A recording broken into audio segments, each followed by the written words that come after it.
Welcome to the Falmouth Chamber of Commerce. The Falmouth Chamber is dedicated to working on behalf of our members to make Falmouth a better place to live, work, and conduct business. We are committed to developing the economic, cultural, educational, and civic interests of our community and welcome the support from all organizations to achieve our combined goals. Whether you call Falmouth home, are a summer resident, or a visitor, we hope you take advantage of all that the Chamber has to offer. Hi, I'm Bob from Crane Appliance. Since 1983, as a family-owned company, our goal has been simple: to give our neighbors of the Cape and Islands a great shopping experience. Rest easy knowing our professional team will listen to your needs and help you pick out the perfect appliances. We'll take care of everything throughout the sale, delivery, and installation process. And we even have our own in-house service department. Crane Appliance, we call the Cape and Islands home. Carlson Printing for all your printing needs.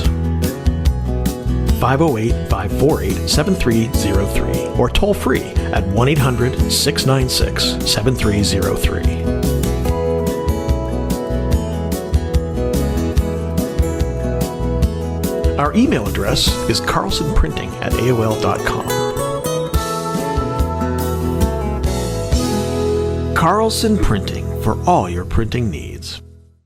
Hosting services for fctv.org are provided by MegaNet Communications. MegaNet offers a wide array of internet services including Mega Backup Cloud Service, server co-location, T1, fiber, Metro Ethernet, as well as telephone services such as hosted PBX and digital voice. Their number one goal is to keep your communications network up and running and allow you to focus on growing your business. 877-634-2638 or MegaNet.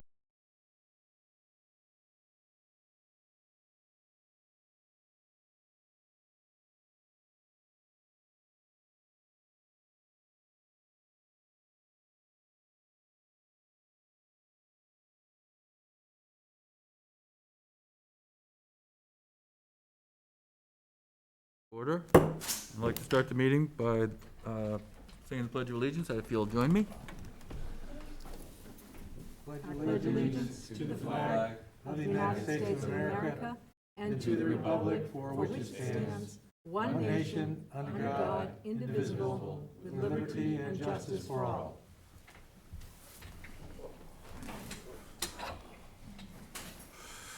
And so tonight we have recognition for Grace Rogers, and I was happy to attend the services for Mrs. Rogers on Friday at the Chapman Funeral Home, and then there's a burial down in Woods Hole at the Church of Messiah, and then we went over to the Elks to remember Grace, and it was very nice. And some of the family members are here this evening, and Mr. Patterson has offered to read that proclamation tonight. I didn't know Grace. I think I've only met her once, and that was at her grandson's Eagle Court of Honor. But I've done a lot of hiking with both Taz and with her son Glenn over the years. We've hiked to many peaks in the dead of winter even. So I know the two of them very well, and so that's my reference to Grace. But I'm more than happy to read this proclamation on behalf of the rest of the select board. Whereas Grace Rogers served the town of Falmouth as a Falmouth Public Schools bus driver for 10 years, beloved by thousands of school children and their parents who entrusted her with their daily care and safety while traveling to and from school. Whereas for approximately 10 summers, Grace also drove buses for the Steamship Authority, ensuring the ease and safety of our visiting tourists. Whereas Grace has continued her legacy with the town of Falmouth both by supporting her husband and raising children who became Falmouth public servants. Whereas Grace was the supportive wife of Falmouth firefighter and Chief James F. Rogers, who became an on-call firefighter in 1942, then full-time in 1949, deputy chief at age 28, 1955, and chief in 1978 until his retirement in 1986. A total of 44 years of service. Whereas her brother, George Packish, was also a Falmouth fire chief. Whereas Grace raised 7 children and 2 stepsons, 5 of which have served on or currently are serving the town of Falmouth. Whereas through Grace, our town has benefited from close to 150 years of service through herself and her family. None of this would have been possible without this amazing woman. Now, therefore, we, Douglas C. Brown, Nancy R. Taylor, Samuel H. Patterson, Megan English Braga, and Angela Scott Price, as select board members of the town of Falmouth, by the authority vested in us, do hereby proclaim December 3rd as Grace Rogers Day. In witness thereof, we have hereunto set our hand and caused the great seal of the town of Falmouth to be affixed on December 6th, 2021. All in favor? Aye. Aye. And this was brought to us by Kathy Valeriani, and during the gathering at the Elks, Kathy mentioned that, after I read the draft proclamation, Kathy mentioned that, wow, that's a lot of time, 148 years. And then I guess we realized afterwards it was actually quite a bit more than 148, because there was other family members present who reminded us. So thanks to Kathy for bringing this forward, and thanks to the board for voting the recognition. Is that the proclamation there, the It finalized is. one? And if any family member would like to come up and get the official signed proclamation, we have it here.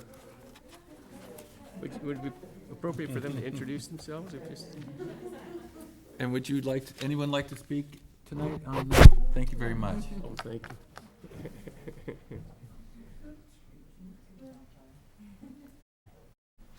I'll say something really quick.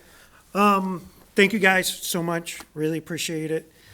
I think raising 7 kids and being a stay-at-home mom alone deserves an award. You know, and then after we all got older, that's when she became a bus driver. And we really appreciate it. All 7 kids were born right in Falmouth Hospital. We came up through the Falmouth school system.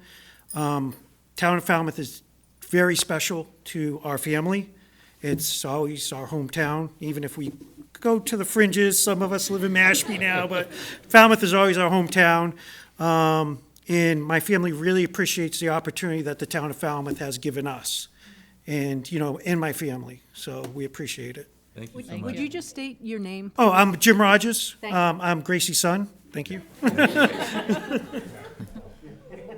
Well, I think Grace is a good example of a person who pays it forward and really benefits many, many of us, and we certainly appreciate your coming and paying your respects, and we'd like to join that. And as Kathy V pointed out, we often remember the chief, but we don't often remember the wife, but where would the chief be without the wife? So And thank obviously, you. she's still, you know, some really important values to have so many members of her family really be part of, you know, just service to this community. So that just, I think, you know, tells us so much about who she is. And after you're done raising 7 kids, if you have any energy to go out and do anything, but to do a job where you were still, you know, just interfacing with kids, again, in And the still public. taking care of kids. Yes, so obviously, you know, it was just a really special person, so thank you. Thank you. So announcements, are there any announcements? Yes, Well, I have please. another recognition. Oh, another recognition, please. I want to recognize everyone who participated in and made the Christmas parade possible. So that's the Chamber of Commerce, DPW, fire, police, all those that were involved. It was really fun. It was a lot more walking than I expected it to be, but that's okay. But it was really fun, and I think it went off really well. And so thank you to all of those who made that possible. And could I just add to that? Yes, please. Could I just add that the stroll was the most successful stroll I think I have ever seen here in the town of Falmouth. And again, the thanks goes to the Chamber of Commerce, all the businesses in Falmouth on Main Street, and certainly our public safety first responders. Thank you. You're here. Yeah, it felt really safe, you know, just when, I know they've been doing it for years, but after some of the events, you know, in other communities that have had sort of tragedies with parades, we've been doing it for a while, but to just see how safe the setup was, you know, it just felt really, I love that we started a few years ago just closing down Main Street, because it completely changes what that activity is like and allows, you know, I mean, I had 2 little kids, they can just run, and you're not trying to worry about traffic. But you know, a lot of thought went into just making it kind of go off flawlessly, and all of the merchants really engaged. It was a lot of fun, and definitely lots of folks were coming in from other communities. I saw a lot of folks from town, but we certainly had, same for the parade, a lot of visitors, which is a wonderful thing. We want to bring people into Falmouth and just, have that for our businesses, and so it was a really beautiful weekend. And a really good idea to start at closing the roads at 1 this year, a little earlier, so Yep. made it a little smoother. Good stuff. We have, any other recognition? It just occurred to me, this is not a formal recognition, but I just want to recognize that the workers of Republic Services, doing a bathroom remodeling job, and, the plumbing fixtures come in cardboard boxes, and there's a lot of them. And the homeowner said, "What am I going to do? Can you please take this stuff to the dump?" And I said, "Well, we have recycling in Falmouth. We'll put it out by the curb, and they'll take it away." And he says, "Really? They'll take all that stuff?" And I said, "Yeah, they'll take it." And sure enough, they took it all away, and he was amazed, because the town where he came from, they don't do that. So either it's cut up into little pieces and put into the bin, or they don't take it. And that's probably going to be our case when we renegotiate our contract. But Ideally, just want to give people keep talking about it with the heads up that that's likely to change. Announcements. We had a request from a resident, Dave Moriarty asked that we remind folks about the public comment period for Mayflower Wind. A lot of folks are not maybe aware of it. We did have the presentation from them, but it's been a while. And I don't know exactly when that comment period ends, but the resident advised that it's ending soon.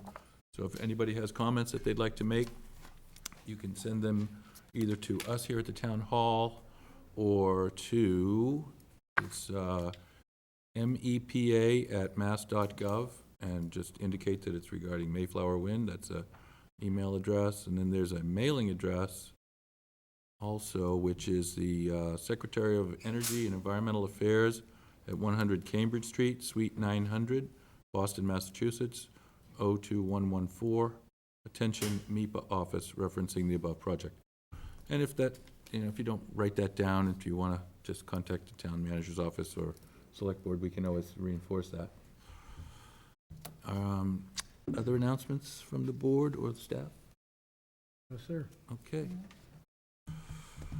Next, we have public comment. We had an indication, yes, Mr. Finneran, we had indication from one person that there was going to be public comment, but it's relative to things that are not on the agenda. Okay.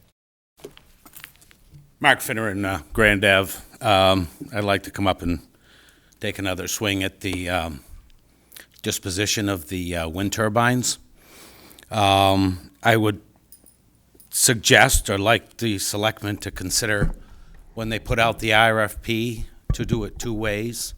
One, to just take the top off the nacelle and leave the masts standing, and we can quantify what kind of savings that would be, and we're always into saving money. And the reason why, another reason why, is the tallest flagpole in the United States is in Sheboygan, Wisconsin. It's on Route 43 between Green Bay and Milwaukee. It's 400 feet high. The second tallest flagpole in the United States is in Doris, California. It's 200 feet high. The masts for those wind turbines are 80 meters high, which is about 262 feet. If we were to put a flag on the top of that, we would have the second tallest flagpole in the United States. And I mean, we're a tourist town. I mean, that's just one more attraction to bring people, let alone my idea about the mile ride zip line to Old Silver Beach. But honestly, Sam, I mean, you have a background in Boy Scouts. What group of Boy Scouts wouldn't want to be stewards of the second tallest flagpole in the United States, let alone the veterans, the Chamber of Commerce, and everything else? And I actually did some study on the one in Sheboygan, and it's quite intricate. And they have counterbalances and pendulums swinging inside to keep the thing from flopping back and forth. And it's quite an engineering feat. We don't need any of that because those things were designed, I mean, you could build a house on top of that platform. So it's conceivable we could raise money and put a 140-foot mast on top of that thing, bolt it on top quite easily, and have the tallest flagpole in America. But I mean, I think it's at least investigating to quantify the savings. And I mean, what's it going to cost to bolt up a mast on top of that? And like I said, at the very least, have the second tallest flagpole in the United States. I mean, we are America's summer home, and I think the flag greeting people, I mean, you could probably see it from Sandwich anyway. I mean, and we could get it for free, basically. I don't know. I think it's a no-brainer, but some people think I have no brains. But that's all. Thank you. Okay, thank you. We can't comment on that part because it's public comment. That's why. Don't get a face like this from body punches. All right. Any other public comment this evening? Yes, Rosemary Drager Carey.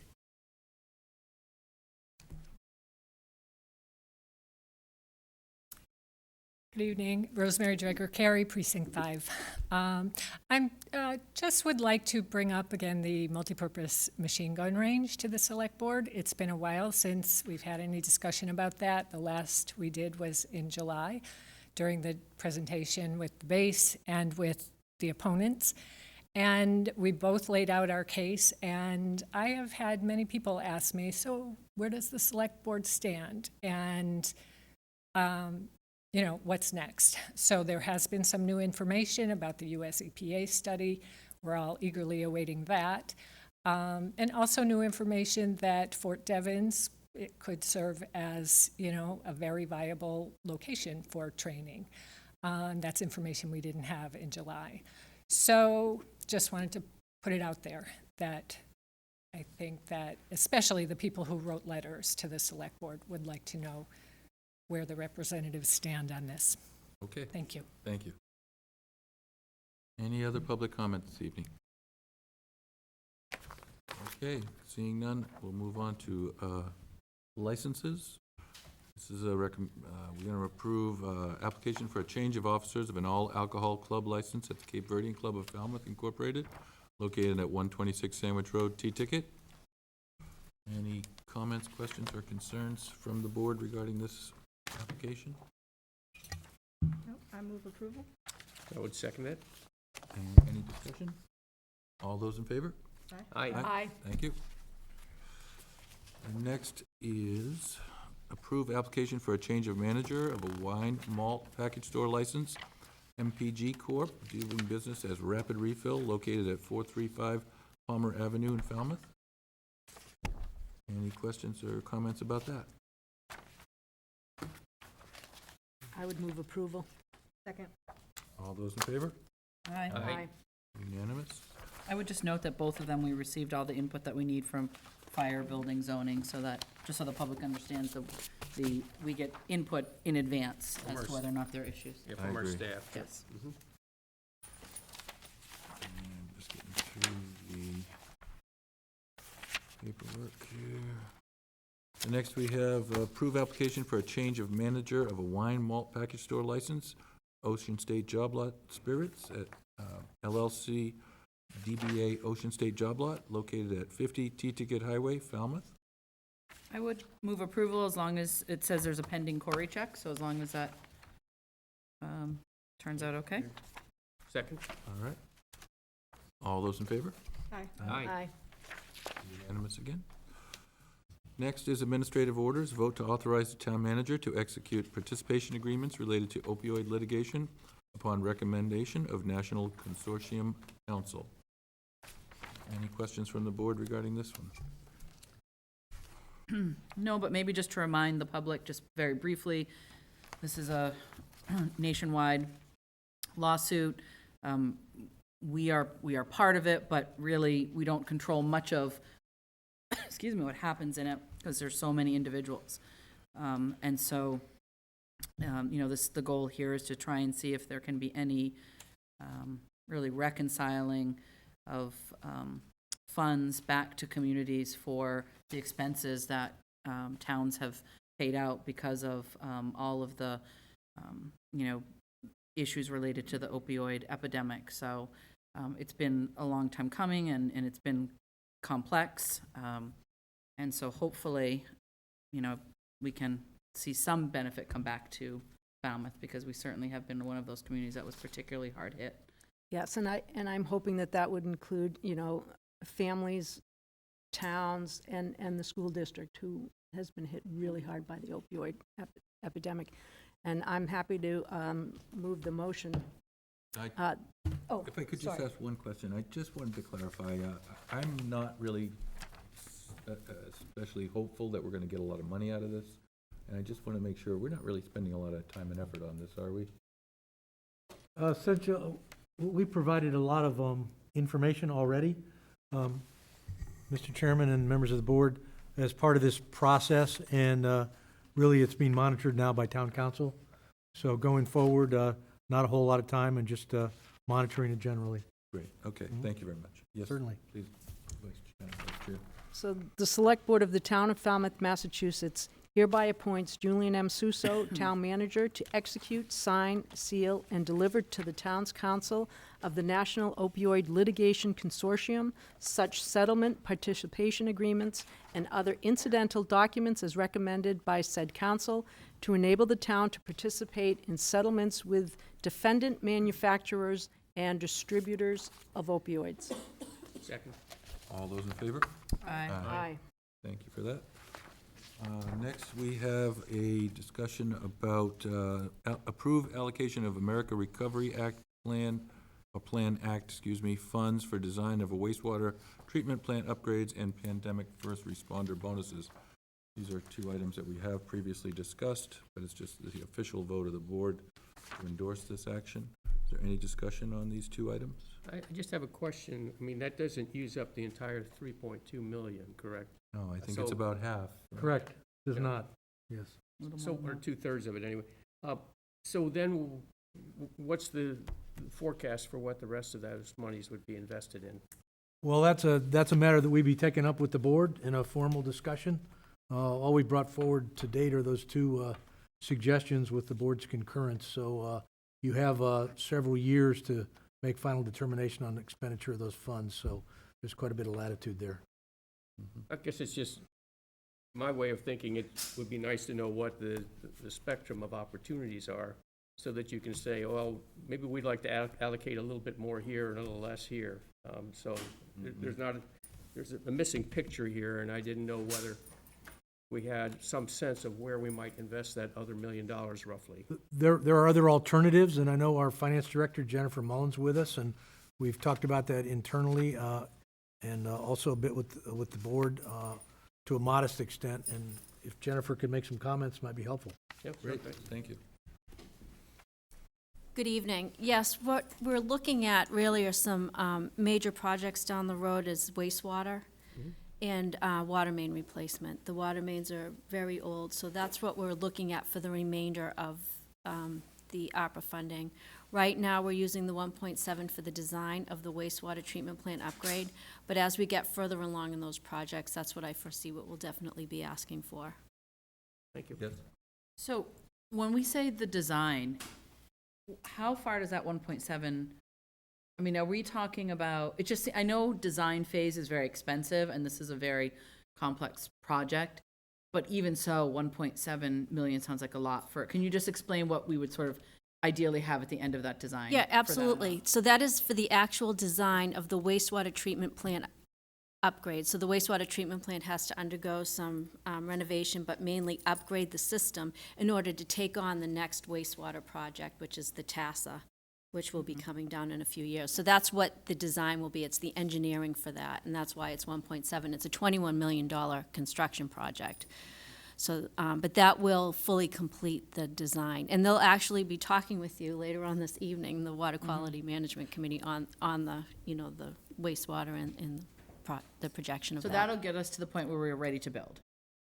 Yes, so, all right, so the plan is, and they're gonna go over this tonight, but that will start the engineering. We're already in the IUP, the intended use plan, because we will be borrowing from the from the trust. And so what we're planning on right now is going to town meeting for the $21 million with the debt exclusion. If you remember, when I present the capital plan, I always present the capital facility plan, and that wastewater treatment plant upgrade is in that. So we would go and ask for approval in April and May. We probably wouldn't start borrowing or that we wouldn't start doing construction probably maybe a year out from then, but that's when we plan on doing that. But we'll be borrowing the money from the trust, so that kind of takes our decision-making on borrowing a little bit away from us, but that's the intent right now. It might change, I know it's aggressive, but since we're on the plan, we want to move forward with the project. Great, thank you. And the borrowing you refer to is for the actual construction, the 21 Yes. million? Thank you. Yes. Yes. Just to put it in context, will this get us to a request for proposals from contractors then, To bid it out, to bid it out? the actual construction? The actual construction. We won't bid out the actual construction until we have approval of the borrowing, which would be in April and May with the debt exclusion. Right now, we're in the RFQ process. We're ready to submit the request for qualifications for the engineer. For the engineering portion. Yeah, But this will facilitate the full design. full and design, which, engineering. I'm sorry, I didn't mean to interrupt, because I was getting all excited, 'cause, you know, I like borrowing and all that. But what will happen is with the engineering, we have a preliminary cost estimate, but when you do the engineering, you'll get a better cost estimate as we go down the road. So that's what engineering does, and you don't want to obviously start construction until the design Yeah, is I completed. think we're all asking the same To thing, get which back to is, the original question, though, I mean, I think you're trying to answer, but will the 1.7 million, is it expected that this 1.7 will do the complete design Yes. and engineering? Yes. Everything ready for permitting? Yes. Okay, thank you. Yeah, thank you. All right, I so, would, sorry, if there's is there no, official motion there? I would move that the select board authorize allocation of 1.7 million in ARPA grant funds for the design of wastewater treatment upgrades and up to $325,000 for pandemic first responder bonus pay for public safety officers, subject to collective bargaining. Second. All those in favor? Aye. And just a reminder to the public that that was a bonus that we negotiated with the police unions, and we agreed to implement with other unions as we go forward. And next, we have a tax classification hearing notice, the tax classification hearing, and here's the notice for it. The Falmouth Select Board will hold a public hearing on Monday, December 6, 2021, at 7:30 PM in the Select Board Meeting Room, Town Hall, 59 Town Hall Square, Falmouth, Mass., under Chapter 40, Section 56, as amended by Chapter 369 of the Acts of 1982 and Chapter 79 of the Acts of 1983. The Falmouth Select Board will conduct a public hearing on whether the Town of Falmouth should implement the Classification Act. At said hearing, the Select Board will hear presentation regarding the allocation of the fiscal 2022 tax levy, which will determine the share of taxes which each property classification shall pay. The Board of Assessors shall provide all information and data relevant to making a decision of allocating the tax burden, including the fiscal effects of the available options, per order of the Select Board. Publication date Friday, November 19th, 2021, and on the town website. Thank you. Welcome, Assessor Favuli. Good evening. Tricia Favuli, Director of Assessing. Mr. Chairman, staff, board. We're here tonight for our classification hearing for fiscal '22. We've had an amazing year. We've had growth of 16% in single-family homes for sales, for sale prices and assessment. Commercial property has changed right around 1.72%. That didn't go up as much as the single residence. The Board of Assessors met this morning, and they went over all of the classification information, which I will go over with you briefly. You've got your packet there. The intent of the classification hearing each year is for the Board of Selectmen to be asked to make 4 choices relating to the manner in which property is taxed in the town of Falmouth. Your first choice would be a split tax rate, and the Selectmen would choose to increase the share of taxes paid by commercial, industrial, real estate, and personal property up to 150% of their adjusted share. The increase for the CIP results in a decrease to the residential property tax rate. All businesses and personal property would carry the burden to the higher rate. The commercial, industrial, personal property rate would go up $12 to $12.08, and the residential rate would go down to 7.72. We currently only have about 8% of commercial, industrial, personal property, so the burden of carrying that split tax rate would be on the commercial, industrial, and personal property. The state recommends that we have closer to 65% in the residential single family to make that split. The next choice would be the small business exemption. In order to buffer the impact of the split tax rate on small businesses, you would offer a split business exemption to small businesses with fewer than 10 employees, and that would be owner-occupied businesses. Right now, probably about 250 businesses would qualify for that. And that exemption would be a moot point if the tax rate is not split. Again, it would shift the burden to the bigger businesses that are out there. Our next discount would be the open space discount. That discount for Town of Falmouth is moot as our property for open space is very limited and it is now assessed as unbuildable due to planning board restrictions that have been put on subdivision control. And lastly, number 4 is the residential exemption. The Board of Selectmen may elect to offer a tax exemption up to 35% of the average residential property value to all domiciles that are primary. This would result in a higher residential tax rate and a split rate between the residential and commercial properties. Second homeowners, investment properties, I've already subjected to an additional property tax. Many single-family homes will pay a higher tax as their homes will be of the exempt value. This year, it's very, very hard to determine how many people really are residing here because many people are calling it their primary homes, but it really is their secondary. We'd have to do an extensive study to really determine that, but we're guessing probably about 55 to 60% are primary homes. And those folks, anything over about $711,000 to $750,000 would be exempt from any residential exemption.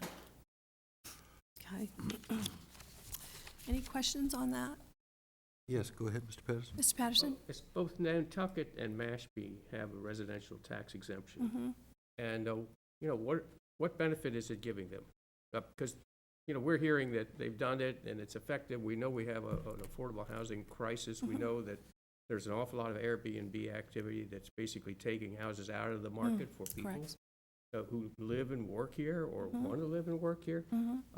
So what's the benefit they're getting from the residential tax exemption? Well, you're giving a resident under, for us, it would be $700,000 that they would get a discount on their taxes, but you're shifting the tax rate, so you're raising the tax rate. So you're getting a discount, but on the other side of it, you're paying a higher rate. So how much are we really saving by giving that offer? And if you look at ours, $700,000 in the town of Falmouth is an average value now, so the people over and above that are not going to take advantage of that. The people who own properties that are assessed over $700,000. Correct. Well, those are not in the affordable housing category. No, they're not, but we're not talking about, we can't limit the exemption to just affordable housing. So it would be under the 711 that you'd be looking at getting the residential exemption. Whether or not you're in affordable housing, that doesn't weigh in. That would just be a lower value for you. That's what I meant by affordable housing, more Correct. affordable housing. More affordable. I have a follow-up on the same line. Sure. Is there some, why does it have to be $711,000? It's a calculation that goes into the average value versus the amount of residential homes that you have. I see. So we couldn't just set our own number? No, you can't. Say 400 or less or anything like that? No. So there's really no limited way that we can help lower-income families with the taxes? No. No. Otherwise, build more affordable housing, you know? Right. That's the answer We there. have had comments from the public about, you know, we should do something to relieve the burden on folks, but it just puts another burden. And our Well, you just industrial base is so small. Correct. Correct. The state doesn't recommend with the numbers that we have that we even look at it, because you're just shifting, you know, you're shifting that burden onto the commercial homeowners, business owners, excuse me, and it's a trickle down. If I own a business and I'm going to be paying a higher tax rate and I'm going to be paying $3,000 more a year in taxes, I'm going to shift it to my tenants. So now we have a lot of those small businesses that are renting on Main Street or renting wherever they may be renting, you know, other than big box stores like Walmart. You're just shifting it. Right. Megan? Yeah, I was going to say that our problem in Falmouth historically has not really been our tax rate, because we actually have a very low tax rate compared to most communities. Our problem is a lack of affordable housing. That's correct. And they're not you know, they aren't really, it's two separate conversations. Correct. And our tax rate has generally been fairly reasonable, I think, when you, particularly for the amount of services, even if we just look on Cape Cod and look at other communities and their tax rate, you know, we're going to hear from solid waste, you know, they're not having curbside. They're, you know, their rec center prices aren't the prices we have. So we generally have, I think that's less of my concern as is the question we keep having about affordable housing. And I agree, I don't think we have enough of an industrial base to shift it because it just, the nature of our small businesses are not that those small business owners own their building. That's correct. Which would be a way to help a small business if you're doing that. But most of them are renters. I mean, all of Main Street, the percentage is probably pretty close to 90, in the 90s of people They're who all are renting. tenants. They're not owning those spaces. So again, exactly, it's being passed on in whatever way to the tenants or Correct. whomever, you know, the patrons of those places, so. And our tax rate's actually coming down significantly. It's coming down 45 cents. That's pretty good for, you know, there's other towns that aren't budging that much, but I think we're so fiscally sound that we're able to do that. The problem for folks that are on a fixed income is their property value keeps escalating, and it's not really helping them. It's not, but we offer senior exemptions. We offer widow exemptions, widowers exemptions, blind exemptions. Every year, I have a staff person that goes to the senior center. We put a presentation on. We try and gather enough people at those meetings for them to come to us so that they can apply. We have veteran benefits for $400 off your taxes, $1,000 off your taxes. We offer a deferral program. So we have options out there for some of our folks that are house poor. That's what's happening because they're maintaining their homes and their income is limited. And it is a Good to know. problem. Good. Do we send that out with our tax? No, we don't. It's not something that goes in with the tax bills. Probably Maybe we could should. think, or have a conversation, and so, I'm just Sure. thinking, you know, you're only gonna get the senior center, the folks who go out, you're only gonna get here tonight, the people who are watching it, and there are probably lots of folks who are unaware that there are some options, and to be able to come in and have a conversation. I can check with the collector to see if that's something that can be a slip in. I don't know, there's a limitation on what you can put in tax bills, but I can I know certainly, we've done stuff for other little Yeah. things around educational pieces. I will ask her. Ms. Mullen, did you want to say something? Yeah, especially with putting it in the tax bills, there's very strict limits on what you can put in the tax bill right now. We already have some information in there, but we will look at it, but we might not be able to. But it could go on your water bill or some other. Yeah, maybe we can do that. Some other mailing, It's we just- can. Yeah, it's governed by Mass General Law, so it's pretty strict, but we'll definitely take a look at it. I think, though, just a little simple line saying you may qualify for discounts on your taxes. Please contact. We'll take a look at it. Yeah, we can take a look at it. It's not, doesn't hurt to ask. Mr. Patrick? Yeah, you've made the suggestion that we build more affordable housing. That's our only solution. I mean, we're seeing problems that businesses are somewhat strapped for lack of employees. They can't even stay open as long right now. So there is already an economic impact of the lack of affordable housing. But from your perspective, both from the financial director and from the tax assessing perspective, you know, have you looked at this problem? I mean, it's a huge economic disparity right now, a lack of equity for young people, certainly. At some point, this may not be the appropriate time to bring this up under this agenda item, but I certainly would like to hear your perspective on how we could shift this burden a little bit to make it more affordable for young people coming along. Understood. So that's my request. I know I asked for an analysis of this last year on this very same issue, and appreciate the fact that you've at least looked at it and addressed it to some extent. It's hard when you don't have that commercial base to carry that burden of a higher tax rate. We just don't have that to shift over. To gain that residential exemption, the numbers just don't work. You know, when you're looking at the state and they're guiding you and they're telling you you're not even close to your percentages to put that in place. You know, And that's going to just, yeah, go ahead, Jennifer. that'll just thwart new industrial development as well. It will stunt all your commercial growth that you have. It'll stunt Main Street. So you have to look at the As well full. as emerging like a tech park and whatnot. Why would they develop there when they can go to Bourne or Mashpee Correct. if conditions are better? I don't know. But there's also a stunting effect if you can't hire employees to run your business. True. Correct. So, It just may not be able to be cured by the What's that? tax. No, understood, but I'm asking them to look at it from a greater municipal financial standpoint. And are there other opportunities, I guess is the question I'm asking, not to be answered tonight. I just want to make a couple statements. With the residential exemption, sometimes I think we bill the taxpayers what we're going to bill the taxpayers. So the decisions you make here tonight, adopting a factor of one and one residential tax rate, the bills will go out that way. I guess my point is when you're talking about shifting the rate or a residential exemption, you're shifting the tax burden to another class of people. You're not creating any more money, or you're not creating room to do anything different. You're just shifting the taxes. And so on the residential exemption, it's $100,000. So if you do $100,000 times the 805, that's what that one person who owns that house will be saving. So does that make enough of an impact to shift that, so somebody saves that minimal amount of money, and then shift that burden to other taxpayers? And I just, in a general sense, that's really what we're talking about. Understood. Okay. Thank you.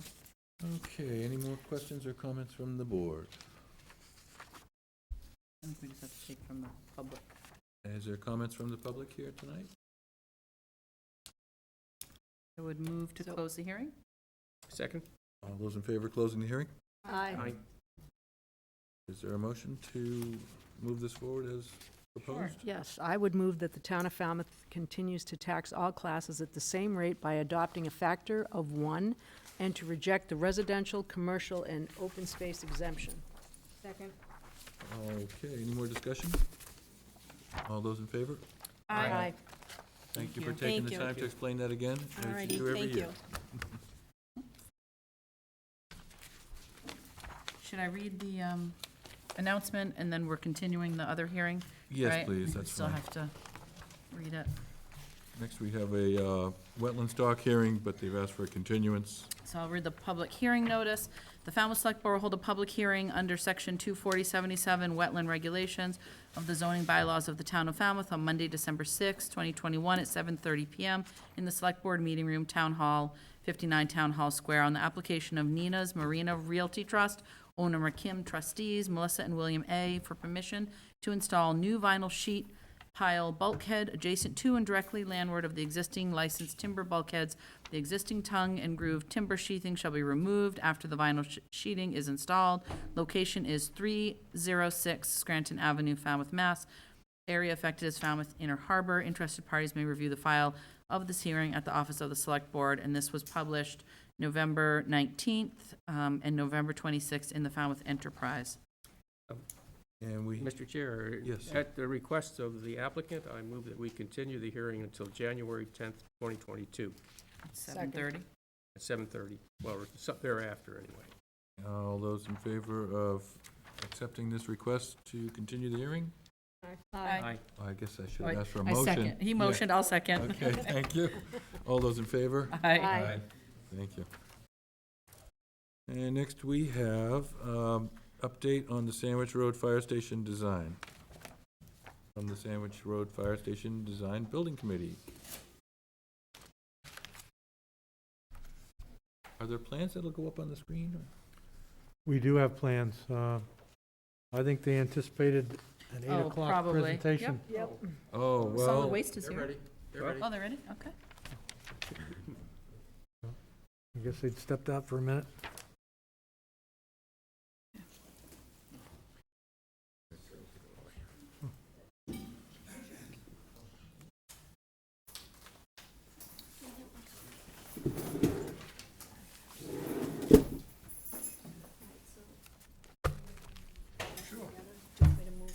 No, we can. Okay, so just do that. It's right there. Do you want a hard copy of it, or you also? No, good. Good evening. good evening. Good evening. My name's George Rogers. I'm co-chair of the Fire Station Building Committee. Chris Simler, one of the co-chairs also. And we're here just to give you a snapshot of where we are in time. So Chris, you want to take it away? Yeah, so far to date, we've contracted with an OPM. The project's over $1.5 million, and brought on Vertex, interviewed a designer, and selected a context in October. We had our kickoff meeting, And they've been developing the program, getting out to the site, looking at surveying, topography, subsurface soil conditions, and all that stuff. The big part of it I wanted to say is we have a great building committee.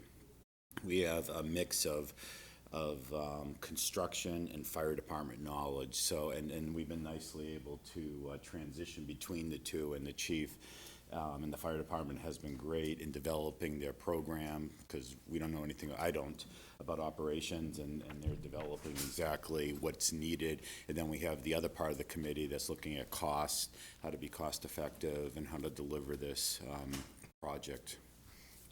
Sure. So to date, you have the space needs study done. So the fire department met with the architect, and they've done 2 passes at the original space needs study. So right now, we're looking at a 3-bay, double-deep building, approximately 10,000 square feet. So we don't have a design to show you tonight, but we have a conceptual space needs study. What the chief did with his staff was he got together, they looked at their department, they figured out what they needed for space at this building, but what they currently use at the other buildings also. So we're looking at building a building that'll last the community 50-plus years. So again, to Chris's point, we'd like to thank the chief and his staff for what they've done to date. Looking at it personally, with my background as a fire chief, building a building like this, they were very, very conservative in the design. So we'd like to thank them for that. As we move forward, we're going to kind of dial that in a little bit more. So we're looking to come to you periodically. I think the next one, Jen, is in January. We're going to come in front of the board again and give you another update. So like Chris said, we're doing the soil test right now, some flow tests to figure out what the water pressure is out in that neighborhood, decide whether we need a pump for the sprinkler system for the building. And then we have 3 options for our design that we've looked at so far that Vertex has given, Context has given us. And these, just for understanding wise, what we did is you develop in this process a program. We know it's 10,000 or so square feet. Now it's like, how do you put the pieces together, orientate it? We're going to be meeting with, we're going to be inviting neighbors to come in January, because we want to make sure the look and is appropriate and it fits into the neighborhood, but also operationally how the fire department can move. So these are just high-level planning. They're all kind of the square footage. If you just want to go through, this is one option when it's in the center. Another one, well, the first one was the fire trucks and apparatus are behind the building, and then you get this look of a Cape Cod-ish building, residential, hiding it. The others are for a pass-through. One's on the left side, one's on the right side. So we're going to be working with the committee, the designer, and to pick one of them, and then start. We're actually starting a pricing exercise to see the cost differences and the options that are available. So our goal is to bring this to town meeting in April. So as we progress through this, we'll again be periodically updating you. And to Chris's point, we're going to have that public forum. So we'll get input from the public on what they, think we should build for a building in that, the look of the building type thing. We want to make sure it fits the neighborhood correctly. So we're taking that into consideration. So with that, that's our presentation. You've seen the space needs study. Do you have any questions for us? Questions from the board? I just have a question about when you said you were meeting with sort of the abutters. Is that separate from the January meeting, or is that? So we're going to have an open public forum where anybody can come to it, but Okay. we want to make sure the abutters have an opportunity. Okay, and will they be reached out? I'm just thinking sometimes, Yep. just if people aren't looking at agendas, so I'm just hoping that they get a little special I outreach, believe we because, would send invites to them based on at least the immediate people, and then we'd publicize an open meeting for anyone there. Are you taking any consideration into the solar orientation to maybe take advantage of that? That's a great point, and I can't say we are at this moment. I'm not sure what the roof is. We're challenged by whether we should do a flat roof or a pitched roof, because the pitched roof is hard to expand to a 3-bay if we only do 2. If we do a flat roof, it's easier, and then where we put our HVAC on the roof or make a niche. But that's a good point, Doug. So I'll bring that up as far as if we're going to incorporate something like that. First one you showed with the buildings entering on the sides, faces the street nicely, but it doesn't give much opportunity for solar, so it's kind of a tough one, but if you just give it a little thought as you go. I know one thing we're gonna be challenged with is in this economy, all owners are going through pricing challenges right now with materials, and so we're trying to, make sure the chief and the department get what they need, safety-wise, cleaning of the equipment, safe air, and how air is circulated, not compromise on that, and then look at other things and see what we can come up with. Right. Also, just a couple members of our committee, Boyd's here, Jay, the chief, Mark's over in the corner there. Yep. Support the efforts. I have a question about the timing. You said that you're gonna have cost estimates at the end of February for the April town meeting, but the schedule that we have, don't those need to be in before the end of February? Well, we can hold a place for it, knowing that we want to put it on the agenda. Okay, just checking. The exact number. Thank you. We'll yield to the subject matter expert. Jen, anything you want to add to that? Yeah, let me just talk about the cost estimate. So we're going through the design phase right now, so we'll have the best cost estimate as possible with the architects by the end of February.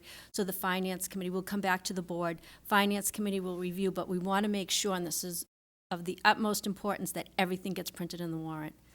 The article, the recommendation, and the explanation, because we want to make sure that when we send those warrant booklets out, everybody has all the information. So that's our goal. That's what I was wondering. Just looking at the dates, was thinking that it was cutting it a little bit close, but. Yeah, the end of February, so that gives us, well, I'll push it maybe the third week. Finance Committee can probably review it the first week in March. We can have the board review it at the end of February. Okay. With the cost estimate. So that's kind of what we're looking at. Okay. But that's definitely our goal, and we're keeping an eye on that. Okay, thanks. You're welcome. We have a very, very tight timeline, and we're trying to make sure we get there for town meeting. That's why one of the things we're doing now is, as we're looking at those three options, we're also trying to challenge the architect to come up with the roofing options as well, and whether we need to only do 2 bays at this moment and then put a placeholder for the future, or if we can afford the third. That's kind of our safety valve there, and what that chunk is to stay within a certain amount, so we don't know yet. If you feel like ultimately it's going to be 3 bays, it seems like, to me, it would make sense to just do it in one shot. That would be the preferred. Yeah. Yes. If you are thinking of cutting back to 2, I think you should at least give us an option for adding the third. I think this town is forward-looking enough that they're more than likely going to want to invest in a more robust station. Especially given its central location. I think when we first thought about this, it was conceived as sort of a satellite, and that, could be staffed with 2 folks, but the more I think about it, and given its location, it can really back up any station. So That's the best thing about the location. It's going to back up north, east, uptown, and also west. You got to think about when you put a project like this together, what's your business resilience plan for the community? What happens if you lose a station and you got to relocate to another building? Mm-hmm. Do you have room for apparatus? Do you have room for staffing? We hope to build a building that it might not be full when we start, but if you need to, or eventually 50 years from now, it could be, we're not starting to put an addition on 3 years down the road. We don't want to get into that. Because that costs twice as much. So. Right. Any other questions? Great, well, thank you for coming in tonight, appreciate it. Thank you for having us. Thank you. Next, we have a report from the Waterways Committee.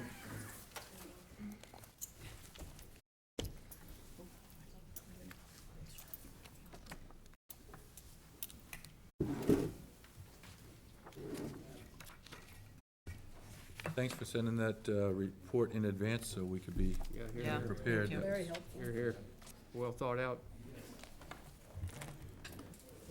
Mr. Chair, Yes, ma'am. we have someone raising their hand. Yes, sir. Will there be anything being debated tonight, or is it just reports and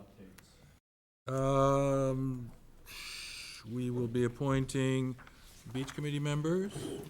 Discussion on the right of first refusal on a 31-acre property at Route 151. Special town meeting schedule. Determination of conditions for license encroachments at Bucatino's Restaurant. Those are things that may cause a little bit of debate, but. Okay. probably not, if you're doing it for the Scout, for that, you're at Falmouth Academy, right? Yes. I think maybe I think the only thing that is going to generate a lot of discussion is 10:15, presentation on proposed sustainability director position, because that's a new item that we'll be discussing. But I don't think it's anything that's, significantly controversial. I think it's just a discussion point that's, okay.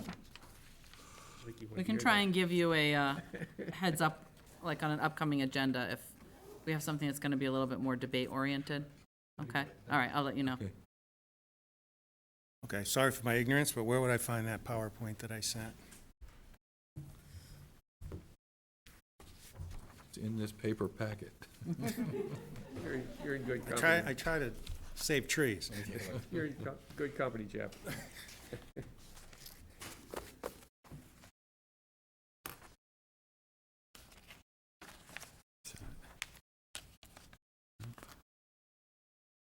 Waterways, there it is, yeah. Thank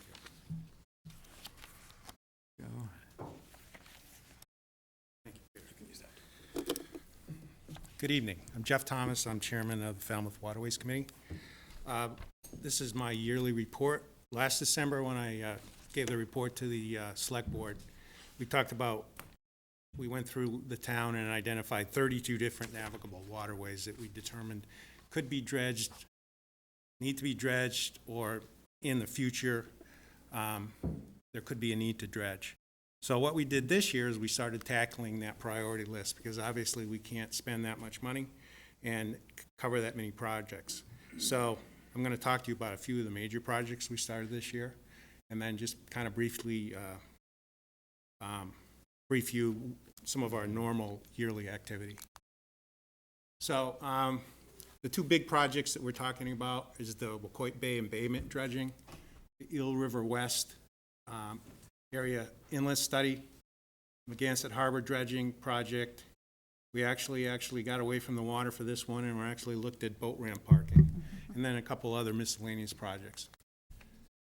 So we determined last year that we've been driving $100,000 in our budget every year in the non-capital budget, and that really was to cover the maintenance dredging and then a little money in there for some kind of permitting.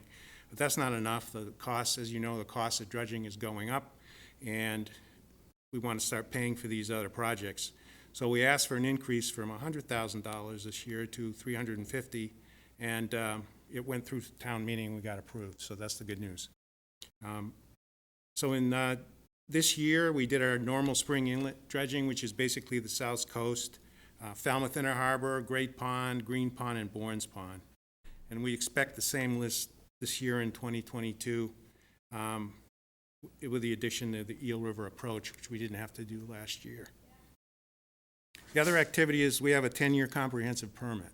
And what that does is allows the town to get all the permitting and engineering done for a 10-year period on all these areas that we dredge on a normal perspective. So that way we're not scratching and trying to come up with money every time we need to do a simple dredge. That's in process. One thing that came up this spring is Great Pond and the embayment, which hasn't been dredged in a while. Last spring, a lot of sand came in there, and at low tide, it's almost not navigable. So that is, we were able to put this in this permit, and we're targeting, assuming the permit gets approved this year, we're targeting it for calendar year 2022, and because of the time of year restrictions, that would be the end of the year after Labor Day, sometime before January 14th. And the funds for this, for that dredge, are part of the $350,000 I talked about. It's not really a big dredge, but those boaters in Great Pond knows at low tide, it's kind of challenged to get in that channel under the bridge. So the big project we were working on was the Wacoit Bay embayment channel. If you looked at our priority list, there was actually two. We had the inlet, which is at the bottom here, and then we also had the embayment. I went to two of our other town committees, the Water Quality Management, and as well as the Shellfish Committee, kind of briefed them what we wanted to do in Wacoit Bay, and what I'll talk about a little further down is Eel River. And Waterways is certainly not disapproving anything we're doing, because everything we do is going to help water quality. And we did run into some resistance from the shellfish community on the inlet project. So that is not critical, so we kind of took that off the plate for now. There's still some room around Washburn Island in the jetty for us to navigate without having to go to battle with conservation and the shellfish, because in 2008 we tried to dredge it and we were shot down. So the big project is what I have there in the blue. The total scope is about 11 to 13,000 square yards. And it's just maintenance channel dredging, so there's no issues with shellfish. The Wacoit Bay Yacht Club has been our partner in this, and they're actually the ones that brought us this issue a couple of years ago. Most of the sediment there is organic silt and mud. And the bad news is the contents isn't valid for beach nourishment. So we have to find a new place to put it. And right now we have a contract, and we're doing course sampling with the Woods Hole Group just to determine what that sampling is. The sampling is done, and we have the qualitative analysis that matches what the Wacoit Bay Yacht Club did. But right now we have to go through the mass requirements, and the lab is analyzing exactly what's in there. We're hoping it's just vegetative material and there's no hazardous waste in there, but we don't know. This has not been dredged since right after World War II, so we really don't know what's in that stuff. And that's the big question. What are the chemical compositions of the spoils, and what our plans would be for disposal, and the associated costs? So we could luck out if there are no hazardous wastes, but right now it's a little too premature to estimate the actual cost of what this will be to dredge. I believe it's going to be over $250,000 regardless at best. That's a lot of material, and we actually have a working group that we established with, it's on hiatus until we get the results back, but Joe Vosi, one of our committee members, is chairing it. Greg Fraser is on it, and Webner is part of that, as well as the Wacoit Bay Yacht Club. And that group is going to take the analysis of what's in those spoils and then figure out what the best economic plan is to get rid of it. If we're lucky, we can put it over at the town leaf dump and let it decompose with everything else, but I don't think we're going to be there. It's probably not going to be that simple. That's a lot of trucking. How many yards? 11 to 13,000. Wow. It'll wear out the road. It is a lot of trucking. And unfortunately, we can't use the dredge to just to pump it into a beach. Right. And people that have boats along that Sea Pit River, can they get out through Eel Pond? No. They cannot. This is the only deep draft exit and entrance in that area. We did an analysis when we did our waterways analysis. This is probably the most busiest channel in town, with the exception of Falmouth Inner Harbor, because there's so many tributaries in there, and docks and moorings, and Mashpee feeds into here too. So it's quite a busy area. It's getting really dangerous coming by that yacht club, because you're pushed right into it. It's so tight. So schedule-wise, we're on track right now to January for the planning to be done. And then this is a very aggressive schedule. So far, after a year, we're still on track, which is actually good. And I think best cases will be done in January of 2024. The big thing is, where are we going to get the money? I'm pretty sure this is going to be over $250,000. The state does give grants for things like this, and we'll certainly go for those. But we can't apply for a grant until we have a shovel-ready solution, which means the permitting is all done and approved. And that doesn't look best case until it's September to December of 2022. Well, that's kind of where that is. Any questions on that project? If you find out that did you have your hand up, Sam? No, I'm fine. Oh, if we find out that the spoils are not toxic or usable in some way, is there a site that we could dredge and pump to? Is there a beach that's designated? Well, we could work that out with Webner.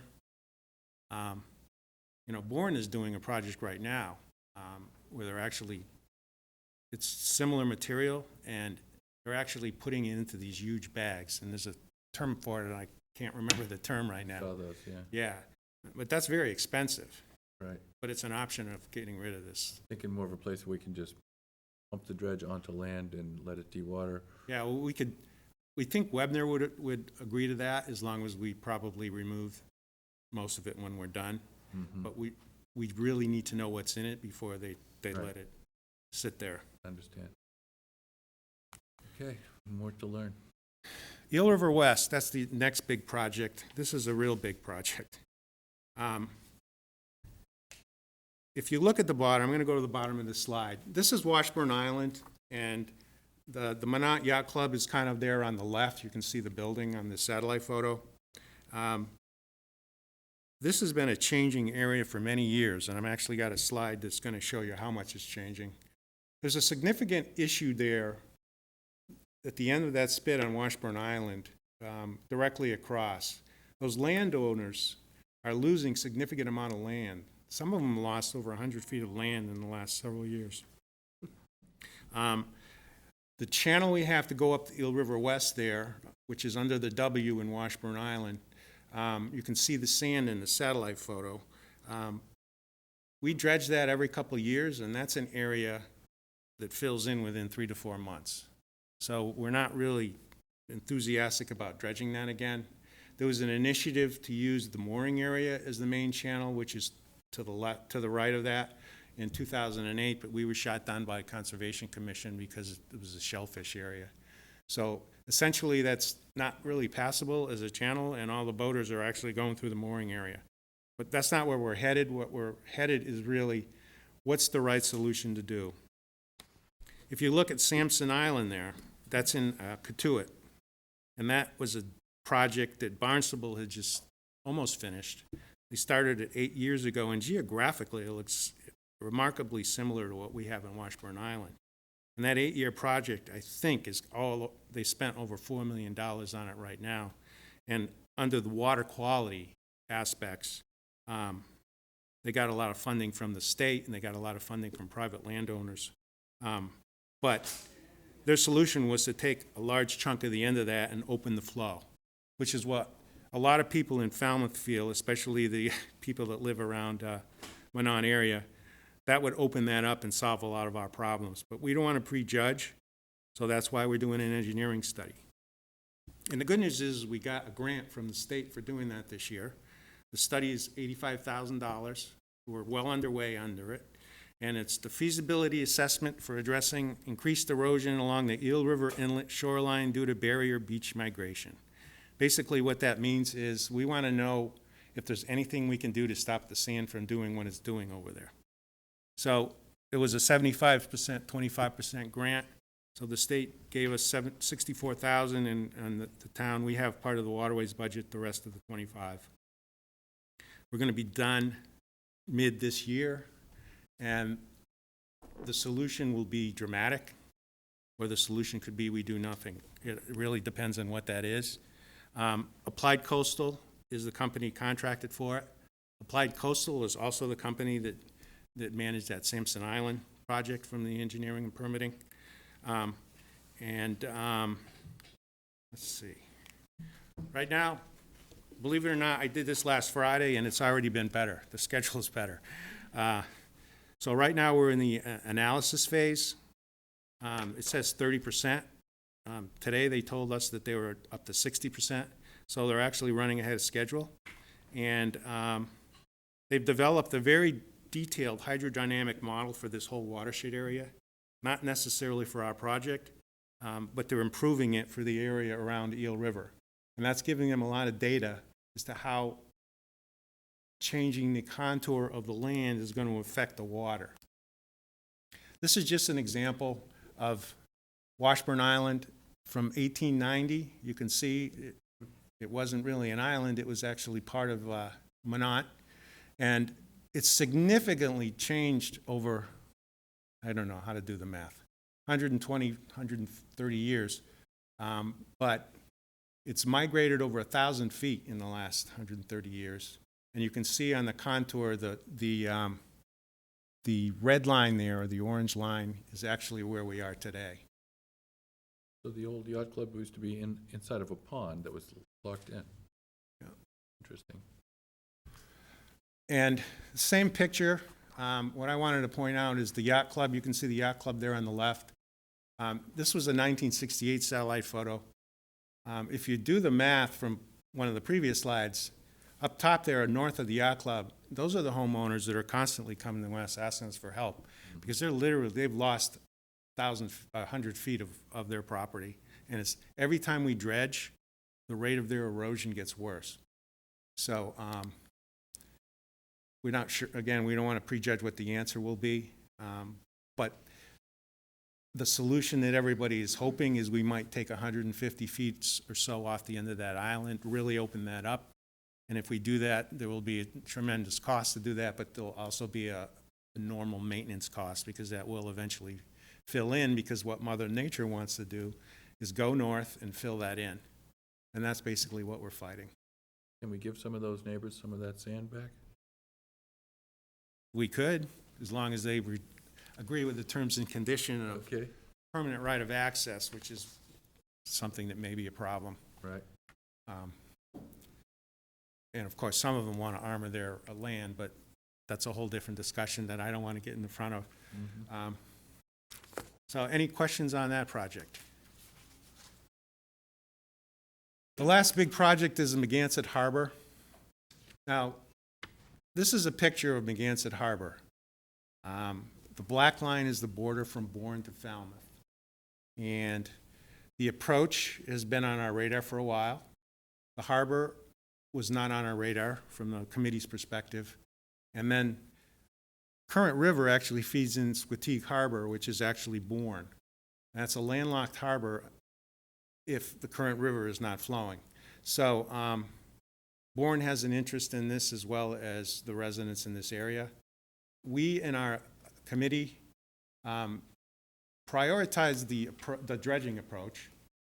And when we actually discovered through our investigations that the actual border to Bourne was a lot further south than we thought it was. So we're working with Bourne on this, even though we do have the lead on this, and we have that in our budget, because that's closing our harbor. And the homeowners did not agree with our approach, especially those that live around the Current River. And you can see there's a lot of sand on that other side. We determined it wasn't a priority, and we weren't going to address it, because the bill for this is going to be significant. And so we, rather than being adversarial, the local homeowners developed a collaborative relationship with us. They formed an organization because they asked us what could they do to expedite this process. And that was, well, if you guys can raise the money for engineering and permitting and give us the town a shovel-ready project, that will really help the time frame. So they developed a homeowners association, and the Megansett and Squatigue Association, because they're getting funding from the people in Bourne as well, and they're actually operating under the Buzzards Bay Coalition as a nonprofit. So they've raised enough money now to cover all the engineering costs and permitting of the two inner areas. That's the goal. They've covered all the engineering costs, and they're on track to cover everything. And as I mentioned, it's turned over to us, a shovel-ready project, and then we can figure out where we're getting the funding for that. The volumes and timeframes and costs are still to be estimated. And right now, they're ahead of us, because our approach timeline was to do it this coming year in 2022. But we're starting that with Woods Hole Group now for the engineering piece, and that is in our budget for next year, as I had mentioned. But they're already past that, and they're doing field work right now for the wetland surveys, and hopefully we'll catch up to them, and we can do this all at the same time. It'll save everybody some money. Any questions on that? Just interesting note, I didn't realize this, but do you know Megansett Harbor, up until 1914, was called Comet Harbor? and the Select Board in Falmouth in 1914 petitioned with the state to change the name to Megansett because it was our water, but they didn't want the town of Katamet to think that they own the harbor. What about Current River? Is that just the current name? Good question. I don't have the history on that one. So we also got a lot of complaints about parking. Myself and another committee member were one of the complainers. Green Pond is a problem. So what we decided to do is look at all the boat ramps and landings in the town and what could we do better for all of those. So there actually turns out to be 8 of them in town. First 4, this is like a traffic light. I coded it green because we don't have anything to do and there's really no issues. Just a comment about Megansett. Our committee doesn't really own the parking. That's actually a beach committee parking lot. They let us use trailers there off-season. Green Pond is the first problem one. I don't know, you're probably all familiar with how small that lot is. I call it chaotic because there is not an inch more of space we could utilize for more parking or trailer layouts. Because of today's vehicles and trailers, they keep growing bigger and bigger and bigger, and it's harder for people to maneuver in that lot. So, as I said, we're maxed out. Greg Frazier has had discussions with the Mass Office of Fishing and Boating Access, who really restricts, since they paid for the ramp, what we can do there. There's not a lot they can do. We're going to have some other discussions by maybe we could take 1 or 2 spots out of there and relay it out so there's better flow. But nobody's optimistic we're going to be able to improve that lot. So, any ideas about the, people used to park on the grass, like if they didn't have a trailer, the cars would pull off the side of the road and park on the grass? And yeah, but recently, they basically put stone there and made it a vehicle-only parking. Problem is the boat, the marina there, the Green Pond Marina, has a gate, and they get permanent access to that parking lot, so that wipes out a large section of parking capabilities. And then it only gives us maybe 4 or 5 car-only, vehicle-only without trailer. And every square inch of that grass is being utilized that it can. But didn't they put up some signs, no parking there recently? And how does? Yeah, there are a lot of no parking signs. Is that private property that where those signs are? Is that a town roadway? Not familiar where those signs are, Doug. Right along the edge of the roadway on the grass, that grassy knoll between the parking lot and the new house that they're Canal building? Road. Oh, yeah, you can't physically park there. Okay. The only place you could physically park is the one that they carved out and put stone on it. Okay. The other problem area is White's Landing. And I see Mr. McConaughey is here, and we determined it's unpaved. It's pretty chaotic. That's the only parking lot in town that someone with a trailer can leave their vehicle and trailer overnight. Can't do that in Falmouth Harbor. So it's heavily used in the summer, and people with and without trailers are always fighting for space, but it's unpaved and unmarked. And so we had asked through Mr. Frazier to go to DPW to see if they can look at paving it and what that would entail. And I believe Mr. Connedy's agreed to do that, and we're hoping to get a project out of that in the near future. So it's red right now, but we believe we can really improve that significantly. The other 2 is Wacoit Bay Landing. There's no issues, but I'm coding that as amber, although it looks yellow in the slide here. The state is actually attempting to redesign the ramp. That's an old ramp. And the project is fully permitted. So we're hoping next year that they're going to start working on that. And that gives us the ability to maybe make changes on the parking aspect of it. But right now, we're not sure we have any. It's there for visibility. Just for familiarity, is Wacoit Bay Landing up Sea Pit Road? Is that the one? Yes. Okay. North of the Wacoit Bay Yacht Club. Okay. And then the last one is the West Falmouth Harbor Landing. It's an unpaved lot. It's right next, let's see, what side of it is it? Next to the bike path away from the water.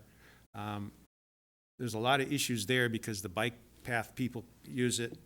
We can't really stripe it, so there's very limited trailer capability, and all we can do is mark it by signage, and the trailers usually lose in conditions like this, and that's what we're really trying to be advocate for, the boaters with the trailers.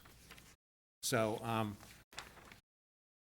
this is very close to the conservation area, so before we even do anything else, we want to see how well we make out with White's Landing and repaving and striping, paving and striping, to see if we can have some further discussions on that. So, Okay. anything on parking? So, last two things, we have the West Falmouth Harbor boat ramp, the redesign. This has been kind of dragging because we've had some issues with, that's a very shallow old boat ramp. The Holmes and McGrath has done all the engineering, and the Army Corps of Engineers has been giving some issues about the permitting. So the problem on that is so shallow, there's not enough water between the floats by the boat ramp. It goes below the minimum, I think it's 3 feet. So we have to work out with some kind of mitigation with the Army Corps of Engineers for that project to proceed. I didn't really understand that. The boat ramp, you're talking about the concrete ramp that goes down to launch your boat, right? Yeah. So what floats are associated with that? Right now, there aren't any. What would Right. they be? There's going to be floats like we have on most of the other boat ramps. So you can actually... dock, I see what you're saying. A dock, yeah. Right, right. Yeah. And then lastly, we have the Wild Harbor bulkhead. That went in about 5 years ago. It's a very, very hard concrete bulkhead.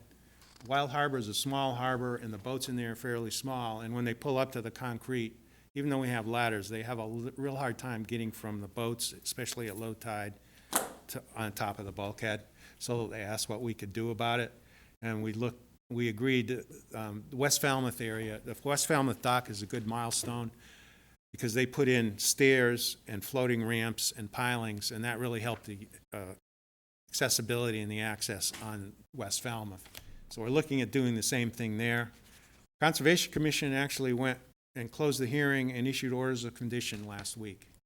So now we have to work on timeframes and costs and all that.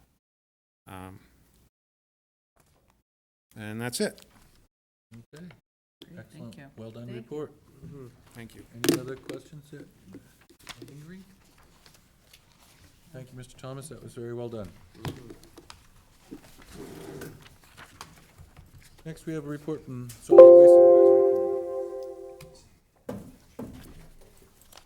Advisory Peter, I'm going to ask you the same question for help here.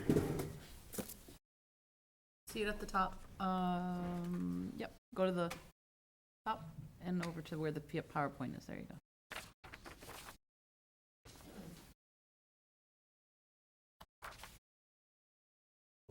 Yep, there we go. Great. Thank you all for the opportunity to be here. Solid Waste Advisory Committee skipped our meeting last year. I guess we're busy with COVID and other things. We're very happy to be here this year. Before we get started actually in the presentation, oh, by the way, I'm Alan Robinson, Chair of the Solid Waste Advisory Committee, and our Vice Chair, Amy Roth, is here as well, and I'll talk to the other members in a moment. Before we get started, I'd like to acknowledge 3 of our members. 2 of them are here tonight. Linda Davis, past chair, and Mark Finneran are 2 of them. The third is Ruth Brazier, who's recovering from hip replacement, actually recovering very well because 1 month after her hip replacement, she's already out at the swap shop. She's amazing. But both Linda and Mark are going to be rolling off the committee on July 1st. And they're being greatly missed, but they've assured me they're really not leaving, that they're going to continue to participate. But if we were to give Lifetime Achievement Awards for the Solid Waste Advisory Committee, or really a commitment to the town of Falmouth, Linda and Ruth, and Mark for that matter too, certainly would be awardees of those awards. They've done just so much. Ruth was an original member of the Solid Waste Advisory Committee and the committee that preceded that committee, the Recycling Committee. And through thick and thin, she's still out there, and she's still participating greatly. And it's just tremendous. If we were to give out a Member of the Year award, it would be Mark Finneran. Because you know that the swap shop was closed during the pandemic, opened up again in August. But there's a lot of work that was needed. There was, drainage problems and shelving that was falling down and concrete that was scarred. And Mark on his own, with some help from DPW in terms of supplies and Jim Grady, Mark on his own did all those repairs to get the shop ready to go.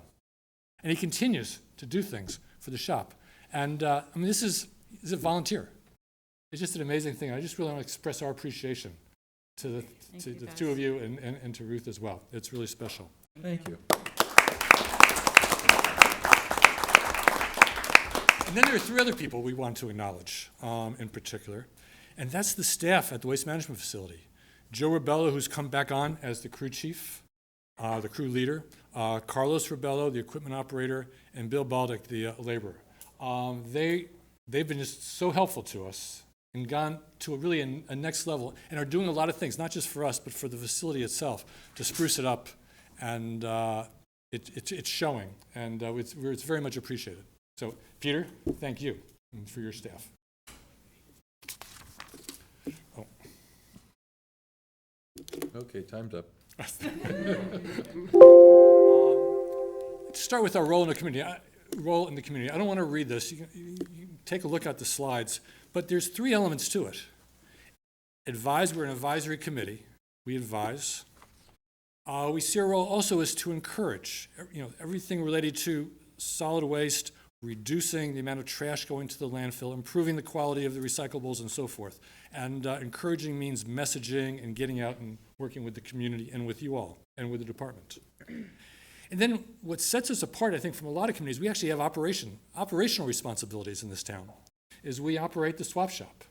And it's fully done with volunteers, members of the committee, as well as other volunteers. And 12 months a year, summer heat and winter cold.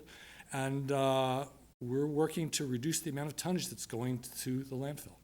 And we're making some headway, and we're hoping to make more, and we'll talk about that.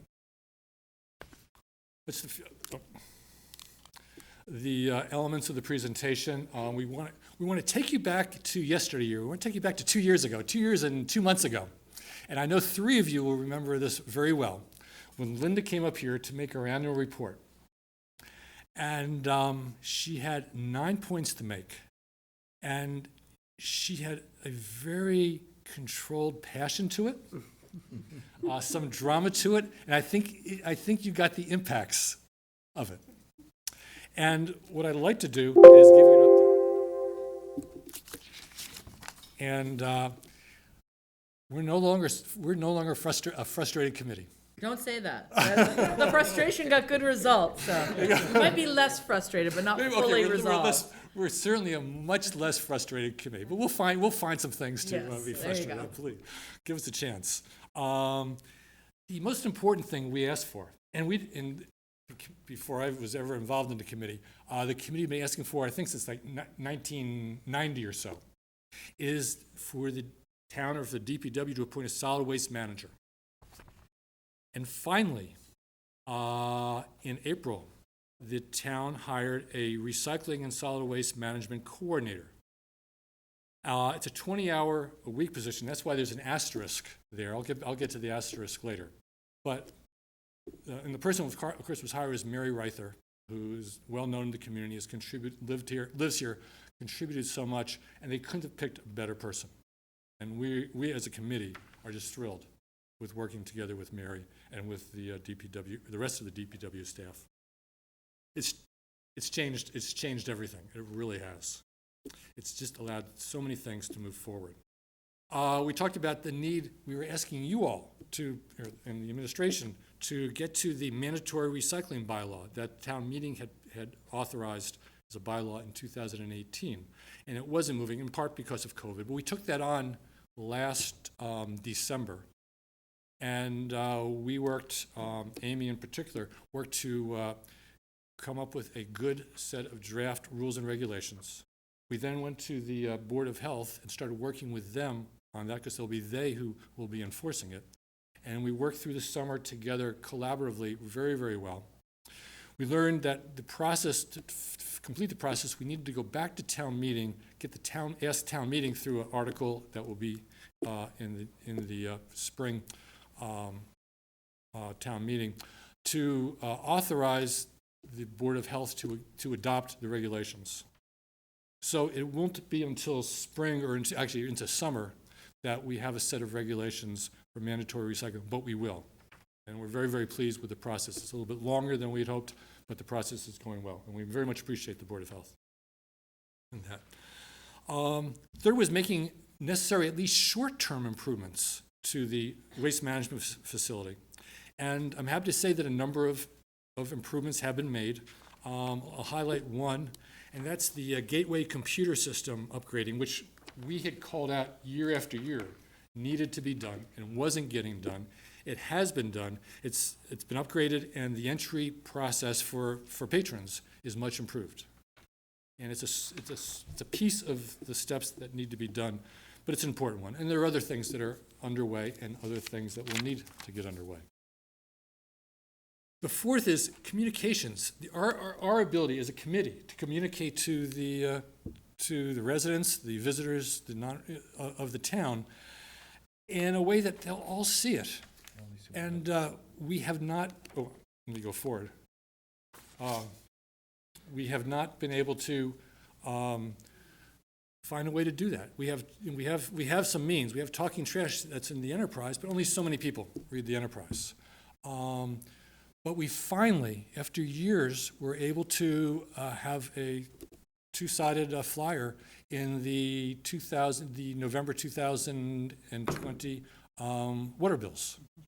So that did go out to all of the homeowners and home dwellers in the town, and that is an improvement. And there are other improvements. The website has been upgraded with more information. And we've got a lot of other ideas of how we can better communicate. Alan, can I just ask Yeah. you a quick question? I know we had talked a while ago about trying to collaborate with the schools on that piece, recognizing that kids are usually drivers for their parents' behavior, particularly around, recycling, composting, and has that gotten much traction? That's like number 9 on the list. And I'll just say, we were making progress. Amy was working with the schools. We were making progress, and then COVID hit. And okay, sorry, we just figured out there's so much going on with the schools that, but 2022, it's on our list. Right.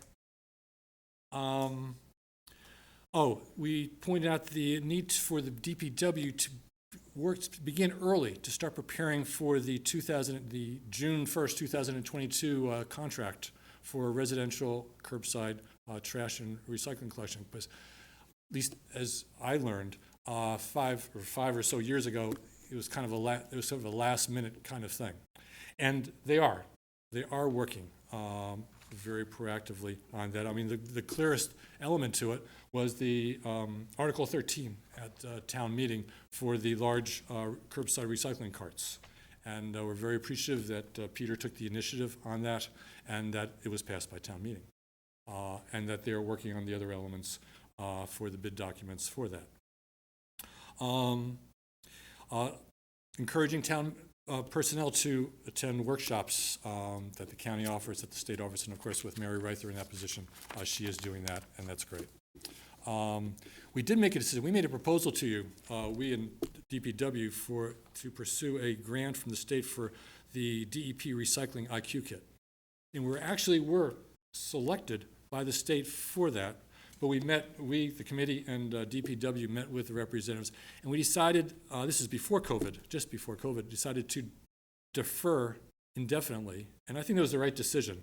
You recall that in last January, February before COVID, in 20, we did our own survey. The SWAC did their own survey of curbside recycling and how well people were performing. We did something like 300 homes, and we got the data without any cost, without needing a grant, and we'll be using that as we go forward. And I already talked about the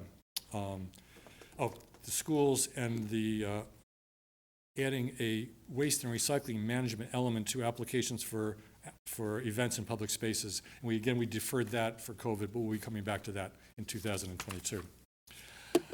Highlight the accomplishments that I haven't already talked about. The biggest one, and I touched on it, is forging partnerships, or the partnership with the Department of Public Works. We as a committee weren't really in sync with the department over at least the first few years that I was a member of the committee. And I've got to say, in the last year and a half, that's really changed. They've reached out to us. We've reached out to them. Peter started a quarterly meeting of his senior staff that touch on solid waste. It's actually not just the senior staff, but Joe Rebello and Samantha Moore and the members of our committee. And we've got a long agenda, and we go through it, and that's such a change. It's great. It's very open. It's very communicative. And we've worked as I said, with the Department of Public Works, and we also worked with the Beach Committee related to the problem with recyclables at the beaches. And we came up with a difficult conclusion that we really can't expect to have recycling at the beaches because of all the wrong things that get in there that contaminate the recyclables. So the beach department removed the recycling committee. It's just no city or town is able to make that work on the Cape or anywhere else in terms of curbside recycling, or not curbside, but downtown, Main Street type or beach type recycling. And then the repairs and reopening of the swap shop also touched on, but the biggest new thing related to that is an accomplishment that we made that we'll be implementing in 2022 is we're doing together with DPW, a pilot program where residents will not need to have waste management facility stickers or pay a $10 one-time fee to use the swap shop, to bring items to the swap shop or to obtain things from. We really want to encourage people to put less things in their trash and find opportunities to reuse. Whether they use the swap shop for this, or any of the secondhand stores, the town center, and so forth. And I'll talk a little bit more about that as we go towards our goals for 2022. So we're going to try that out, and we're looking forward to greater utilization. Our challenges really involve reducing trash tonnage, both for the environmental thing of using less landfill space and so forth, but also for costs, for the town costs, because we know that solid waste disposal is going up. And we'll certainly see that when we get when we have the new contract, that the costs will no doubt be higher than they are today. But that's what's going on, not just for Falmouth, but statewide and nationally. But we want to do this, reduce the tonnage by the standardized carts are going to make a difference, we think, if we do it right. If we can reach, remind, inform, educate, and update every Falmouth resident and visitor of recycling do's and don'ts. So we'll be looking for innovative ways. I was going to have one of our yellow sandwich boards here, and I was going to take it from the lobby, then I realized it was the wrong message was on that sandwich board, so we didn't have it. But we will be reminding everybody who's watching on television or here in the meeting, don't put plastics, don't put your recyclables inside plastic bags when you put them on the curb, or put any kind of plastic wrap on the curb. But that's the kind of messaging. Finding venues to do messaging is a key part of what we've been doing. We'll shepherd the mandatory recycling regulations, we hope, through town meeting, and to the Board of Health. Our goal, whether we achieve it in 2022 or not, remains to be seen. Our goal is to achieve 100% correct recycling for all curbside recycling at every single dwelling within our town. It's a challenge, but it's a challenge we're kind of excited to try to reach. And then within our committee, the challenge of we need to replace, as I mentioned, 2 committee members, and that's really, really important to us. And we also, very importantly, need to expand the swap shop core volunteers. We just don't have enough, and that's we are very much looking to build on that this year. So we've got 3 sets of requests. I'm sorry I didn't keep up with this. First is Department of Public Works.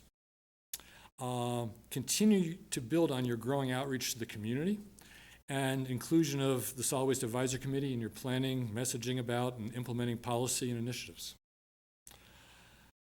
The second is related to the swap shop. And the DPW did provide us with a second shed, a storage shed, this year. It's secondhand. It doesn't fit the bill whatsoever. It's got a regular sized door, but we're dealing with furniture and all that. You can't get in and out of it. We'll be submitting a proposal for a shipping container, a fitted out shipping container to be placed that would be much more accessible. Actually, it would be safe and accessible because there's steps related to the one that we have now, and it's just not a safe situation. And we'll be giving a proposal very shortly to DPW on that. We're hoping that the funding from the grants we've gotten from the state can be used towards that, and so it could be done very quickly. We also, while it's just tremendous having a recycling and waste coordinator, 20 hours a week isn't enough. When the position was proposed and approved by by town meeting, there wasn't an indication that it was a part-time position. We very much would like to see that position changed to a full-time position, and whatever it takes to do it through the town manager's office, the budget director, finance committees, you all, town meeting, whatever, we hope it can be done expeditiously because it will benefit the town greatly. And then, in anticipation of the 2023 the fiscal year 2023 budgetary process, we really like the Department of Public Works and the various budgeting committees and departments to look at necessary short-term capital improvements for the waste management facility, and some long-term ones as well. And finally, I didn't put this on the chart, but there's one specific project that's been put off and really needs to get done, and that's the retaining wall for the tipping area, where a couple of the roll-offs for metals and other materials, where the wall is in really bad condition, and Peter's department wants to do it with staff, but it keeps kind of putting off. I know they're shorthanded and everything else, but it really needs to get done, and so I figured I'd bring it up tonight.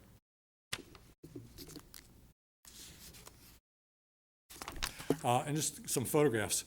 The photograph on the upper left is a swap shop before it reopened with some of the shelving that Mark put in place, and the one below that as well. And the photograph on the right is the swap shop when we open or close for the day, and it's just crammed with things. And even though there's this other space, the other shed, is full of furniture. So we need more space to attract more materials for second uses as opposed to going to the trash. I'd like to also add at this point that we're working, in fact, just today I had a conversation, with Karen Delancey, the director of the Falmouth Service Center. We and they are going to call a meeting probably in late January of the various secondhand shops, the nonprofit ones, the for-profit ones, and maybe folks who do it online, to all come together to talk about how we do what we do and what's our areas of specialty, where we overlap, where we can direct people to other organizations, to cumulatively result in more things being reused or getting second uses or new uses and less things going to the landfill. So that is underway. For you all, select board and town management, we would like to have a social media presence. Presumably that means a Facebook presence, where we can message directly to the community with regard to proper recycling, with regard to what's going on at the swap shop. We get some great items, and we've been posting some things on the website, but not that many, we found that not that many people are consulting the website, at least for solid waste. But lots of people are on Facebook, and we don't want Facebook to get in debates about people. We're not going to do that. But to post information, and to post correct information, because with regard to recycling, there's a lot of very incorrect information that's going around on some of those Falmouth websites. And we recognize that you don't want to get engaged in debates and the negativity that sometimes is there. But it's an opportunity to get out to the community some of the great things that we've got, and information that would benefit them. Second is there's a lot of discussion, there's been discussion in the past, but there's continued discussion of reducing, the biggest way to reduce the amount of waste that go into landfill is remove food waste from everyone's trash. Some people compost, but not that many. And so there's new initiative to, we hope there'll be a new initiative to do something on a Upper Cape basis, Southeast Massachusetts basis, and we're hoping that when that time comes that you'll possibly support, if Falmouth taking sort of a leading role in this, not leading on its own, together with others to help drive that process, so maybe it actually, something will happen. Third is that the town provides the DPW with the necessary financial and policy support to do the job that it needs to do. And fourth, and this isn't specific to our committee, but I think it's a general request, at least I'm generalizing that it's a request, is to establish an ad hoc or permanent town government communications committee composed of staff and community volunteers to evaluate and develop means and methods to improve overall town government messaging to the community. I personally don't think the town does a very good job of messaging. I'll phrase it a different way. The town could do a much better job of messaging. I mean, the example, it took us years and years and years to be able to send a message out with regard to how to properly recycle in a mailer. Other towns have, once a year or twice a year kind of newsletters, that they mail to everybody. I know there's an expense to mailing, but it gets to everybody. We could do much better. Water. We have great treated water, but how many people know we have great treated water? And not just in general, but the details about it. Since the new plant came online 4 or 5 years ago, there hasn't been anything about that. We could do much better, and that's our last recommendation to you. All right. And then we've got one more, and that's recommendations to the community. And this last slide, because we're running really real long. fast. This was Come to the swap shop next 15-minute presentation. This Saturday, come to the swap shop. It's our first free day where you don't need to have a permit, and see what it's like, and then come join us next year.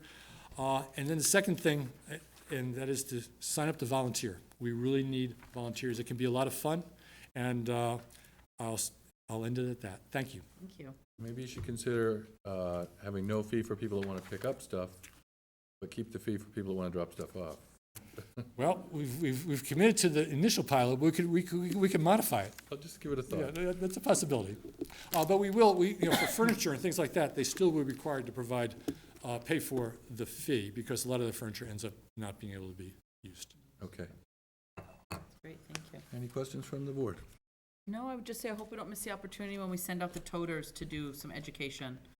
When we send out the recycling toters, that's a great opportunity to have, Linda's thing that she always tells us about, the plastic bags that people still do all of the time and they don't realize it, or the clothes hangers that are a problem, so just one of those educational pieces. I think everyone in town is going to get this bin, and it's a great opportunity to tell them what can go in it. And that little triangle symbol that has the number in it, not everything can go into recycling. Yeah, that's right. You could and put that's that the right on the container so that people could say, oh. The other thing is with your messaging, I agree, and there's the messaging, the recycling message changes. Like, we used to not be able to put pizza boxes in, now you can. And that's an evolving, ever-changing. That's right. And it's gonna change again next year in terms of clothing and fabric. Right. In terms of your trash and not being able to put that in your trash. Right. So we need to be able to continue to message, not make it like sort of an act of Congress, to be able to get a piece of information to the public. Right. Mr. Sousa, what would it take for us to give permission for them to have this informational Facebook page or social media page? Well, I'd like to have Public Works analyze that and get back to the board rather than make a snap decision. There are a lot of pros and cons on social media issues that come up in communities throughout the Commonwealth and elsewhere. So I want to be cautious, and it's something that Public Works can take up. I've just seen seems to be really positive for the fire department and the police department for, getting public awareness of what they're doing and so forth. Right. In those cases, of course, we have staff members that are overseeing that. Oh, and the solid waste coordinator, Mary Reither, we don't want to have it our Facebook. We want it to be the department's Facebook, for which we would help with the Provide input information. to it. Yeah, we don't want to do the Facebook ourselves. Understood, and that's something I'd like Public Works to take a look at and discuss at a future meeting. Okay. All right, thank you so much, Alan. Appreciate it. Thanks for the opportunity. Thank you. Okay. Next, we had a request from Ms. Megan English Braga. If the beach committee 3 applicants are here, are they maybe out in the hall? I know Nancy's here. I was just gonna say, I know we have 3 spots, and we have 3 really qualified individuals. Not that I want to take anyone's opportunity to be interviewed, but I also hate for people to be here until 10 o'clock if it's likely we're going to appoint All them. three Yeah, people all for 3 spots. Yes, I just, just knowing that we have a couple more, really big reports coming, that was just my thought, so. I would second that, to move it up. What do you think about that? I think we would, if we're going to do interviews or if it's going to be the Or regular we just want to move to process, appoint them? I would support moving to appoint them Second. and dispensing of it. So I would move to appoint Nancy Quigg, Edward Schmidt, and Derek Pratt to the Beach Committee with their term ending June 30th, 2024. 24. I see Nancy is here in attendance. Second.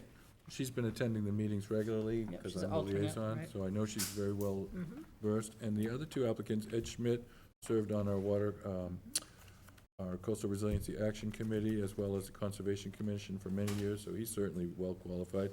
And Derek Pratt's resume was quite impressive. And I don't want to shortchange him of the chance to introduce themselves. Nancy, Well, would if you you like to should. say anything, or would you just like to get on the committee? Just that it's been a really positive experience, a lot of collaboration. Should have you come up if you do want to.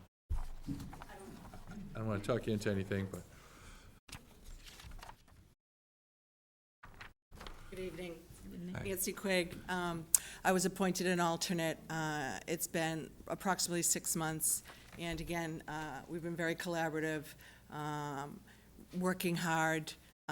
We all are like-minded in our dedication to the town. We do recognize that the beaches are one of our greatest assets here in Falmouth, and thank you, because I very much want to continue. So thank you all very much, and thank you for moving this up. Thanks. And Thank you. good night. Thank you. Okay, so we have a motion. Is there a second? Second. I second. Okay. Somebody. All right. All those in favor of these 3 appointments? Aye. Thank you very And much, thank you Nancy. for your willingness to serve. And next, we have a report from the Water Quality Management Committee. Oh, Ed, sorry, we just put you on. You're all good. We put you on ahead of the game, sorry. Hope you don't mind. Did you want to say anything? You're notorious. I think I was told something like 9:30, so you're early. Yeah, we are early, and I hope you're not offended by taking this out of turn, but we noticed that the other items on the list might go on quite a while, so we went ahead. All right, let me get my breath, no problem. Good evening. Good evening. Good evening. So we already voted to appoint you. Yes. So unless you object. If you want to have a say, you're welcome to. Well, I came with my props. The I prop? do want to say, I still have materials from more than 10 years ago. Okay. You are more than ready. This is the beach management plan. Okay, Very well done by the Good. Woods Hole Group. excellent. A lot of very good, important information. Yep, And it puts the basis for a notice of intent for a 10-year permit for dredging and beneficial reuse of the dredged spoils, placing them on the town beaches. The date of this report was November 2011, which okay. suggests it may have expired, the 10-year permit, last week. So I guess my first order of business will be to see what the current status is, and maybe we have some work to do. There's probably still some relevant information in there. Thank you so much. Yeah, thank you. Well, I'm glad I made it on time, thank you.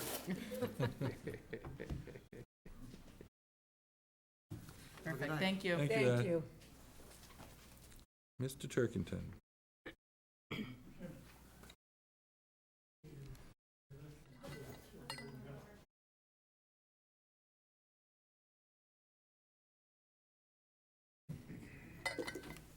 Okay, what do we do to get the swap shop off and us on? You gotta trash it. But you're really on fire tonight, huh? Wow. Didn't even get it. A little slow in the uptake. You're still tired from your sprint yesterday when you left us in the dust. And then let me get you You in. know who's in shape. Yeah.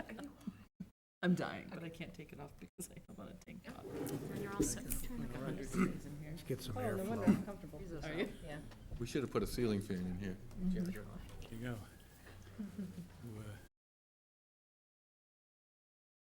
I'm preparing for a long night. I see. Okay, well, thank you very much for having us.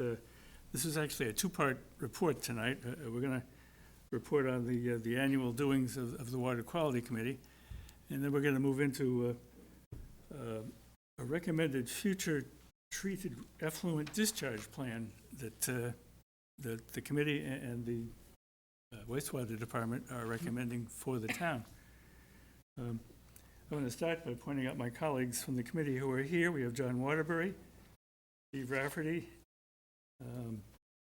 Tom Duncan, Ken Foreman, Jordan Fry, she's our newest and smartest member, and a couple of others who are also here.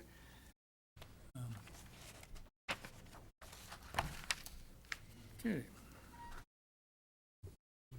Well, let's try this one.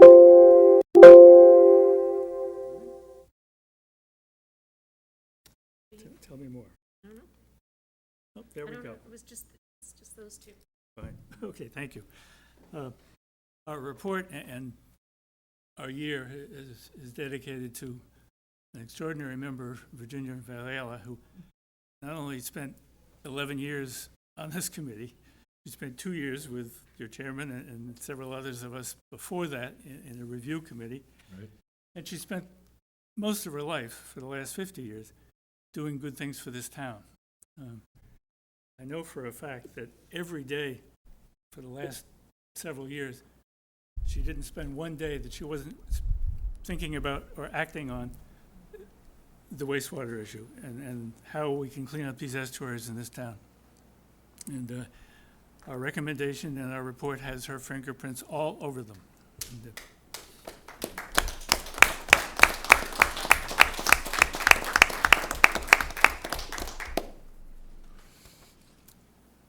first, we're just going to give you a brief report, or maybe not so brief after what I'm seeing tonight, on the Water Quality Committee's alternatives research. Remember, we have a two-part mission in this town. One is to develop and experiment with and try out alternatives to sewering, and we've been very successful at that. We've been leading the Cape and the Commonwealth in many respects in that regard. So I wanted to bring you up to speed on what progress we've made in those areas this year. First is on the innovative alternative nitrogen reduction septic systems, which is a long way of saying add-ons to septic systems. that are not connected to a sewer. Our staff consultant, Kristen Raston, and John Waterbury have both been working with the Barnstable County group that has been looking at responsible management entities. If you're gonna have individual septic systems, you gotta have management. The DEP is quite clear about that, and the town is gonna have to be responsible for these things. How the town can do that, that's a work in progress, and we've been working on it. John Waterbury in particular has been working on an updated bylaw for installing IAs, not everywhere, but just in the Buzzards Bay estuaries. Our premise here is that those estuaries are unlikely to be connected to any sewer system for decades, if ever. And if you want to address the nitrogen problems in those estuaries, you're going to have to do it with IAs. So he's shopping around now to the Board of Health and to the Planning Board and to the other entities, a proposed bylaw that would basically say if you live within 300 feet of Quistit Harbor or West Falmouth Harbor or Rand's Canal or what's the other one? Fiddler's Cove. If you live within 300 feet of those water bodies, and we have an approved for general use by the state, an IA system that you can put in the ground, we might want you to put it in the ground, if we might even require you to put it in the ground, because in those estuaries, those systems, if they produce the kind of results that we've seen, they can reach the TMDLs without sewering, at an enormous savings to the town and to everybody else. Why can't we apply that to ponds too? Ponds is a whole different story. The problems in ponds are different. They're more affected by phosphorus than they are by nitrogen, as you know. And, maybe you would need to at some time in the future, but we have our plate full dealing with estuaries. And frankly, if you got 50 ponds in this town and you want to form another committee to deal with them, you're welcome to. Seems like we could up right in here and just say, if you're upland of a pond, that 300-foot rule applies as well. Well, how would that hamper your, if it was just changing a few words, it would include that.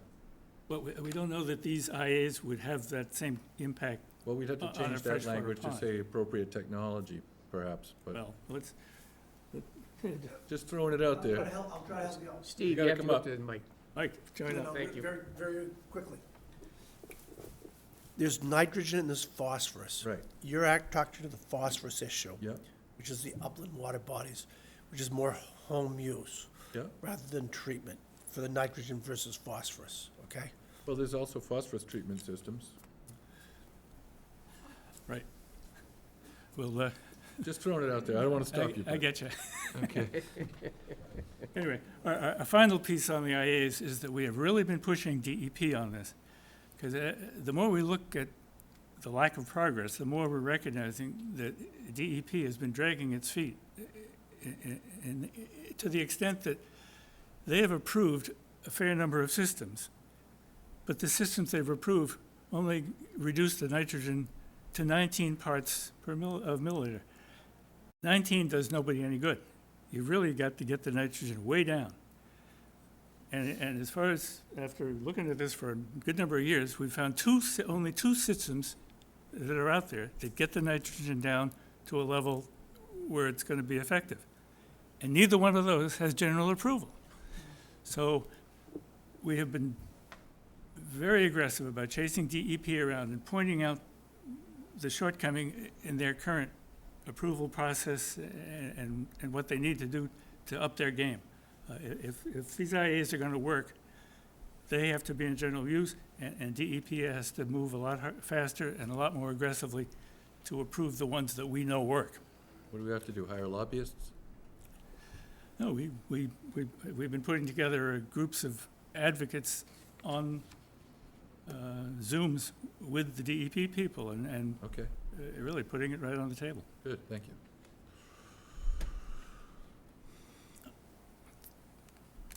All right, Little Pond Sewer Service Area, you're all very familiar with that. Thanks to our $40 million worth of sewering out there, we have we have put in place a system that will reduce the nitrogen inputs by 88%, according to the MEP formulas. Everybody is now out there measuring to see what the result actually is in real life. And thanks to you and the funds you gave us a few months ago to hire SMAST, SMAST has gone out there. They did the first MEP study of Little Pond in 2005. And that's the baseline we've been working on ever since. We need a new baseline. And so this fall, with the funding you provided, they went out and took all the samples they need to take.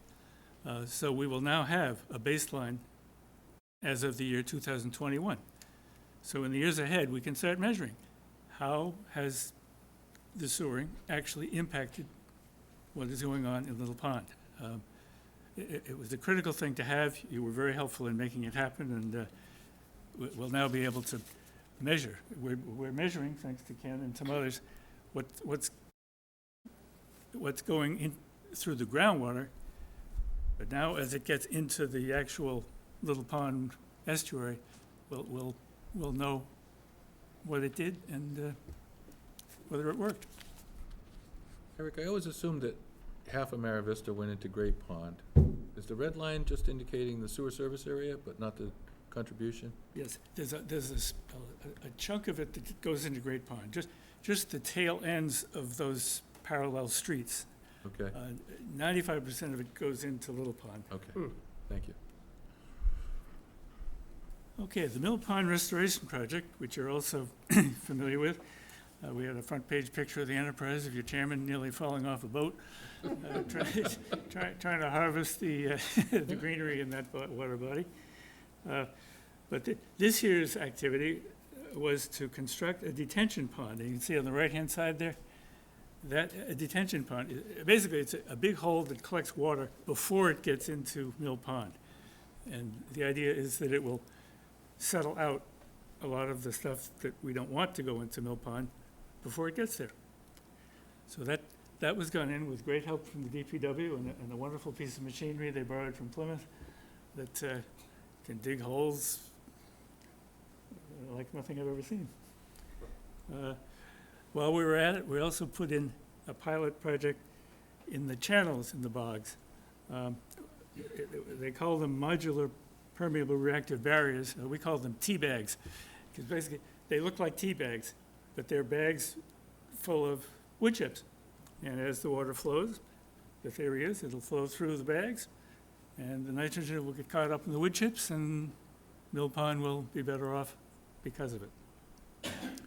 Our partners in all this have been the East Falmouth Village Association, and they've been just terrific.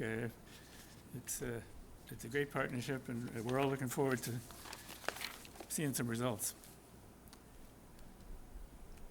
Okay, permeable reactive barriers. We have with us Matt, well, we don't have Matt with us, but we have Ken Foreman, who was the godfather of permeable reactive barriers on Cape Cod. In fact, he put the first one in at Webner. It's been sort of the precursor of all that has followed. The project, as you remember, it's near Great Pond.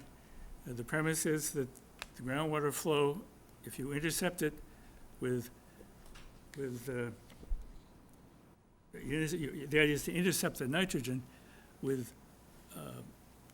liquids, not actually liquids. It's more the medium that they use is Carbon. Similar to French fry oil at McDonald's. It's counterintuitive, but the premise here is that there's a lot of carbon there, and that will absorb the nitrogen as it passes through. And what we've been finding is that this really works. I don't know what the numbers are, but you've been getting it. You've been following each other in the group. How far down have we been getting this nitrogen? Well, I think they injected, what, a little over 30 feet, right? Yeah. And as far as I know, it's wherever that oil.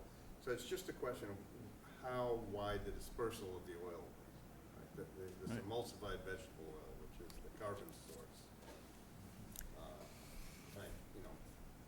Issues that they're discovering have to do with. You should probably come up, Ken, 'cause Yeah. I know people at home are wondering what you're saying. Sorry. So the issue is they're adding emulsified vegetable oil, which I believe is a soybean oil, basically, and that provides a carbon source that fuels this microbial process of denitrification. So there were 2 doses administered, a 1-year dose and a 2-year dose. And as Matt says, this was an experiment designed to fail. They wanted to see what the limits were of how much of this EVO you'd have to add to be effective, and sort of what the minimum amount would be. So the 1-year dose, I guess, is petering out a little bit. Right. The 2-year dose is showing quite strong effectiveness at getting rid of the nitrates wherever it dispersed to. But, you know, it's in process, so I don't think we have the complete picture yet. So will we redose the 1-year dose area now that we know that the result? Actually, I'm not sure what the next step is. It's a 3-year study, so we got 1 more year to go. Whether they redo it in the middle or wait till the end and decide, I'm not sure, but it's very promising for certain areas. Okay, now the next one is something you're familiar with. The town voted for widening the inlet in Bourne's Pond back in 2014. We are finally through, I believe, with the design and the federal and the state permitting, and the project will be combined with the Minot Road Beach Preservation Plan. And construction initiated in 2022, am I right about that? Yep. Yep. We're waiting on 1 more permit, but we're expecting fall of '22. Beautiful. So good things take time. Can we get a change order to raise that up about 3 feet? Peter, you want any change orders? Go back about 700 feet in the roadway. Yeah. All right. And the Eel River Shellfish Project, Tom Duncan has, working with the shellfish guys in this town, has created a whole new thing, which is basically a grand bargain between the shellfish guys and the water quality people. The shellfish guys will get to do their work propagating shellfish in the estuaries, and they will do it the way the town wants them to, measuring how much nitrogen they take out when they take out their shellfish. This has great promise because we have a lot of estuaries and a lot of areas where this can be done in commercial quantities. The experiment we started out with was 3 half-acre sites over in the Eel River. All 3 of them have worked out well. They've all used their full half-acre. They're all selling their oysters again, which was a big problem a year ago. And we estimate just on those 3 half-acres, you removed 180 kilograms of nitrogen per year, which is the equivalent of sewering 40 homes. At no cost to the town, and at some profit to the economy of the town and to the employment of the town. This piece, we won't take credit for, but Andrew Gottlieb, the selectman in Mashpee and the head of the Association for the Preservation of Cape Cod, was the godfather of this legislation. Dylan Fernandez and David Fiera and Vinnie DiMacedo, who was a state senator at the time, pushed it through. And I will say, for 2 Republicans, to advocate for a tax increase was a rare thing and a very valuable thing for Cape Cod. We're the only two amazing things happened last year. One was the Republicans voted for a tax increase, and 2 was they voted for a tax increase that benefited Cape Cod exclusively. This hardly ever happens, and it happened. The result of that is 25% of the cost of that $20 million wastewater treatment facility improvement plan that you just heard about, we're going to get 25% of the money back. And not only for this project, but for all future projects. We're going to get 25% of the money back from the people who rent Airbnbs. I think it's a wonderful arrangement for all sides. And revenue's never been higher, you know? Yes. It didn't hurt a bit. You know, the realtors were afraid it was gonna be a problem, but it wasn't. No, not at all. So that's our report of our doings this past year. The second half of this report is, in a way, weightier. It's our recommendations, and the wastewater superintendent's recommendation on what to do with future treated wastewater discharge. Amy is going to come up and kind of paint the picture of what we do now and what our needs are going to be, and then I'll come back.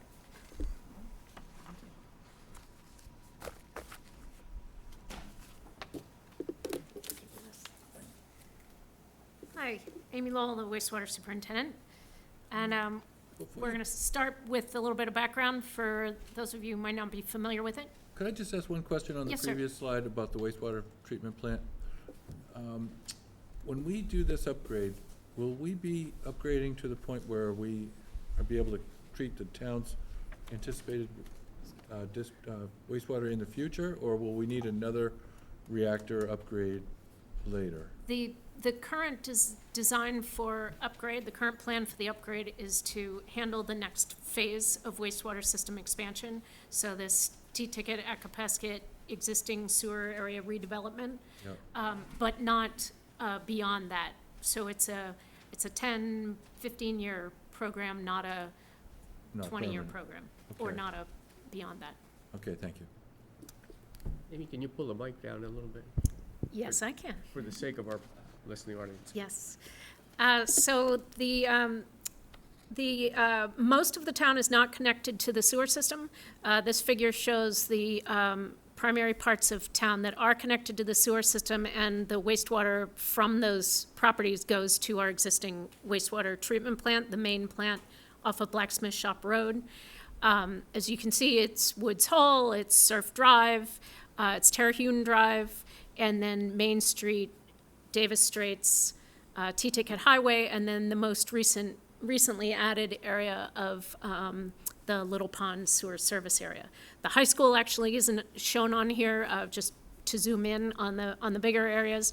And the new Silver Beach area of town, it's about 200 homes, is connected to sewer, but that is a separate treatment plant. So these are the only properties in town that are connected to the sewer system that goes to the main plant. And the brief history of that, the first sewered area in Falmouth was in Woods Hole, sewered in the late 40s. That sewer system in Woods Hole discharged to an outfall in Great Harbor in Woods Hole with no treatment except for bleach that was added before discharging. In the 1980s, the treatment plant that I'm calling the main wastewater treatment plant off of Blacksmith Shop Road was constructed, and the sewer was expanded to those areas that I showed of Surf Drive, Main Street, Davis Straits. The wastewater from those areas, when that system was built in 1983, the outfall in Great Harbor was of course abandoned, and the town constructed initially 5 open sand beds for discharge of treated wastewater. And over time, the town has added another 8 beds in that area. So we have 13 open sand beds that are north of the treatment plant, at which the treated effluent from the Woods Hole and those other service areas is discharged. And we're currently permitted to discharge 450,000 gallons per day from those areas to those discharge beds. As what we were just talking about, the Little Pond Sewer Service Area project was Mara Vista and Falmouth Heights. That was completed in 2017, and for that project, 2 new sand beds were constructed, beds 14 and 15 north of the other existing beds and outside of the West Falmouth Harbor watershed. And those are permitted for 260,000 gallons per day. So those two numbers together are 710,000 gallons per day, and that is the discharge limit for our current wastewater facility. And that is a limiting factor, as we've discussed many times over the past couple of years in flow-neutral bylaw hearings.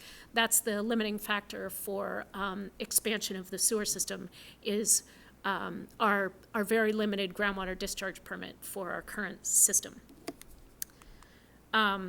So jumping now to our future priorities. This is a figure you've seen before in thanks to the Water Quality Management Committee. We talked about what we've done so far. The question is, the town has many coastal ponds, all of which are impaired to one degree or another by nutrient loading, primarily from septic systems. And the question is, where do you start? What do you do next?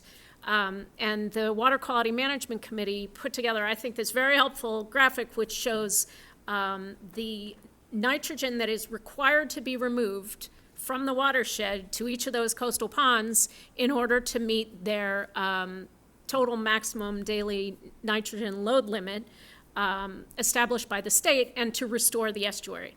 And what's obvious on this chart is that they vary quite a bit. And the 5 ponds on the southern bottom end of this chart are the ones that need the most work in order to meet their limits. And those all happen to be the South Coast embayments. Little Pond, you can see, has 5,000 kilograms per year of nitrogen was required to be removed in order to meet its TMDL, and the project, the Little Pond project, we believe is going to accomplish 88% of that. So that was the first step. The next step in planning is Great Pond, which is the bar just below that, and that is the next biggest nitrogen load that needs to be removed in order to restore an estuary. Green Pond, Bournes Pond, and Wacoit Bay are the next 3 biggest nitrogen loads to be removed, and so those are the follow-on phases beyond this Great Pond priority. So in order to think about effluent discharge siting and managing of treated effluent flow, we needed to estimate the flow that we're talking about over the next 5, 10, 15, 20 years. So the short term, we divided those flows into 3 categories: short term, medium term, and long term. The short term is to sewer the area, the southern watershed to Great Pond, which is what you see here on this figure. The first area, I've got my mouse on T-ticket sewer area. That would be the first priority and the first area we would sewer because it immediately abuts the area that we most recently sewered. And the estimated flow from that is 150,000 gallons per day. The Acapesket area is then east of Great Pond, and that is the area labeled 2 on the figure. And the estimated wastewater flow from that area is 210,000 gallons per day. We've also, as I said, allocated within our planning 140,000 gallons per day for redevelopment within the existing sewer service area.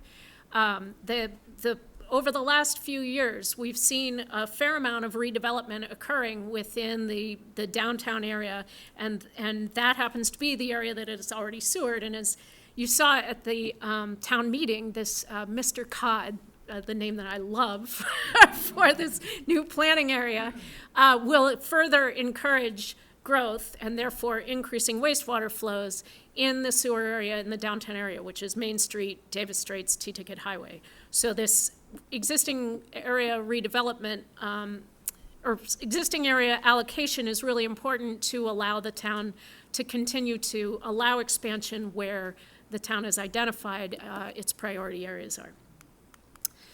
So beyond that, the midterm needs. So this is not what we are planning for in this next phase of sewering, but this is the next priority beyond that would be these most densely developed peninsulas south of 28 that affect water quality in Eel Pond and Wacoit Bay, as well as Bournes Pond. So that's Fisherman's Cove, Seacoast Shores, Sea Pit, Antler Shores, and actually Oyster Pond we've put in with that as well, the watershed to Oyster Pond. That is not, that is a pond which is not within this South Coast planning area, but which has been in the town's wastewater planning area. We've been working on Oyster Pond wastewater planning for a long time. So that's included in that next phase, that midterm phase. The estimated flow from that set of service areas is 340,000 gallons per day. The long-term needs would be another 5-10 years beyond that, and what we've allocated for our planning right now is 190,000 gallons per day. The state requires when you submit a plan to them that plans to meet your load limits through any technologies that are not state approved so far, like permeable reactive barriers or oysters or any of that, that you have a contingency plan for how you're going to meet the nitrogen load with a conventional system. So one way to look at the long-term needs is sort of a backup plan for Great Pond if some of the alternatives in that planning picture don't work out. Back to Eric for a little bit. Okay, I've got two things I want to show you. One of them you can see up there.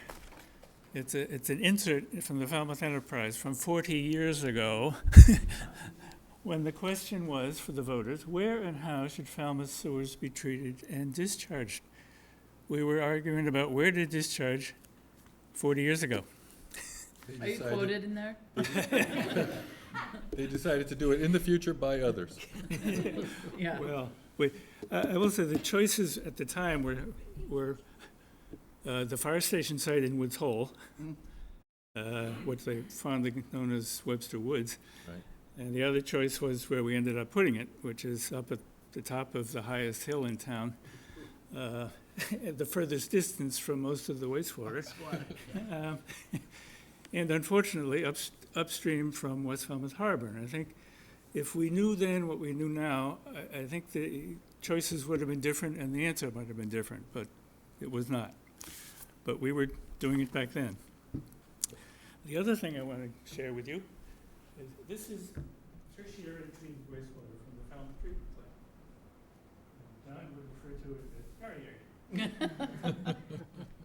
You want to challenge us to drink it, right? Talking a lot about tertiarily treated wastewater, because that's what we're going to be putting into the ground. Mhm. And I wanted you to know, and the town to know, it's pretty clean stuff. It looks good. Our plant brings it down to 3 milligrams per liter, which is less than one third of the EPA standard for drinking water. So we're not putting bad stuff into the ground. We're putting as treated stuff as you can put into the ground, and you can see by looking at it. How much more do we have to treat it to drink it? Well, there are places where they do that. Really? Steve would have to come back and We'd have dedicate just to that. We'd have to bring Steve back. Okay. So, And how much would we have to treat it to equal the ocean water? It's there. Probably better than that. That is one of several questions that we are hoping you will provide us funding to answer before this meeting is over. But as we say, we were looking at this 40 years ago, and for the last 3 years at least, I've been advising the town manager and certainly some of the selectmen that we need to have an answer to this. And there is a time factor, which is by the end of 2022, we have to tell the state where we want a sewer next, and at the same time, where we're going to put the discharge. And we know the answer is not going to be easy, and we're going to be talking about it for the next half hour, but there is a time factor. This year, 2022, is the year when we have to answer that question.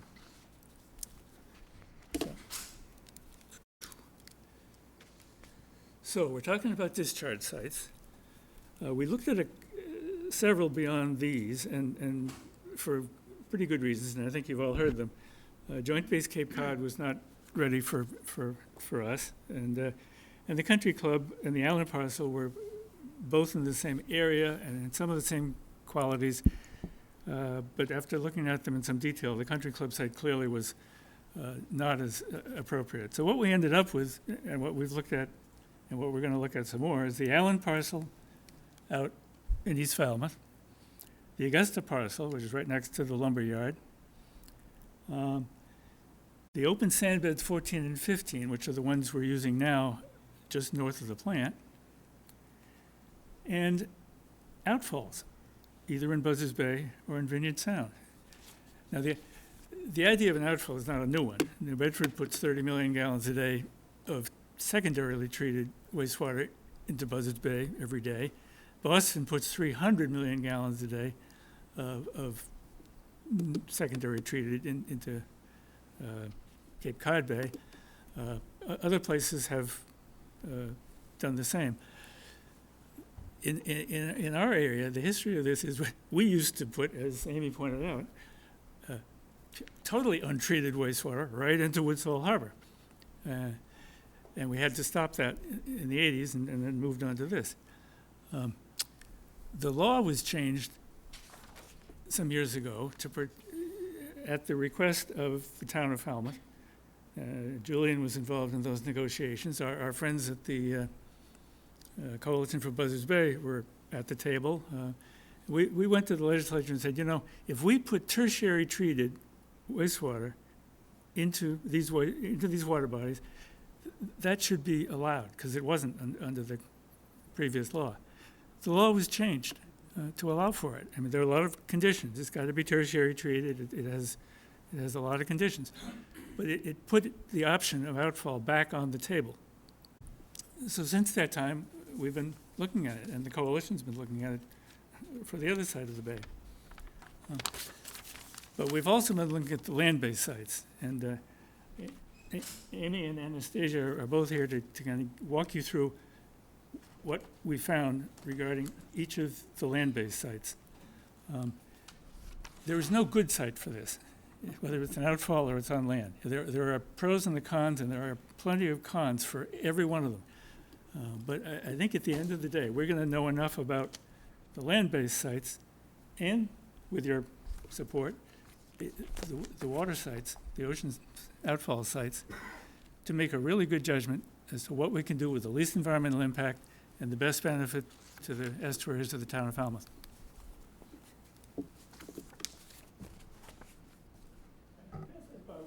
They don't have to drink. Yeah, have a little sip. Yeah, that's nice. Take a swig. I've seen it before. It's on her mantle. A working group of the Water Quality Management Committee called the TWMP, or Great Pond Targeted Watershed Management Plan Working Group, has been meeting at least once a month, often twice a month for the last year, evaluating, working towards discharge site selection for Great Pond treated wastewater effluent, as well as a discharge site for the future flows.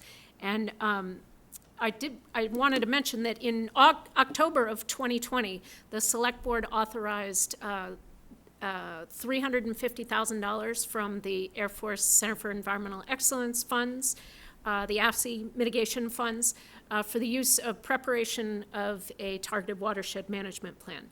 And so this working group has been working together with the DPW staff, as well as Anastasia Rudenko from GHD is here, and her team at GHD has been supporting the town in gathering information from each of the potential discharge sites and modeling them and helping the town move forward with this evaluation process. So we're not going to go through all of the details of the evaluation, but these listed here are the factors that were considered in evaluating different discharge sites. And we'll go through the pros and cons of the sites that Eric mentioned as highlighting the most important of these comparison factors. So the Allen parcel is one of the land-based sites, discharge sites that Eric mentioned. It is north of Carrot Shop Road, and it is a town-owned, one of the advantages of it is it's a town-owned site, which is a municipal use is allowed for that site. It has a large capacity. Part of the evaluation that was done over the last year was an evaluation of the hydraulic capacity of each of these sites.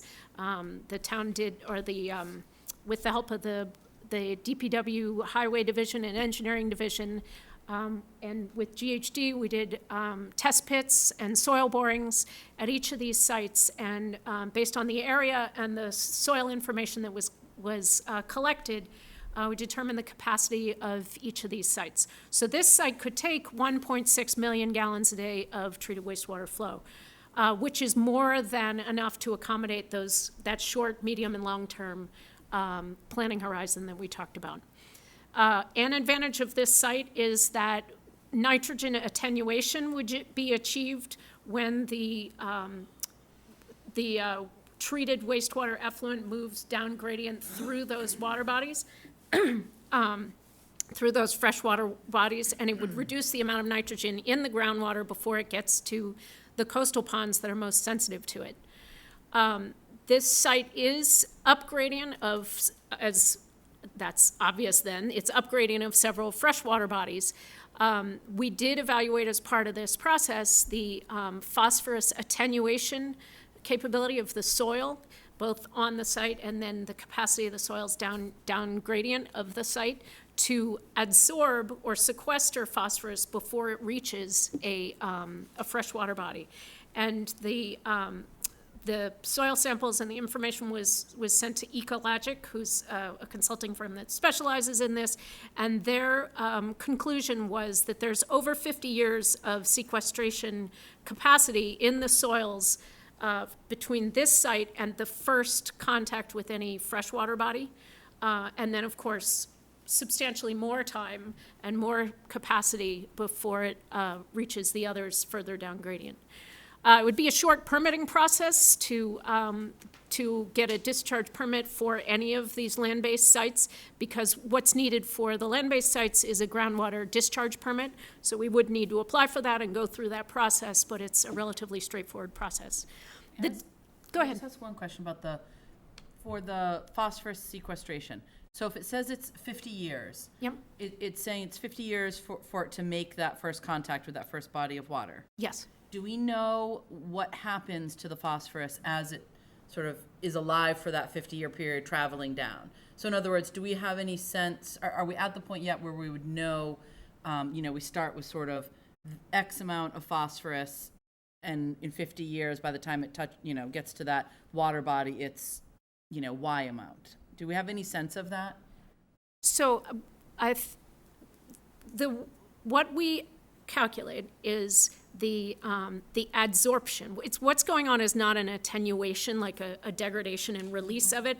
It's absorbing to the soils. So what they estimate is based on the volume of soil and the constituents in that soil, the metals and they do a soil analysis, how much phosphorus could be absorbed. So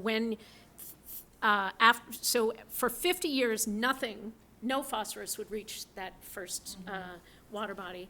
And at that point, some small amount would begin to reach the water body. I'm not sure if that answers your question or not. Yeah, I guess, and I'm not asking you to answer it tonight necessarily, but I'm just curious about ultimately how much phosphorus reaches that water body is what I'm asking. And we can get, some more details for another. I'm just thinking, I know folks, the public is going to want to know, okay, so in 50 years, is there just an influx of whatever we've held in abatement for 50 years, reaches these water bodies, and we have the same problem with phosphorus that we've already previously discussed? That's sort of the beginning of the detection. So it would not be a sudden release. It would be, this is a way, one way of thinking about it is just the planning horizon that we are looking at for discharge siting. The part of the context is we are talking about outfall and also about changing sites over time. So this is one way of looking at, how much time do we have before we might need to be further concerned about phosphorus. The other thing that we do talk about is it is possible to add phosphorus removal technology to the wastewater plant in the future if that becomes necessary. Right now, that is not required as part of our groundwater discharge permit. It's not expected in our next phases of discharge permitting, but it is technologically feasible. It's an additional substantial cost, but it is something that can be done. I just know for us, as we make a decision, it'll be something that folks who live in this area are going to be, of course, and individuals across the town obviously who care about, as Doug was mentioning, ponds and other water bodies. So absolutely, maybe we can think about it further. But thank you. Wait, yes, Sam. I'm going to ask the question: what happens to the phosphorus after it's been sequestered? So it's adsorbed to the soil, and eventually enough phosphorus comes along that it cannot absorb anymore. That I understand. Yep. But what about after the 50 years? Does that phosphorus begin to feed into those estuaries? So I think we can talk more about this as we go along, but that sounds like the biggest can you could kick down the road. So it's not Yeah, it's not a sudden release, but what it means is that that soil can't accommodate any more. So as you add more, that does move with the groundwater. And once you reach saturation, it seems like it's gonna be You're not getting many relative- more removal. fast if you continue to dump it in there. You'd better find a new spot at that point. Yeah, I think you've answered my question, which is, we don't really know what's gonna happen 50 years after you've saturated the sequestration capacity. We know that it will not continue to sequester more phosphorus, so that is, if you continue to add phosphorus, more will continue. Right. In theory, could you add in vegetation that needs phosphorus to help remove some of the phosphorus from the soil? And harvest it? Are you saying at the wastewater plant? No, Or at the pond, or in the discharge surrounding, the discharge site, the surrounding areas, in theory? There are a variety of ways of removing phosphorus if it came down to needing to do that. I think you see where we're just not putting you on the spot, just knowing that these are the questions that the public is going to ask. Absolutely. And we want to make sure we can give a good answer, that's all. Right, So and some that's- of it, we'll just have to get more information. As we Right. go. Right, so that's why we're talking about it. It is these highlight some of the major issues for each site, and that's one of them. The disadvantages of this site is that it is 4 miles from the wastewater treatment facility, so we would need to construct a lift station and 4 miles of force main to get that wastewater to the site for discharge, and that's a substantial portion of the cost of this discharge option. As we've discussed, even though we when we collect the water, we pump it up to the treatment plant, and we do a tremendous job of treating it, and we remove more than 90% of the nitrogen from that wastewater. When we bring the treated wastewater back, there is still some nitrogen in that wastewater. And because all of the coastal ponds are nitrogen limited, anytime you add any nitrogen back into those coastal ponds, you're sort of taking away from the benefit that you achieve by sewering. So that's a disadvantage of this option. You can see the figure on the right here is a representation of groundwater modeling of discharge on the site. And these blue lines are basically the pathway that the water would take from the discharge site to the coastal ponds. And what you can sort of see in this figure is that the discharge ends up splitting. So a large portion of it ends up ultimately in Gray Pond. Some portion of it also ends up in Green Pond. And both ponds, therefore, we'd lose a little bit of the benefit that we achieved by sewering by introducing that nitrogen again.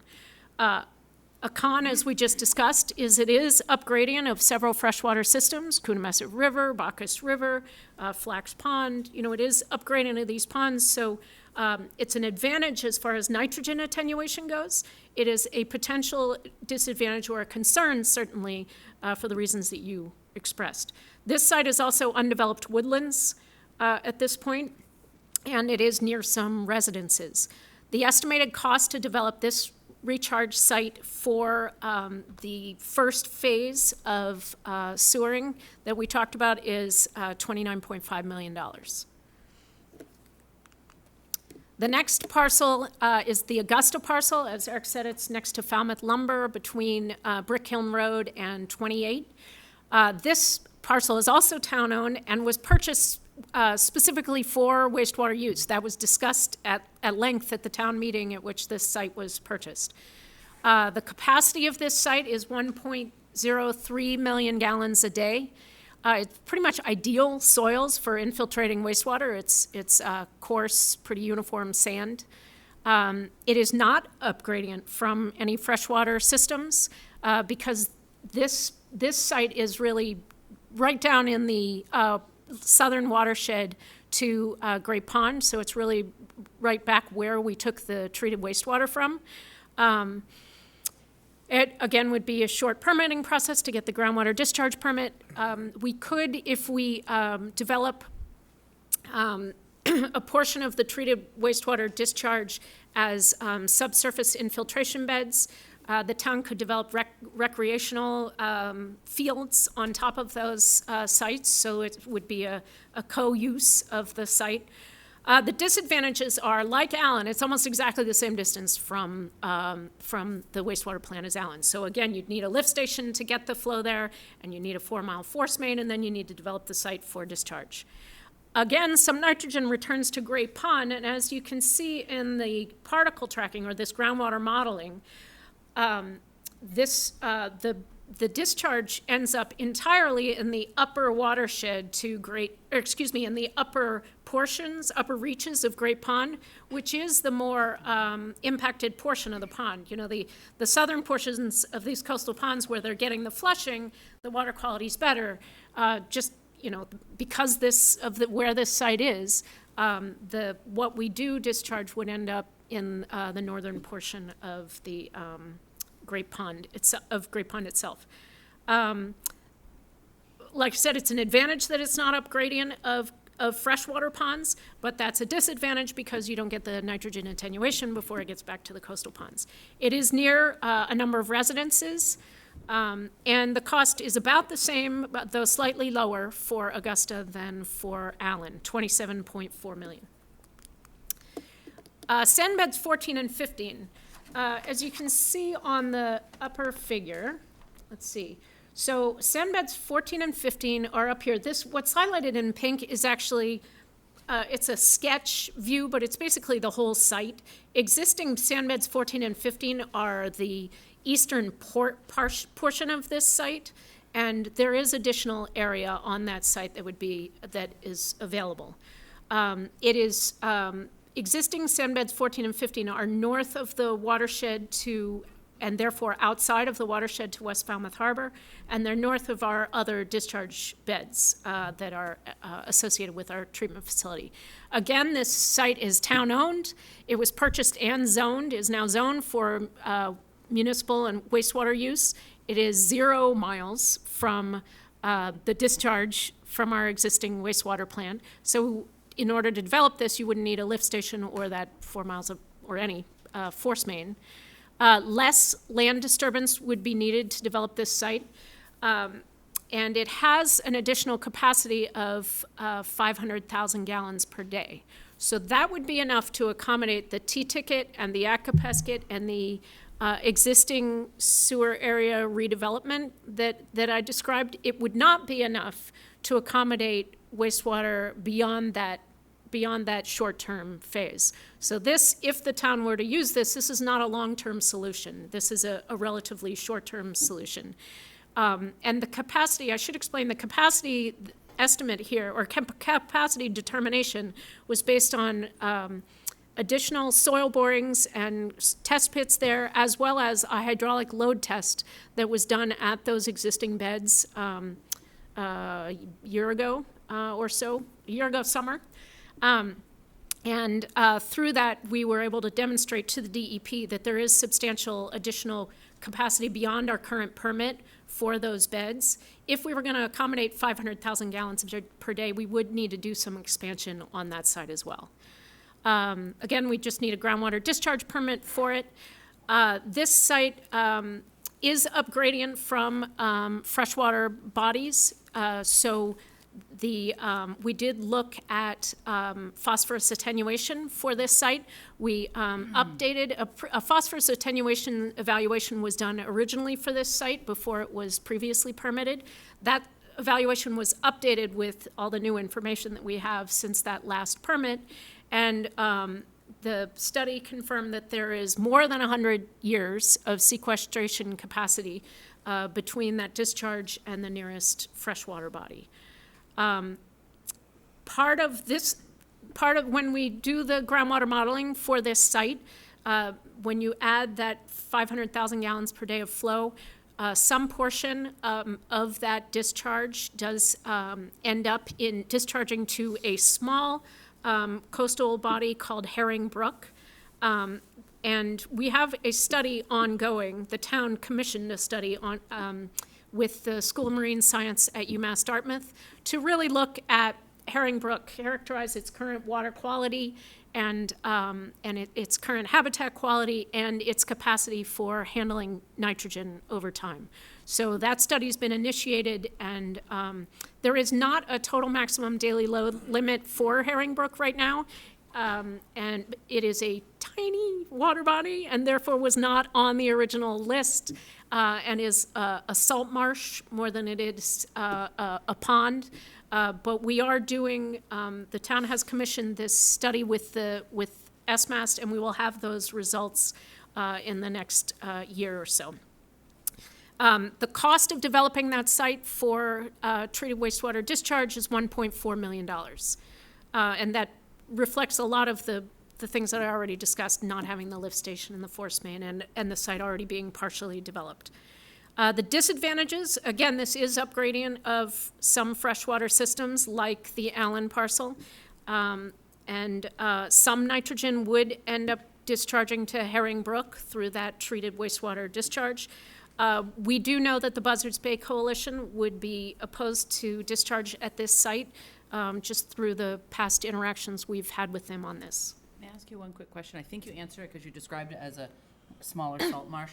The Herringbrook, do you have any sense of whether or not it's at all appropriate for propagation of, shellfish? I don't know. That's certainly something that the town could look into. That marsh drains entirely at low tide, so maybe in the very entrance to it. Yep, okay. Shellfish are not my bailiwick. I was just wondering if there's any way to offset it. No, that makes sense. It's non-tidal. All the water goes out twice a day. Yeah, it pretty much empties out entirely. So, Amy, I thought I previously thought that we were not actually currently using 14 and 15, but I guess we are. We are using them, and our permit is to discharge up to an average of 260,000 gallons per day there. That site was permitted, so the lower picture there, the two beds you see in the picture, sorry, I'm pointing over there, you see it here. That is beds 14 and 15 as they were developed for the Little Pond Sewer Service Area. Right. And so we do use those beds now.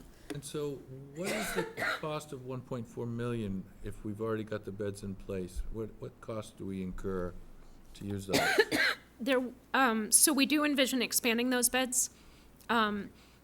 You can put additional flow to those beds, but we would we would be expanding them as well. I see, okay. Excuse me. Outfalls.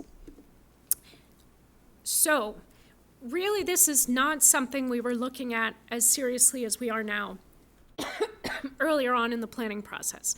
The issues that we brought up in the land-based site review really drove the Water Quality Management Committee and me to think more seriously about an outfall for at least the longer term. Because all of the coastal ponds are nitrogen limited, and because anywhere you put that treated wastewater on land, you end up losing some of the ground you've made, it just really begs the question of what are we doing discharging on land, and really should we be looking at other options for the longer term?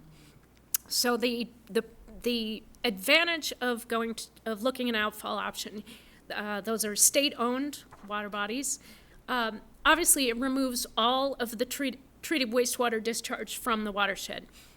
It eliminates your freshwater pond concerns, it eliminates your coastal pond nitrogen concerns, your freshwater pond phosphorus concern, your coastal pond nitrogen concern, and it discharges to the either Buzzards Bay or Vineyard Sound, and has a virtually unlimited capacity. Obviously, there would be a limit at some point based on the pipe size and all that, but compared to the land-based sites, it's a virtually unlimited capacity.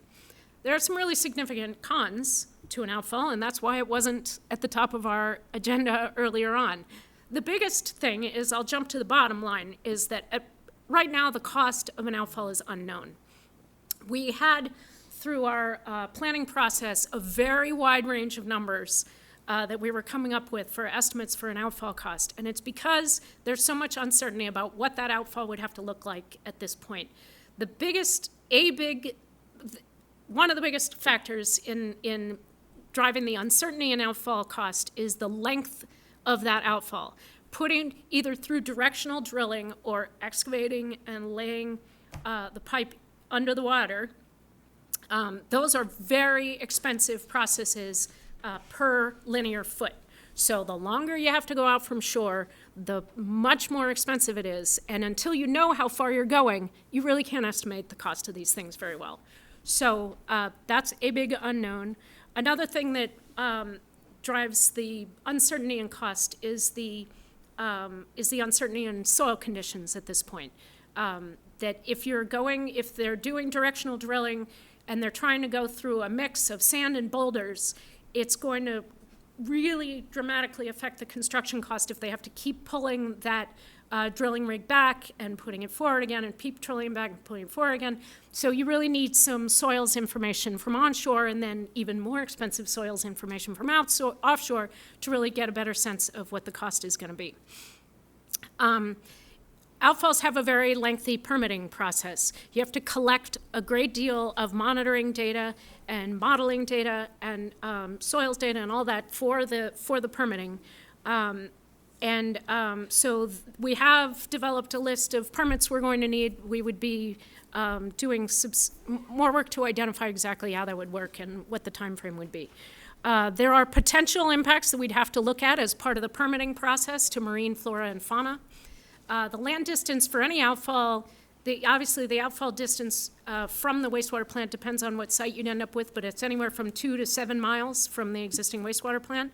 And there's unknown public acceptance of that concept.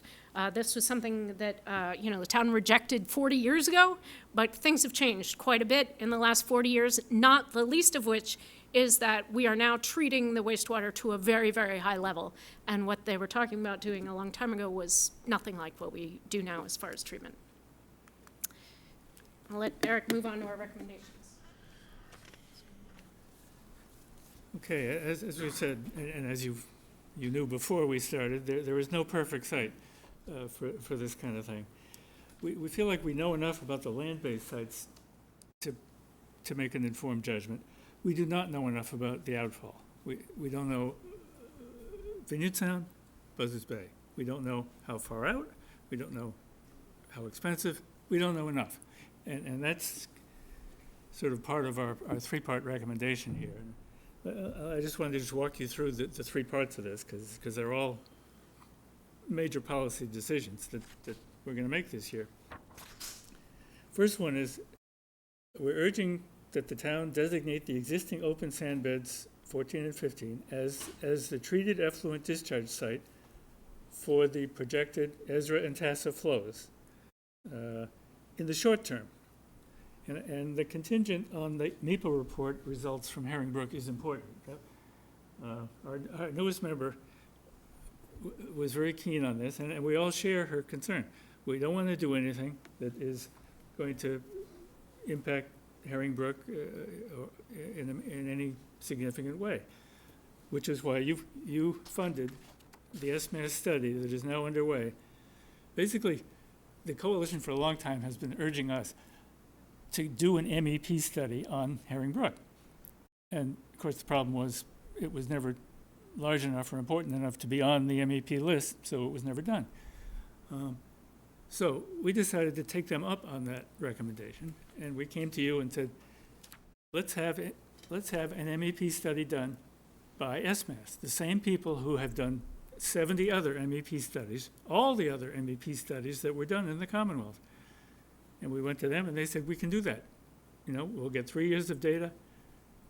We'll do it exactly the same way we did the MEP studies for all the other places.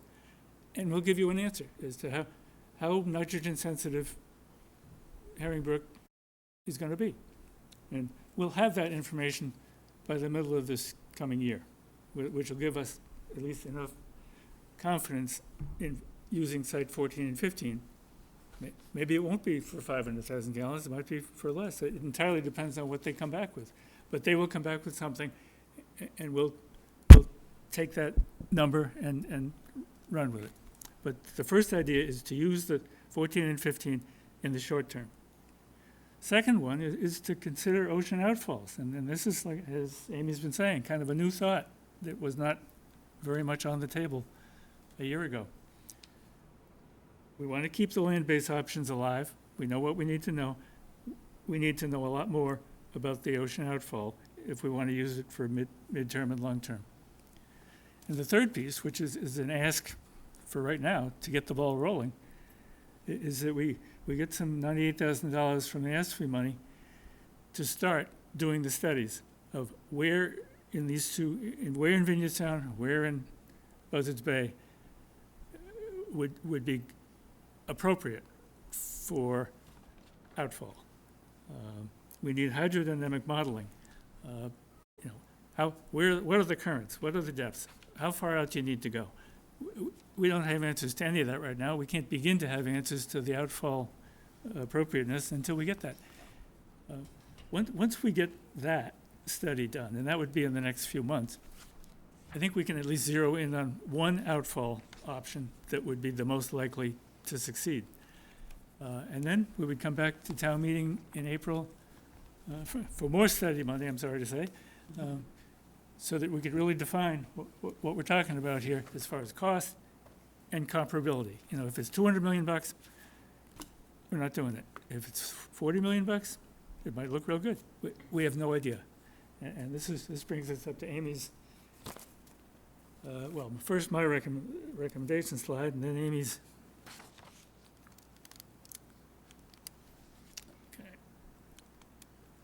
Okay, the benefits of following these recommendations, the first one is that we're going to utilize the existing town infrastructure that we've already bought and paid for out at Site 14 and 15. It'll give us time to evaluate the outfall. We need time, at least a year, before we can even narrow it down to one outfall option, much less have the costs in hand. Doesn't commit the town to a land-based site, because obviously, if an outfall turns out to be feasible, we wouldn't want to have spent a nickel on any new land-based site. So we need to kind of give ourselves time to make that choice. And of course, there is the fact that it's $1.7 million instead of 29 or 27, which is a short-term cost saving. So for those four reasons, we think this makes a lot of sense for the town, and we request you support it. All right, so wrapping things up on the next steps. In April, the April town meeting, we expect to be requesting funding for, number one, the upgrades at the wastewater treatment facility that we discussed previously. Additional ocean outfall evaluation funds. Right now, what we're requesting is funding for modeling to help get us our first look at the length and location question. But there'd be additional field investigations and cost estimation that would be, we'd expect requesting funding for it at the April town meeting. I'm also trying to put together a package of sewer easements for that first phase of sewering. Then in December of 2022, we'd expect, or we are working towards submitting a targeted watershed management plan for Great Pond to the state. All this work we're talking about is building up to that. April 2023 town meeting, we'd be requesting funding for design of the collection system and the short-term effluent disposal site. And then April 2024, April town meeting, we'd be requesting funds for the construction of the collection system and the short-term effluent disposal site. I apologize for the amount of time this has taken, but this is the most expensive thing this town is ever going to do in the future. And we want to make sure we do it right. And we want to make sure that the town, and particularly the town fathers and mothers, are as well informed as you can possibly be, because you're going to be making these tough calls.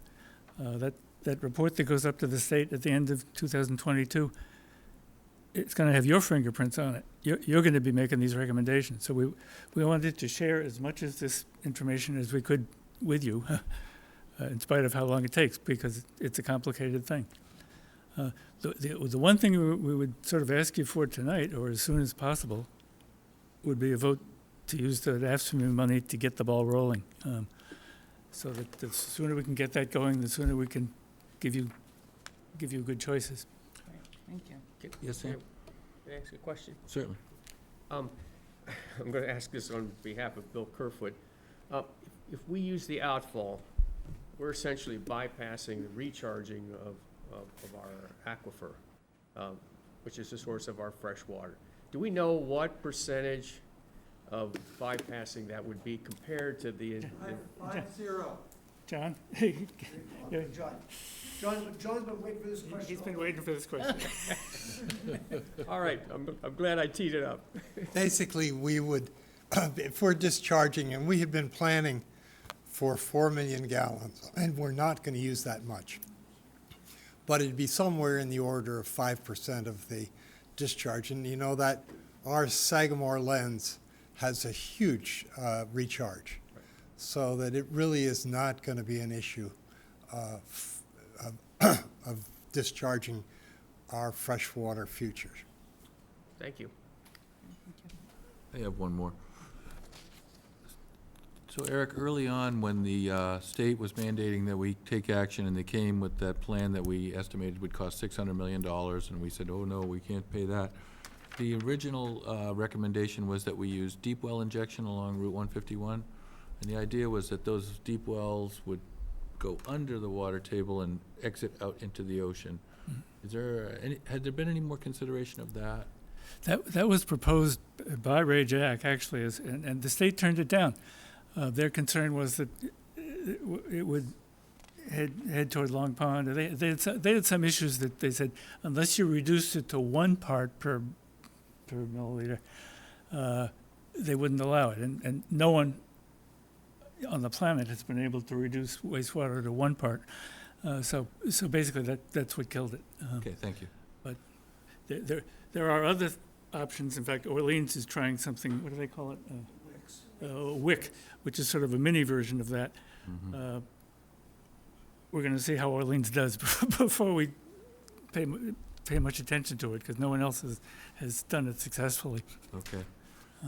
Well, as I said at the Water Quality Management Committee when they presented this, I said this was exactly the plan I was hoping to see come forward, so I'm very excited and very happy with this. And are there any questions from the public? While Mark is coming up, I would just say that I would recommend putting the request on for our very next meeting. I don't know that we can do it here, because I just don't think our agenda was specific Right, enough. December for that. 20th, you'll need to put it on. Yeah, I support that too. Okay. Kind of unrelated, but not. If it was decided that we could do the ocean outfall pipe, which in my opinion would be the best, would that allow us to recategorize these 2 pieces of property, for want of a better term, so that perhaps they could be used for the topic of the day, affordable housing? Or are they forever restricted for just town use? I think they were intended, both were intended and purchased or whatever for sewer, but if that need is no longer there, what does that actually do to these pieces of property? I think it's just municipal use, because Yeah. we talked about one of these parcels for a potential playground site. So I think we've thought about other uses of them. So you raise a good point that it would maybe free them up for some other But uses. housing probably wouldn't be. Could be possible. Sure. It wouldn't be prohibited, no doubt.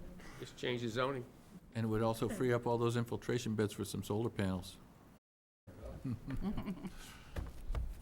All right, so I guess we can't vote it today, but we'll save this motion for our next meeting. Thank you very much. Thank Thanks you, for all your hard appreciate work.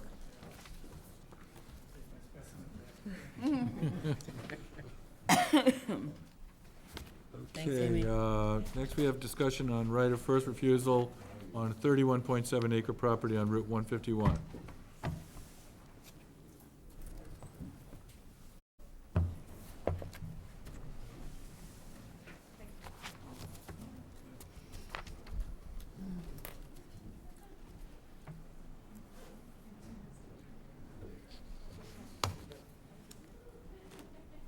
Peter Johnson, Staub, Assistant Town Manager. Julian asked me to just do a quick run-through on these maps that were prepared for us by our planning staff. So this first one just shows the location of the property. This is Route 151, Nathan Ellis Highway, and this, of course, is Route 28. There are, I guess, 4 parcels that are shown here that are owned by CLSV that are the subject of this right of first refusal. This hard-to-look-at slide shows the zoning. So this entire area is zoned Agricultural A, and with the exception of this area, oddly shaped area here with the black lines, that is Senior Citizen Retirement District, and there is a very specific zoning that goes along with that that is overviewed in a memo that you have from our planning staff.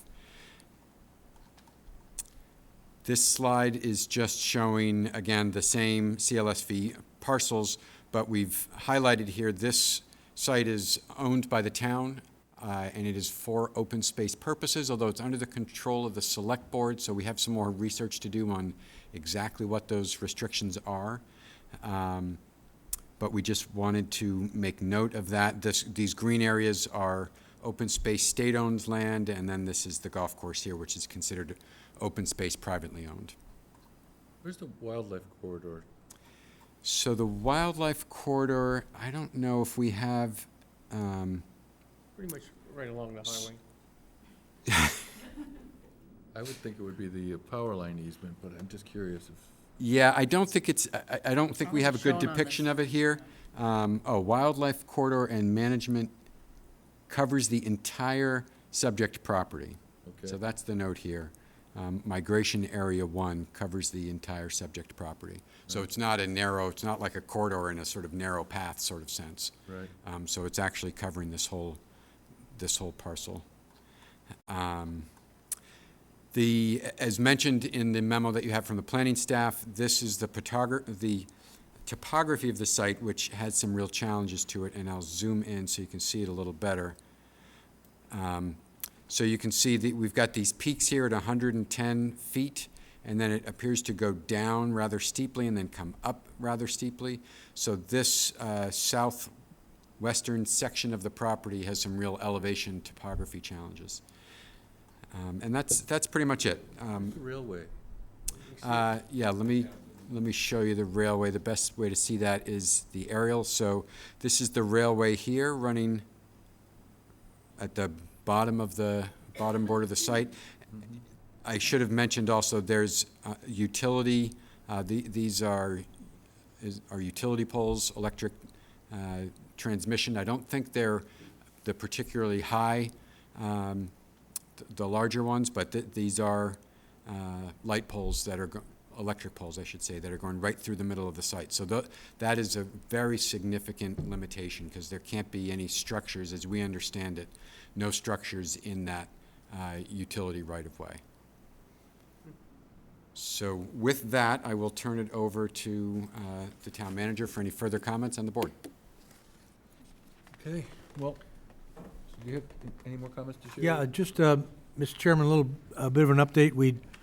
I mentioned to the board on Friday that town council was reaching out to the representative of the seller as to the matter of right of first refusal, with our suggestion that should the select board determine that you want to consider this right of first refusal, that in our judgment it would make most sense for there to be an extension so that this could be presented, deliberated, and discussed at an April town meeting as opposed to a special town meeting. And we learned today that there's a willingness to discuss that with the select board should you choose to exercise the right of first refusal. That would allow us to conceivably take that to the April town meeting, which we think would make for a much more robust discussion and debate, if that would be a determination that you would like to explore. So, questions from the board? Oh, yes, I have quite a few. Okay, go ahead. Okay. So if we choose that we want to move forward with purchasing this property, it goes to town meeting in April.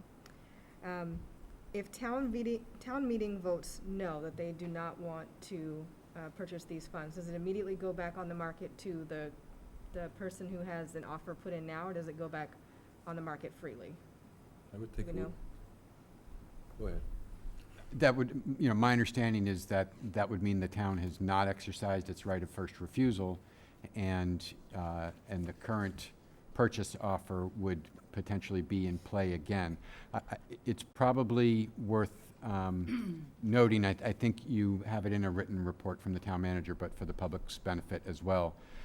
Both parties need permission from the other to proceed. What I mean by that is, in order for the town to exercise its right of first refusal, the seller would need to agree to extend the 120-day period for the town to exercise that opportunity. Likewise, in order for the seller to complete its sale, at least based on the terms of the current purchase and sale agreement which was provided to the town, they need the town to agree to extend the timeline to close on that sale by 1 year. So I suppose a fuller answer to your question is, it sort of depends on the agreement that the town reaches with the seller. How much time exactly are they going to give us? Is it going to be the town's last shot? Is that April town meeting vote? I think it's probably reasonable to think that that's what the seller would want. Okay. I guess I should have asked this question when Amy and them were here about. You might want to move your mic closer with the mask. I apologize. I was wondering about that area and the possibility of connecting that area to sewer, if that was reasonable or not. And I just realized I should have asked that question when Amy and Eric were here. We don't have any sewer plants going out that Not way. nearly that far? Well, there is a sewer treatment plant in North Falmouth, but there's no plans to. Yeah, it's a tiny capacity, so It's a it package. could not accommodate that large. Yeah, it's strictly designed for the New Silver Beach Right. community over there. Okay. If the town was to purchase this land, what is a reasonable timeline for an RFP to go out, for us to solicit for development, for that to go through? Does it take years to do that, months? Yeah, months is a better answer. Okay. If the town was to buy this as opposed to a private developer, do we as a town have any benefits as far as changing any of the zoning laws or anything like that so to make it more beneficial for the town to own the land and then put out an RFP rather than for a private developer to purchase it? Well, we actually entertained a zoning change. That's why we had that senior retirement, and we authorized like mixed-use development on that. That was targeted toward this area to try to redevelop it into affordable housing and senior retirement area. But it still all has to go to town meeting. If you wanted to change the zoning, Whether it's yeah. private or, whether it would I be guess- private or, so we would either be making the pitch or, an attorney or planning board if we went to planning board. Peter has another comment. Yeah, if I could, Mr. Chair, thank you. This is complicated. So bear in mind also that if either a private developer or the town were to pursue a 40B comprehensive permit, then you don't need to change the zoning, and you potentially don't need a town meeting vote. So that, there may be a way to pursue this without a town meeting vote because of the combination of the 40B exemptions for zoning, the workarounds, if you will, from zoning, and the Falmouth Affordable Housing Fund. If those were the only funds used, that does not require a town meeting vote either. If I might, I would just add that there are a number of challenges that staff have identified for this parcel with respect to affordable housing. Nitrogen is one of them. So this is a nitrogen-sensitive area, and it's not anywhere near any proposed sewer, so that's a real challenge for this site. Traffic and noise with the proximity to the 28-150 interchange is a concern, and related to that concern is pollution and environmental justice. So because of the noise and the particulates, there's some concerns there about whether this is a good opportunity, a good location for affordable housing. And lastly, distance from services. So that's where zoning, that's where even if, whether the town controlled it or if it was private development, if you wanted to have mixed use and you wanted to have residential and commercial, you might need a zoning change. Yes, Sam? Question on the health issues that you just pointed out, the particulates. From the road, is that what you're, from the two roads? I mean, we have some pretty expensive properties in West Falmouth that lie pretty close to the highway that must be absorbing those same particulates, right? Also from the railway. Yeah, well, I guess I would just, I mean, I think in the, larger sense, obviously we know the history of how developments happen in places that are environmentally, unhealthy and unsound for projects that are, deemed affordable. But I think if we're balancing two competing needs, the need for housing, which is just really such a fundamental need, is so severe that, and I do think, we have lots, Ballymead is, I know it's set back more, but Ballymead is on this same strip. There certainly is there are lots of homes that are sort of, right off of it. There's another affordable housing development that's right off of, Edgerton Road. yes, that's right there. There's, so I'm not discounting it. I think it's something we always have to consider. I just think that, when we're talking about balancing these two pieces, just for me personally, in this particular instance, as long as everything else is okay with the soil and all of that, is a little bit less of a primary concern. Can I ask, because I'm curious to know whether anybody's done any testing of that. Because if you think about any urban area, the particulates that are generated in those kind of dense areas got to be, many orders of magnitude greater. And I've lived in urban areas, and I know what it's like when you go outside and look at your car and it's covered with, a film of dust just from one night to the next. Right, Mr. Chair, if I could, I don't mean to suggest that, we shouldn't consider affordable housing here.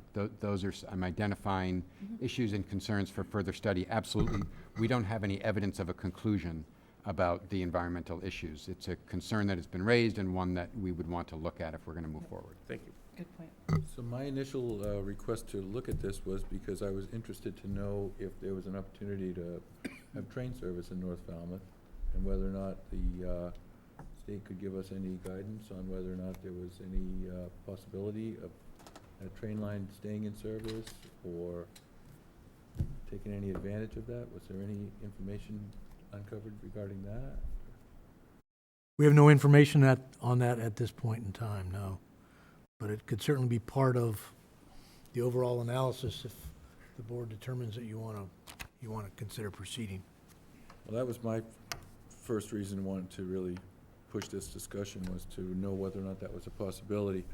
Because if we could have rail service, I would love to see that come back. I think that would be the best use for this property.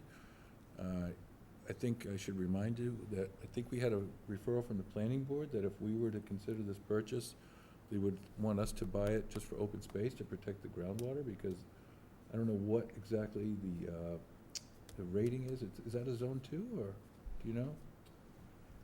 I don't believe it's a zone 2, but it is in the Coastal Pond Overlay District. All right, so I don't know where they were coming from, protecting our aquifer with that and asking us to preserve it as open space. I don't know if did you all see that email? No, I don't think. I will just say, for me personally, just with the information that we have right now, I wouldn't be interested in buying it unless we really thought it was something we could develop for affordable housing.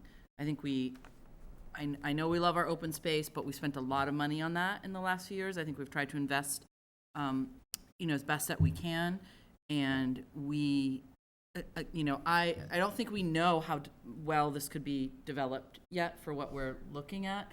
I know Mike might have some other things that he could tell us, but it's early on. But I don't think I would support it for purchasing it for open space. We just heard a presentation about, our wastewater project that's coming down the line. This is going to have a big ticket. That's going to have a big ticket price. We've got so many other things we're paying for. So when we look at sort of limited funds, I would think, for me, this is only an investment that's worthwhile if it ends up being viable for housing. But that's just my personal opinion. Well, all the people that I've spoken to have told, as far as state and transportation people have told me, don't get my hopes up for that rail, because they expect that the rail will be rerouted through Sandwich to a new Spur. railhead spur into the base, because the base wants to continue rail service. And so the best information I've gathered is that I should probably not waste my time holding out hope for continued rail service in Falmouth. And if they do discontinue it, then of course it makes the rail trail to Bourne a lot easier. It could actually give us another opportunity to have another small rail trail into the woods here in this little section. I don't know what might happen with that.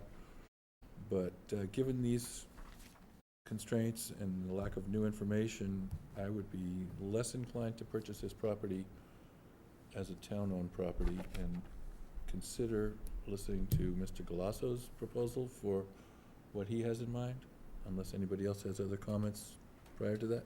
I think I disagree. I would like to see the town purchase this property with the intent of affordable housing. And I know Mike has plans, and I know you do good work, but I think the town really needs to take ownership of affordable housing and the building of it.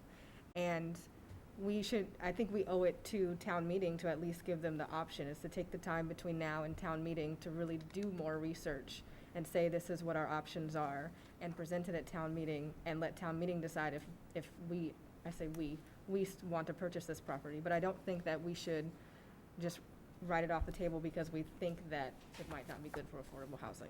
Well, I agree. I agree with you. I agree too, but Strongly.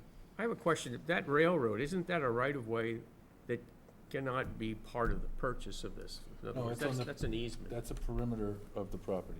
It goes around the edge of it. Oh, okay, great. But Well, that property has frontage on it, which is why I had the idea.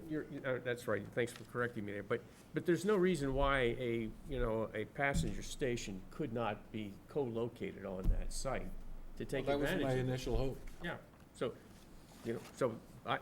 we've got lots of terrain issues there, so carving out enough for, a bus station type parcel, I don't think is a huge ask. But that could be part of that planning process. But I think the majority could be affordable housing, and having a transportation hub would be a very attractive feature. I thought so. Any other comments from the board? No, not this time. If not, would you want to make a comment before we listen to Mr. Galasso's proposal?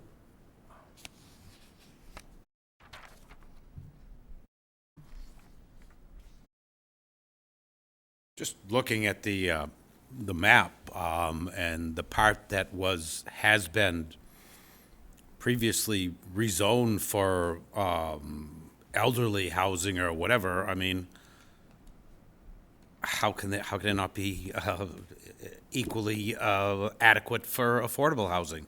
I mean, it just doesn't seem to make any sense. And one other thing, is the purchase price a secret here? No, it's about $3 million. It's on the 30. packet that's on the website, all Is that it, yeah, information. 3 It's and been posted. change. It's appraised at a little over 3, and it's for sale for a little bit less. It's like 2.9.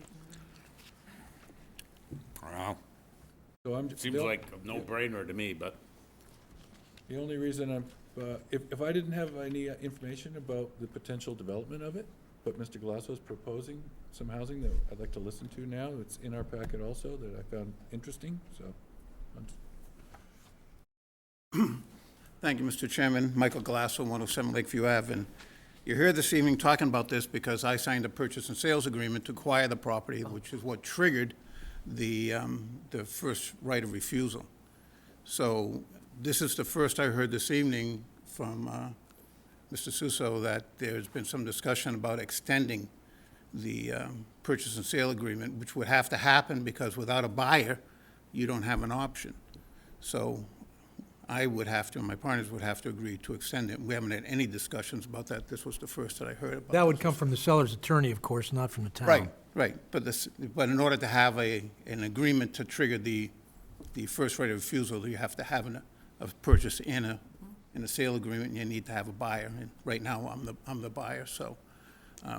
And, I'm here tonight because I have provided you previously with a description of what it is that we want to do with the property.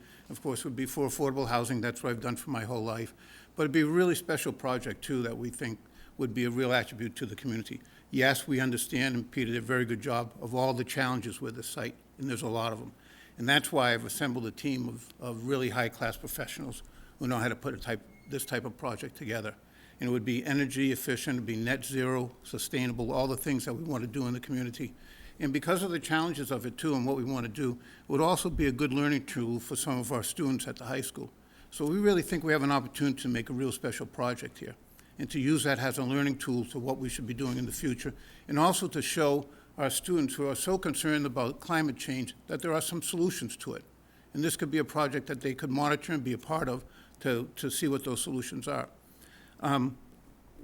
As a follow-up, I put a package together. I won't hand it out because of your discussions you already had. But, I have letters of interest from all the financial folks that I've dealt with before. Permanent financing, construction financing, many of the people that I'm working with on Megantic Crossing, many of the folks I've worked with over the years. And Jill Neubauer is here, who's one of our architects this evening, and we're ready to move forward. We understand all the challenges. We'd love to give the town an opportunity to buy it if they want to. We're not trying to take that away. But I think we're ready to move forward with a project that I think you'd be proud of, that would, incorporate a lot of the elements that we want to see. So I would have to discuss a little bit further with the seller's attorney whether or not we'd be interested in extending it for that to go to town meeting. But as you heard this evening, we have a drastic need for affordable housing. We all know that. And, to take it to town meeting, get town meeting approval to buy it, then issue an RFP, select a developer, we're out a year or two. We could be through the ZBA process. We think that will take us about a year to get to the ZBA. Our first step before we do anything is to meet with the neighbors and the abutters in the community. And we've scheduled a number of meetings with them to get their involvement. I don't like coming to a meeting, to a ZBA meeting, and have a room full of people who are opposed to a project because they hadn't heard about it. That's not how we like to do our projects. It really involves the community right from day one. In order to do that, it takes a little bit more time. It would take us about a year if we start in January to be in front of the ZBA with a plan for the site. So just to give you an idea of the timeline, if you go to town meeting, you're probably pushing this out at least a year, maybe a little bit further. You've got to select a developer, you've got to do an RFP. And, just as an example, Little Pond took, probably about 5 years to develop. It's not easy doing this work, and it takes a little bit of time. But the need is really right now. Jody Shaw has been marketing this property for at least the last 10, maybe 15 years. And, he really hasn't got many people. I know that Eric has talked to him about using the site for Falmouth Housing Corp. They passed on it. And I guess I'm the guinea pig who decided to move forward and see whether or not we could put something there, because I think the timing is right, and we need to build some more affordable housing. Can I ask a question? And I don't know that we'll have the answer. We won't have to ask Frank, but, because I don't see it in what we have, but let's just say we don't exercise our option, and let's say your plan falls through for some reason, goes back on the market. The next time it has a viable buyer, is it going to trigger it's going to trigger it will. Again, right? Frank has confirmed that already. Okay. The one thing that we asked to change is that because we know how long it takes to put these projects together, I think once you pass on your right of first refusal, we only have a certain number of days in order to close. Right. And I think the request from Laura to the town attorney was that we wanted to ask for an extension on that to give us enough time to get through the process. Any more thoughts on that? It's a tough one for me, because I know that you have a good plan, and I trust that you have a good plan, but I really think it is an excellent opportunity for the town to put their money where their mouth is and say, if we know it can be done, then we should purchase the property and put out an RFP for Mike and his team to develop it. But I also realize that is going to increase the timeline, which we don't have time. It's difficult for me. And maybe if I could just push back on that, it means that there's $3 million that we've bought that property for that, maybe we could have done in a different, maybe we can get both things. Maybe we don't have to spend $3 million, but we can still get X number of units of affordable housing. Would it be all, how far along in the process? I know it's early, but I mean, what is your sort of vision for? Well, a portion, it would be mostly affordable, some market rate, but it will also be a combination of single-family homes for first-time home buyers and, and rentals.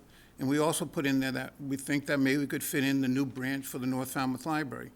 I paid for the renovation of the exterior of that building a couple years ago, and it really, needs a new home. And this might be a potential location for that, too. So there's a lot of good things that could happen on this site. Yes, there are a lot of challenges that would have to be overcome. It's going to require a lot of sensitive land planning in order to make it all work. And there's traffic concerns and so on. But we think we have some good ideas of how to develop the site. So sorry, I don't ahead. mean to belabor this. Is there any significant benefit to the development of potentially affordable housing if the town purchases the property and puts out an RFP versus if the developer goes directly to developing? Like, is there anything that would make it, it would be better for the town to do it because of any specific reasons? We could probably get more units, because we would probably end up giving away the land. Well, we could just make the RFP for all affordable. I mean, we can shape what goes there more than what a private developer. So we're gonna draft the RFP. Right, So we're gonna craft what we are looking for someone to develop there. okay. And wouldn't we have more say of exactly what that's gonna look like and what would go Because we would there and craft the the RFP. density? Yeah. Did you want to add to that? I think you basically covered it, and Angela, I think it was in your original premise, that if the town were to buy it, the town has more control. Now, that said, there are other levers, by which I mean, if Mr. Glasso were to go forward with a private proposal and he has a certain percentage affordable in mind, it may be that with further town subsidy, that percentage could be increased. So, the $3 million to acquire the property is, is part of the sort of very difficult calculation that you need to do about pros and cons, because that $3 million could be perhaps used without spending the money to acquire land to simply subsidize more units, whether it's on this parcel or other parcels. And then also some of the other controls would be the fact of whether or not we agree with the idea of putting a library or other uses on that land as opposed to strictly housing. Okay. That's a business model decision, whereas we would be thinking not like business people, but more like just let's build some housing at our expense. Okay. So there are advantages. Yes. Yeah, but every little community like this has needs, and so some kind of mixed use, I think, needs to be in the picture. So, to say it's going to be 100% housing, I think that's just blinding yourself to what a community like that needs. Well, I'm just saying, that's just part of the control that we would be giving up if we choose to pass on it. Right. But given the fact that Mr. Galasso was nice enough to give us his whole business plan here for us to consider and understand, that was pretty kind. Yeah. So I'm pretty happy with that plan. Yeah, no, I think it's a And great I plan. also like the fact that it comes online a year faster, maybe 2 years faster. And as he said, look at Little Pond Landing. I'm a little concerned that you may run into trouble with planning board because they already voiced concern about the land being developed, so. Yeah, I think it's a great plan, and like, my thought was if we purchased it and then put out the RFP, just trying to understand the benefits. I think the control is an important piece, but because I think Mike is doing this for the right reasons and having the mixed use, that wasn't necessarily as much of a concern. Just making sure that we are not giving up Enough the, opportunity to yes, yes. really maximize. Because we know, and it's not directed at Right. Mike's developments, but 40Bs can just come in and do the very minimum and skirt all the requirements and just put in the bare minimum. Yes. And then that's what you got, and that's it. And you don't really, you've missed out on this opportunity to really try and make as much of a dent as we can in our housing issue, our deficit. And remember, most likely I'm going to come back to you and ask for some money sometime in the future if I go ahead. And if I'm not hearing you and doing the right thing, I'm not going to get it, and the project won't work, and I won't be able to leverage that with other money and stuff. So you'll have other opportunities to take a look at this. And I'm more than willing to come and meet with you at any time during the process And, you know, I'm just not gonna go out and and do a plan and say, here it is. That's not how we're gonna do this. It's too difficult of a site with so many, you know, issues associated with it. It's gonna require a lot of planning, a lot of money, a lot of studies, you know, and that's a lot of upfront capital that it takes in order to move something like this ahead. Okay, I think I'm done. Thank you. Can you squeeze a train station in there? Small one. So we are doing what tonight? Are we going, We are deciding whether or not we want to exercise our right of first refusal or pass. Yeah, ideally, you make that determination tonight, but my view is, should the board decide that you need a little bit more time, you could probably carry this to another meeting, if you so determine. Yes, go ahead.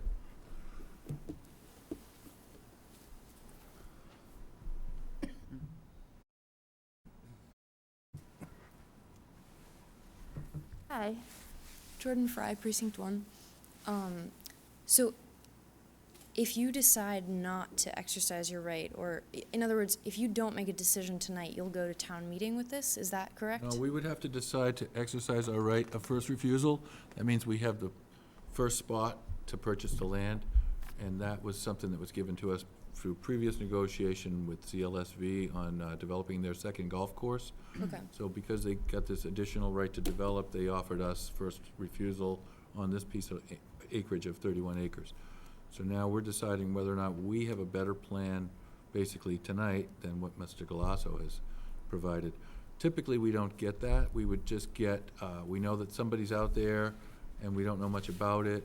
And so if we didn't know who was out there and what was going to happen and what was proposed, we'd be more likely to exercise our right to purchase the property so that we could maintain control. Now that we know what the plan for the property is, it's given us an opportunity to decide, can we do better, or should we let the private developer go forward, which would be a faster process. So it only goes to town meeting if we exercise our right of first refusal. If you exercise If we your choose right. not to, nothing goes to town meeting. Okay. If we choose to exercise, it goes to town meeting. Okay.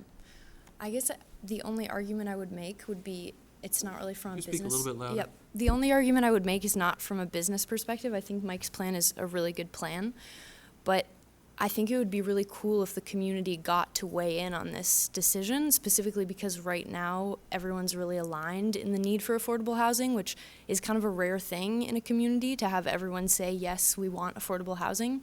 So I think it would be cool for the townspeople to have the chance to come up with a plan and decide whether or not they want Mike to do this or whether they want the town to do this. And just another thought to share, when the town gets involved and purchases the property, the one thing that happens is it slows the process down, but another thing that happens is costs seem to escalate and ideas percolate, and you might think you're adding a year to it, but if we all want to have a say, just like with hiring the equity Inclusion. affirmative action person, that took forever because everyone had an idea. And so that's where the town process can come in to become cumbersome, because we all want to entertain all those ideas, and it's more and more hearings, and, you know what I mean? Right. So we could end up spending 2 extra years on what could be a project that takes a year or a year and a half, could become 3.5. By that time, the economy could crash, and we don't need affordable housing so much, you Right. know? It's like, yes, Right. maybe. I would just No, I don't wanna say say that. that I don't think I would want to vote as to whether we exercise it tonight. I think it, and I don't know exactly what information I need, but I think I need to think about, there's probably a little bit more information than I would need. So in other words, what type of and I know we're so early on in it, but I'd like to sort of know, and I know it's, but numbers, you know, are we talking about 40 affordable units if, you know, Mike's plan goes through? Is it possible to put 100 if we were to ask for that in an RFP? I don't know if we have any sense at this preliminary stage as to how far apart those sort of 2 tracks would be. But that piece would be meaningful to me. I mean, I think I understand it's going to be mixed, some houses, some apartments, different things. But I guess, what are we giving up? It's hard to know because it's so early on. So it's hard to know what option we're really giving up at this point. Mr. Chair, could I just comment on that? It makes total sense that you would want that information to make this decision. But I don't know that it's a technical analysis that we can just, do some math and tell you, here's how many units you get. Because I think it has everything to do with things like wastewater and how much is too much. I mean, any housing project that you put there is going to contribute in a negative way to an area that is already impaired. So then you just get into a series of questions that are both value-based and potentially technically very complicated. So, okay, are we going to do a package treatment plant? And, if we're going to do a package treatment plant, how many units can we do, and what's the efficiency, and then what's the net nitrogen that results? Because even with the most efficient package treatment plant that we could do there's still going to be nitrogen that's going to mean we're going to need to sewer more somewhere else if we want to maintain the same TMDL standards.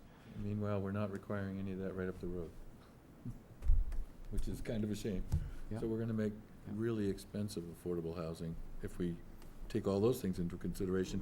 And that's another thing that happens with the town process, because we all want to do the right thing and think of all these things, whereas a developer would try to just get it done the most efficient and legal way possible.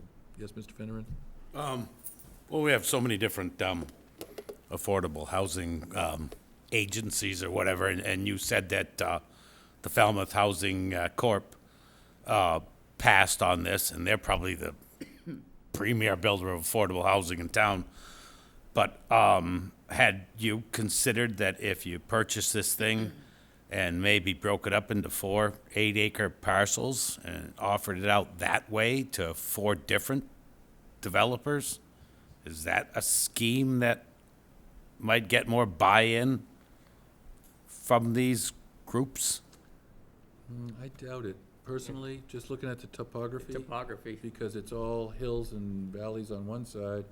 The area that was zoned for redevelopment for senior care is the only real flat land.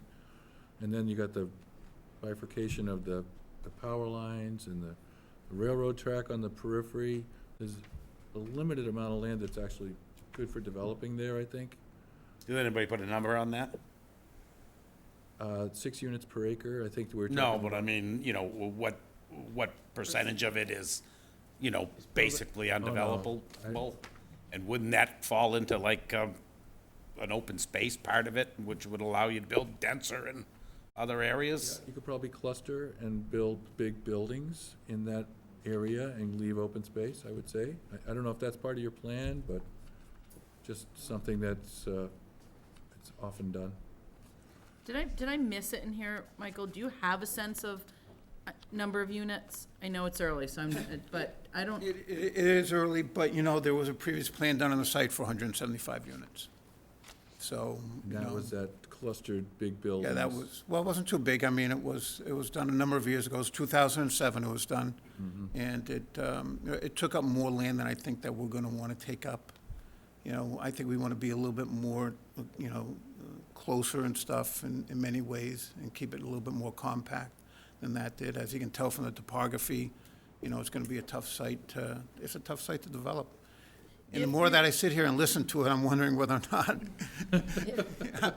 What am I doing, right? I mean, if you were at 100 units, what's your thought about what your affordable?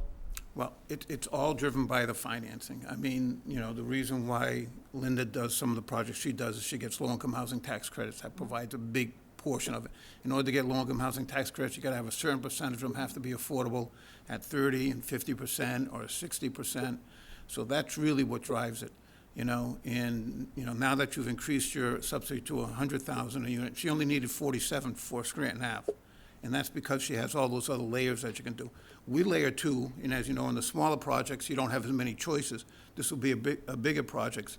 So if we go after low-income housing tax credits, which is a good possibility, and I've done projects using that source since 1986, then you have more affordable units. Then you've got the community that can be concerned about whether or not they want to see that amount of community. So it's a balance that we have to go through to satisfy the neighbors and everything, and those people who live up there. And I have some friends that, that live up there, some folks I'm sure that you know. And so you've got to balance that, because if you just go and say affordable housing, and that's why I really didn't want to have this discussion in open session, would have liked to have done an executive session. They're probably already starting to come unglued, without us having an I opportunity. remember when Ballymead was built, and the rest of us who lived in Hatchville were pretty upset when Ballymead was built. Yeah. So, no offense, it's a beautiful development, but that was a lot of really lovely open space. Before an enormous neighborhood with golf courses went in there. So I hope that they're as generous with the idea of affordable housing in a development that's going to bring, something very positive to that piece of property that, is tough to develop. So I hope that they are as generous in their spirit as the folks who lived in Hatchville were when that really large development went in. Because that was a shocker for us when that happened. So And I think hopefully they'll be open-minded. Excuse me, I think if we had a little green grocer as part of our project, That's I think great. that will help them, because, they all have to go one way or the other in order to do shop, and not that it'll be a big, but if there's just where they can get some of the local, a few things, similar to the green grocer that's in Mashpee Commons. So those are sort of some of the ideas, that we have. We want to make a village there. We want to make a nice place for people to live. Housing is important, but we got to have the other amenities that go along with it. Build it around a little village green, and if we have the library, that's great. If we don't, for other use. A co-working space is going to be important too. So many things have changed over the last, 2 years about how we build housing. And not only the prices go up, but just the way that we approach it, the need for open space, the need for space outside, ventilation in the units and everything. So, those things would all be taken into consideration in this project. And again, as Jill and I are sitting here, listening and all the diagrams, and we've seen many of them and stuff. It's a tough site. Tough site. We Mr. don't Chairman, plan to can answer I your just question. interject, pardon me? Based on the planning analysis that we have, any mixed-use commercial will require a zoning change. So we should understand that going in, which would need to go to town meeting, of course. Well, So, no, excuse me. just wanna Julian. share that. If it's a 40B, and I've already talked to the Cape Cod Commission, 40B allowed you to have up to 20% of your gross square footage. So if you got, let's say 100 square feet of residential use, 20% of that can be retail as part of a 40B. Could be commercial as part of a 40B. And I've talked to the Cape Cod Commission. They want us to bring us their plans, but they don't have any jurisdiction over the project. But they could be helpful. Yes, yeah, that's why we would include them. Right. Any more thoughts from the board? Would it hurt you if the board felt like they needed 2 more weeks to think about it? 2 weeks is fine. It's the holiday and stuff, 2 weeks, absolutely. Just let me know what you want. I'll include this information, which is just letters of support from our financial partners and all our architectural team, so you know who we put together. They were all mentioned in the first handout I gave you, but this is a little bit more background information, but absolutely not. And what specific information would we be asking town staff to find for us to help us decide? Is there anything? Well, I guess, Mike answered part of my question, which was that 2007 looked at 175. Not that that's what you're necessarily going for, but that sounds like maybe that's a maximum build out of that piece of property. That's a little bit more what I was trying to understand, the numbers. It's usually what they start with. Yeah. Right. So. Yes? I don't know if I know exactly what questions yet. I think I'd need to mull it over at least for a day or so, and then think about what additional questions I have. And you can just forward those to the town manager as the week goes along? Yeah. Okay. All right, well, if that's the feeling, and if we want to agree on that, that we would take another 2 weeks and give this some more thought and come back with a definitive answer? Definitely. Yes, thank you. Thank you very much for coming Joe. tonight. I guess that's not much guidance for you. We're going to think about it. Well, it's okay, we had a good discussion, I think that's what mattered.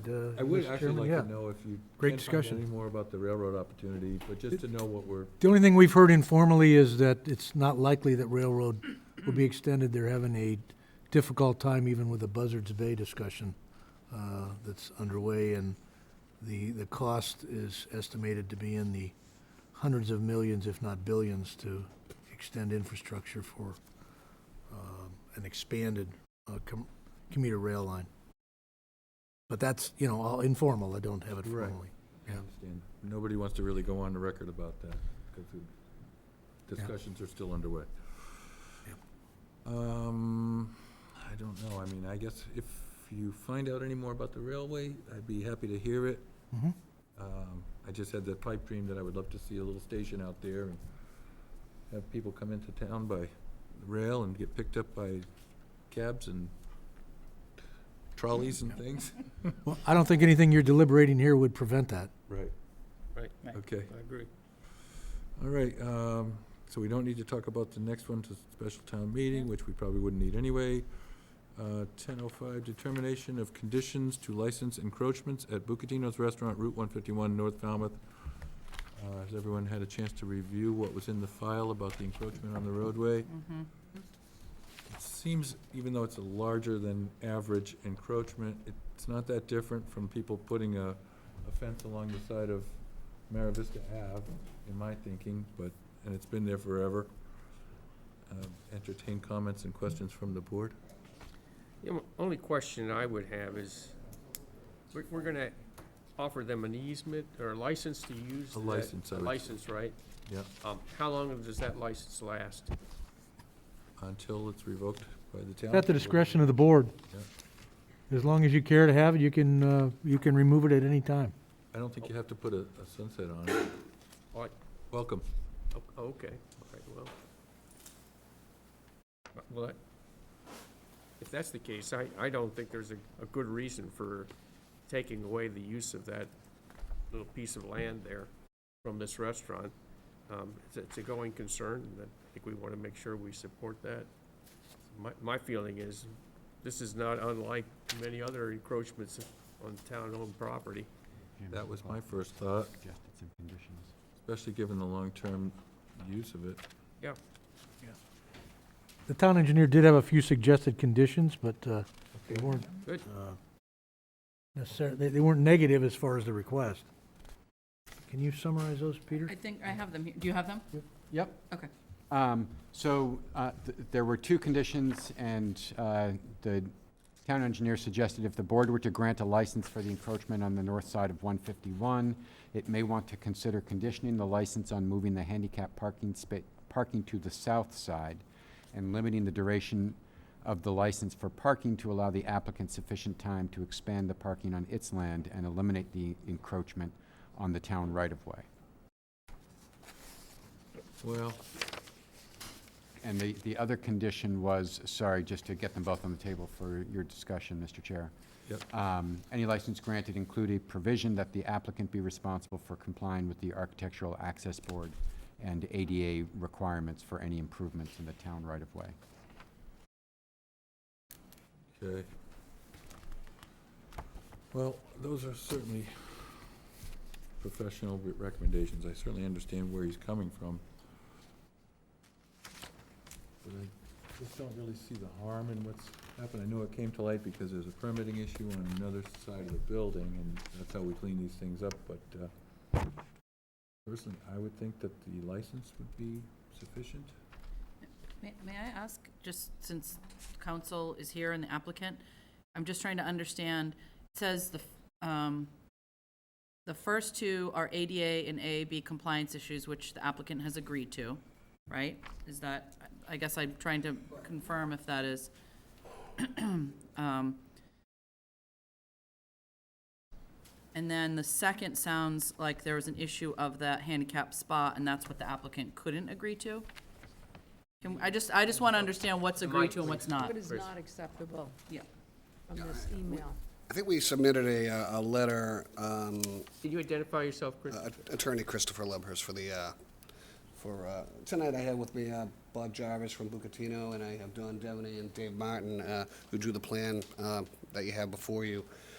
We're trying to make some improvements to the property. In doing so, we had a site plan prepared. The site plan identified some encroachments, and it was strongly suggested that we come before this board to try to license the encroachments. That's a pretty well-known corner, here in Falmouth. Those encroachments have been there for probably longer than anybody in this room has even been alive. but nevertheless, they exist, and we're trying to at least get some kind of permissive use of them. To answer your questions directly, we have no problems with the whole ADA thing whatsoever. In fact, we submitted a letter from the architect, I think you should have it in the file, indicating that he was of the opinion those requirements had already been met. The problem with I guess the town engineering department talked about building more parking. Boy, that's a big job. We're talking about removing parking from the north side in the encroachment, but building a considerable number of spaces back there. I'm not familiar with exactly how much it would cost, but estimates are it's anywhere upwards of maybe $250,000 we're talking about. It's just it would just be foolish to try to make a go of it. You know, digging up that parking lot, tearing everything apart, building retaining walls, engineering the whole thing, and building it. So that's something that we're hopeful that the board might give us a little leeway on. Could I break this into two parts then? So the first part said it's agreed to. The second part talks about two pieces. So one is the handicap parking spot that accesses the mid-block crosswalk right at 151. So over on the side, I think, of where the restaurant is. Correct. And then, so that, there's a suggestion to move that, which probably isn't that difficult. And that's in the same paragraph as a suggestion about expanding the parking, which I understand that piece of it. I understand what you're saying. That's a larger undertaking. But is there an ability to address that issue of that handicap parking spot? If you look at Mr. Martin's plan, I believe, and Dave, correct me if I'm wrong, I think we're showing one handicap parking spot to the north side of 151. Well, there's two there, I And think. two on the to the south side of 151, or what we would call the paved part of 151. I think the answer is yes. I think we can move that one space that's. I know what he's talking about. I mean, I drive past there all the Right. time, and I think what they're talking about is the one that's so close to the Across the street. Yeah. Yeah, in other words. Move that one. Maybe Don Devaney can address this. Don Devaney. There are currently 2 parking spaces on the south side, which is on the lot that the building occupies. There is 1 handicap space on the far side in the large parking lot. I believe the town engineer wants to move the one that's in the large parking lot across the street to the south side. Because it opens into the crosswalk, right? It's Right. it's right up next. to it. Right, It's and right next to it. Yeah. when I tried to find out what was going on here, because all of those ADA and AAB requirements are taken care of by the building commissioner, not by the town engineer. So I don't know why he's going into this. Well, we're without a commissioner right now. What's that? We're without a building commissioner right now. Right, but we had talked about this long before that happened. And the town engineer is not the building commissioner. I got you. Okay. So it's just, You're right. it was weird to me to have one department going into another department's lane. Okay. But I think we could fit all 3 on the south side, on the restaurant side. You know, there's going to be a little of a rearranging of what's going on there, but it's been approved by the architect and the building commissioner for umpteen years that it's been there. This lot, So I guess the answer is we could do it, but we'd prefer not to be required to have to do it. But if the board felt strongly about it, then I think Mr. Jarvis would find a way to get it done. so when I'm looking at the site plan, it says Lot 2, 27,331 square feet. And then there's what looks like a property line, but that's just a fence, I guess. So that is your property in this other area. So you could move that if you had to. The layout of the road is essentially the property line. Yeah, no, I wasn't talking about that one. I was talking about this fence line. I was wondering if that was separating that lot. Yes, it is. Oh, it is. So you are limited to what you can put for spaces over there. 'Cause I don't see where another space would fit on that side. Well, they're saying that they can put it there, so they have a better sense than we do. Well, that's why I'm asking.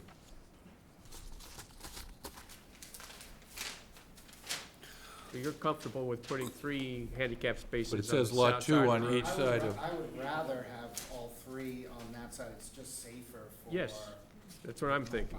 okay, so you don't you don't have a problem with complying with that? I see, okay. It would be in the road layout, Okay, town layout. right, we have Right. no choice about that. Yeah, I mean, I've been across that crosswalk a number of times, and it's a little dicey. People come rolling in there. So having somebody that's handicapped trying to struggle across there, I wouldn't feel very safe. Well, Mr. Jarvis says he can get it done. It's one spot. Move one spot from the north to the south. We can do it. Okay.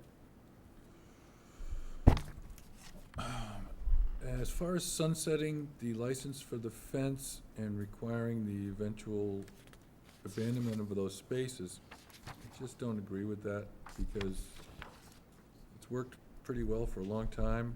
I understand that something might happen, we might have to do a water line replacement or who knows what, where we might have to take that space and use it, or some reason that highway might get widened, but personally, I would say it would be okay to license that, unless other board members feel differently. I agree, and, you know, it seems like the town has got to have an option to modify that license if there is a community need that's required, and I think that's what I'm trying to suggest. Well, these licenses are always revocable by either party if something changes or Town comes up. need That's good enough trumps for it. me. Right. And, there was some issue about the pitch of the ramp, is that right, Mr. Devaney? But I didn't understand that one 100%, but Again, that's definitely in the building commissioner's purview. part of purview, and, Right. Well, we just need it. So I mean, Well, it no, doesn't, I mean, do we, is it, I guess they're just asking if we have it. I think it's If it's because approved. ADA is stamped architects 1 in 20. rule says it meets it. Okay.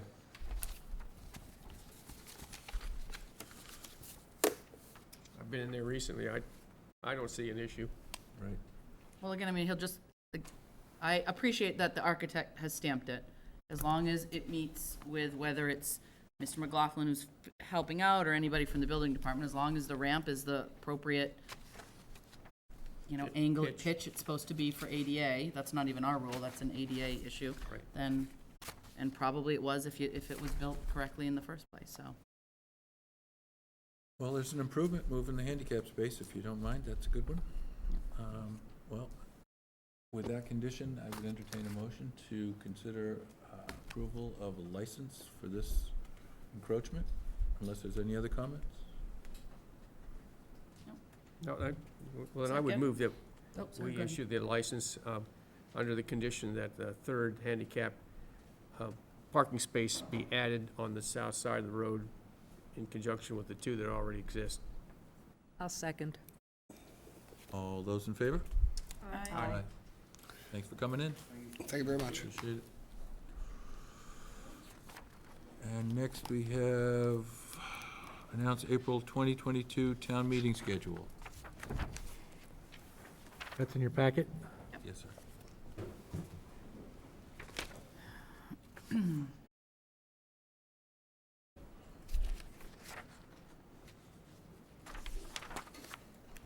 we need to read these out? Is that how we establish them? I think so. I think you move it by reading it and then someone will second it. Yeah. That looks fine to me. Well, the proposed April 2022 annual town meeting schedule would be: Select Board announce annual town meeting Monday, December 6th, that's today. The warrant would close on Friday, January 14th. Select Board vote articles and execute warrant Monday, January 31st, 2022. Publish articles only on Friday, February 4th, 2022. And presentation of petition articles on Monday, February 14th, 2022. Select Board vote recommendations on Monday, February 28th, 2022, and publish the warrant with recommendations and mail warrant booklets Friday, March 14th, and town March meeting... 18th, sorry to meet you. Oh, excuse me, thank you. Publish warrant with recommendations and mail warrant booklets Friday, March 18th, 2022, and town meeting would be on Monday, April 4th, 2022, which is a little earlier than usual, but as moderator David Vieira pointed out, that's essential to avoid conflicts with holiday and other issues that Give us time for- pertain yep. to voting. I move that we approve the proposed annual town meeting schedule for April 2022. Second. All those in favor? Aye. Aye. Thank you. Next, we have a presentation on proposed sustainability director position for Town of Falmouth, Falmouth Climate Action Network, Falcan, Rosemary Drieger Carey, excuse me. And we've written 10 minutes on here, but obviously we don't mind going longer. Thank you. No! Everything You're tonight glutton has for gone longer. punishment. Nancy, I think you're closest. Where's that gavel? There you go. Peter, I don't see where we put it here. Here's my pen. Is this it? This is it. Okay, sorry. Thank you.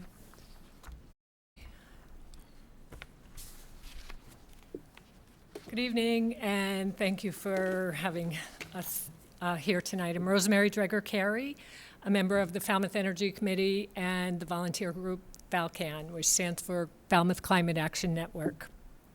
And we're here tonight to ask for your support for a warrant article that Falcan has drafted and the Energy Committee supports to create a sustainability director position for the town of Falmouth at the spring 2022 town meeting. We're asking that this board submit the petition as a select board petition.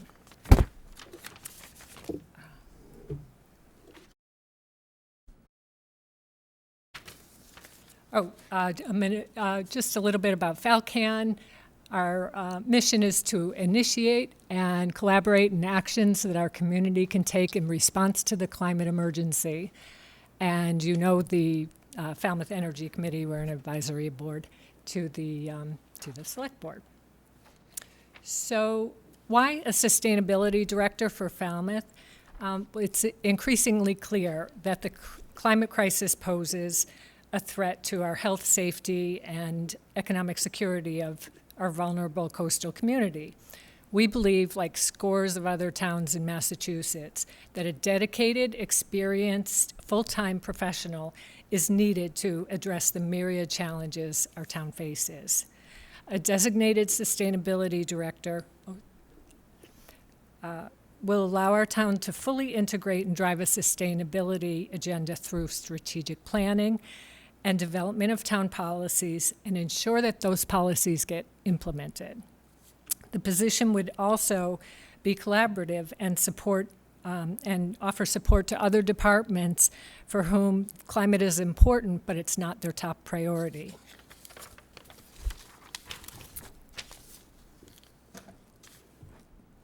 So Falcan members are not the only ones who feel the urgency of the climate crisis.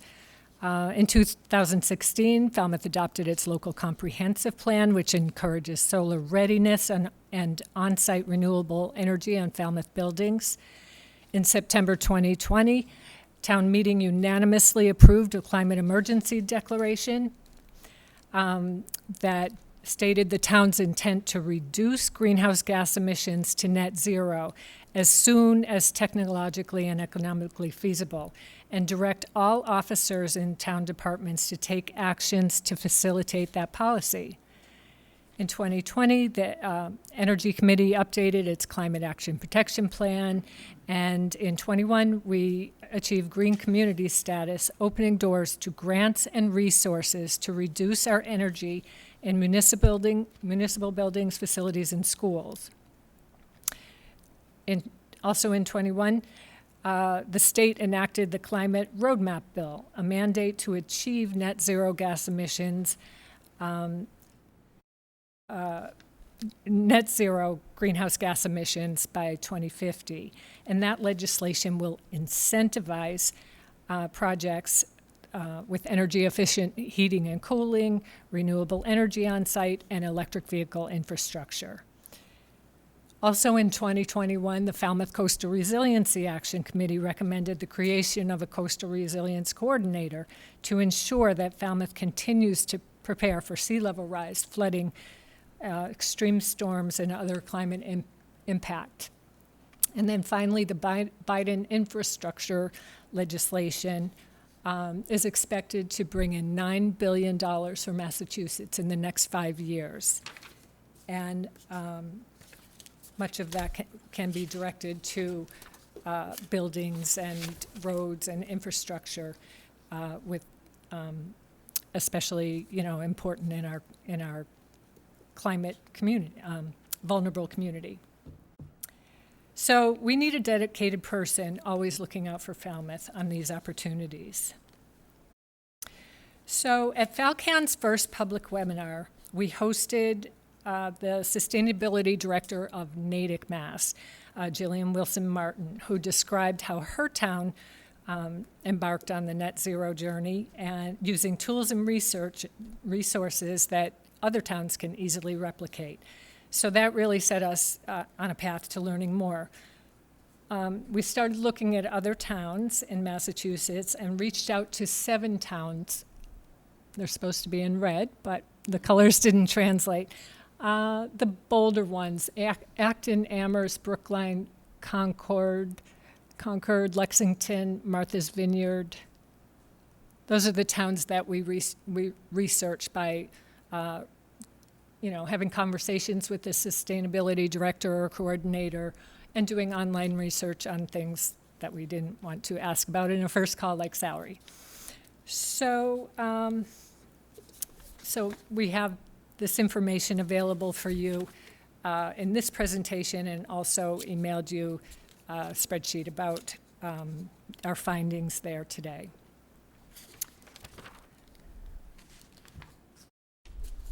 So what we learned from that research is that an effective sustainability director would have these responsibilities: energy efficiency and resiliency, measuring greenhouse gas emissions, identifying opportunities to reduce those emissions, and helping accelerate the transition to renewable energy. Coastal resiliency, implement and monitor the action plans, also already recommended by the Coastal Resiliency Action Committee. Recommend policy and bylaws to ensure climate considerations are included in town projects, not just in words, but in implementation. Identify grant opportunities and then monitor and implement those grants, and identify new sources of federal and state grants to fund projects. And finally, community education and public outreach is very important. Bless you. Educate the community in sustainability issues and available solutions and incentives like electric vehicle car incentives and heating and cooling splits. Work with local schools to develop educational programs for youth.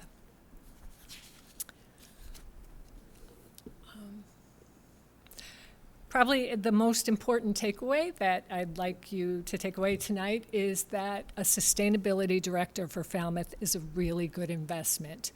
You get central leadership to align all town departments and community members on prioritizing climate goals, better collaboration between town departments, follow through on coastal resiliency recommendations, leverage of federal and state funding. We learned in our conversations with sustainability directors that the financial returns can be as high as 8 to 12% of the 8 to 12 times the sustainability director's salary from energy savings and grants. This is not uncommon, and it's not one-off either. It's every year. So the costs of not having a sustainability director are too high. No clear priorities in developing and implementing town-wide climate solutions, lack of coastal resiliency planning, damage to our town infrastructure, and lost opportunities in federal and state incentives. So as volunteers, we know that, we're not qualified to be making to be determining salaries and reporting, but we have found that most sustainability directors report to one person, depending on the town organization. That can be the town manager or the mayor or, in some cases, Conservation Commission. So we're recommending that this position report to the town manager, start in FY23, and the salary range is around $80,000 to $110,000 per year full-time. We also noted that salaries in the private sector in Massachusetts for sustainability directors are much higher. So we're asking that this position be designated up to $120,000 a year in the budget. Of course, that's, up to you. So our ask tonight is very specific. We're asking for the select board to call for the creation of a sustainability director position, budget up to $120,000 a year in the fiscal year 2023 budget, immediately begin a formal process, possibly a consultant study, to determine how the position and department will integrate into Falmouth's organizational structure so that person can be successful, and submit the article for town meeting warrant as the schedule that you just laid out permits. We're not going to read this tonight, but I sent you, this is a draft of the petition article that is for your review, and we are very welcome to working with you on refining it and making it, something that will be very convincing and effective in town meeting. So, thank you. Thank you. Welcome any questions. I did see that the requirements for the job are pretty lengthy. So it's They gonna are. take quite a person to fill this role if they have all those attributes. Right. Well, through discussions together, we can identify what's most important for this town. And we see that as how it's going to work. Right. Mr. Chairman, could I? Yes, sir. Pardon me, Selectman Go Patterson. for it. I just wanted to advise the board, we began the FY23 budget process back in September. And essentially, the FY23 budget that I'll be bringing to the board is complete. Today's December 6th. I'll have it to you before Christmas, as you know. You'll be presented to you the first meeting in January, and it needs to go to the Finance Committee no later than January 15th. The budget that's been assembled for FY23 was based upon the priorities that you set in your summer retreat, which you adopted on August 30th. So within the last 90 days, I used those priorities, which were fundamentally working with the finance director and town departments, public safety, public health, education, in order to substitute additional staff, full-time staff positions like this. You're going to have to alter your priorities and remove something from public health, public safety, education, in order to comply. We're operating within the dictates of Prop 2.5, and our resources are not unlimited.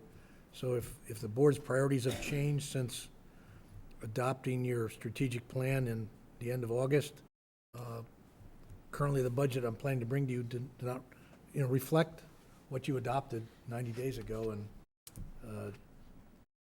this would have to substitute for public health or public safety positions that would, police, fire, health would need to be removed and replaced with a position like this by the board.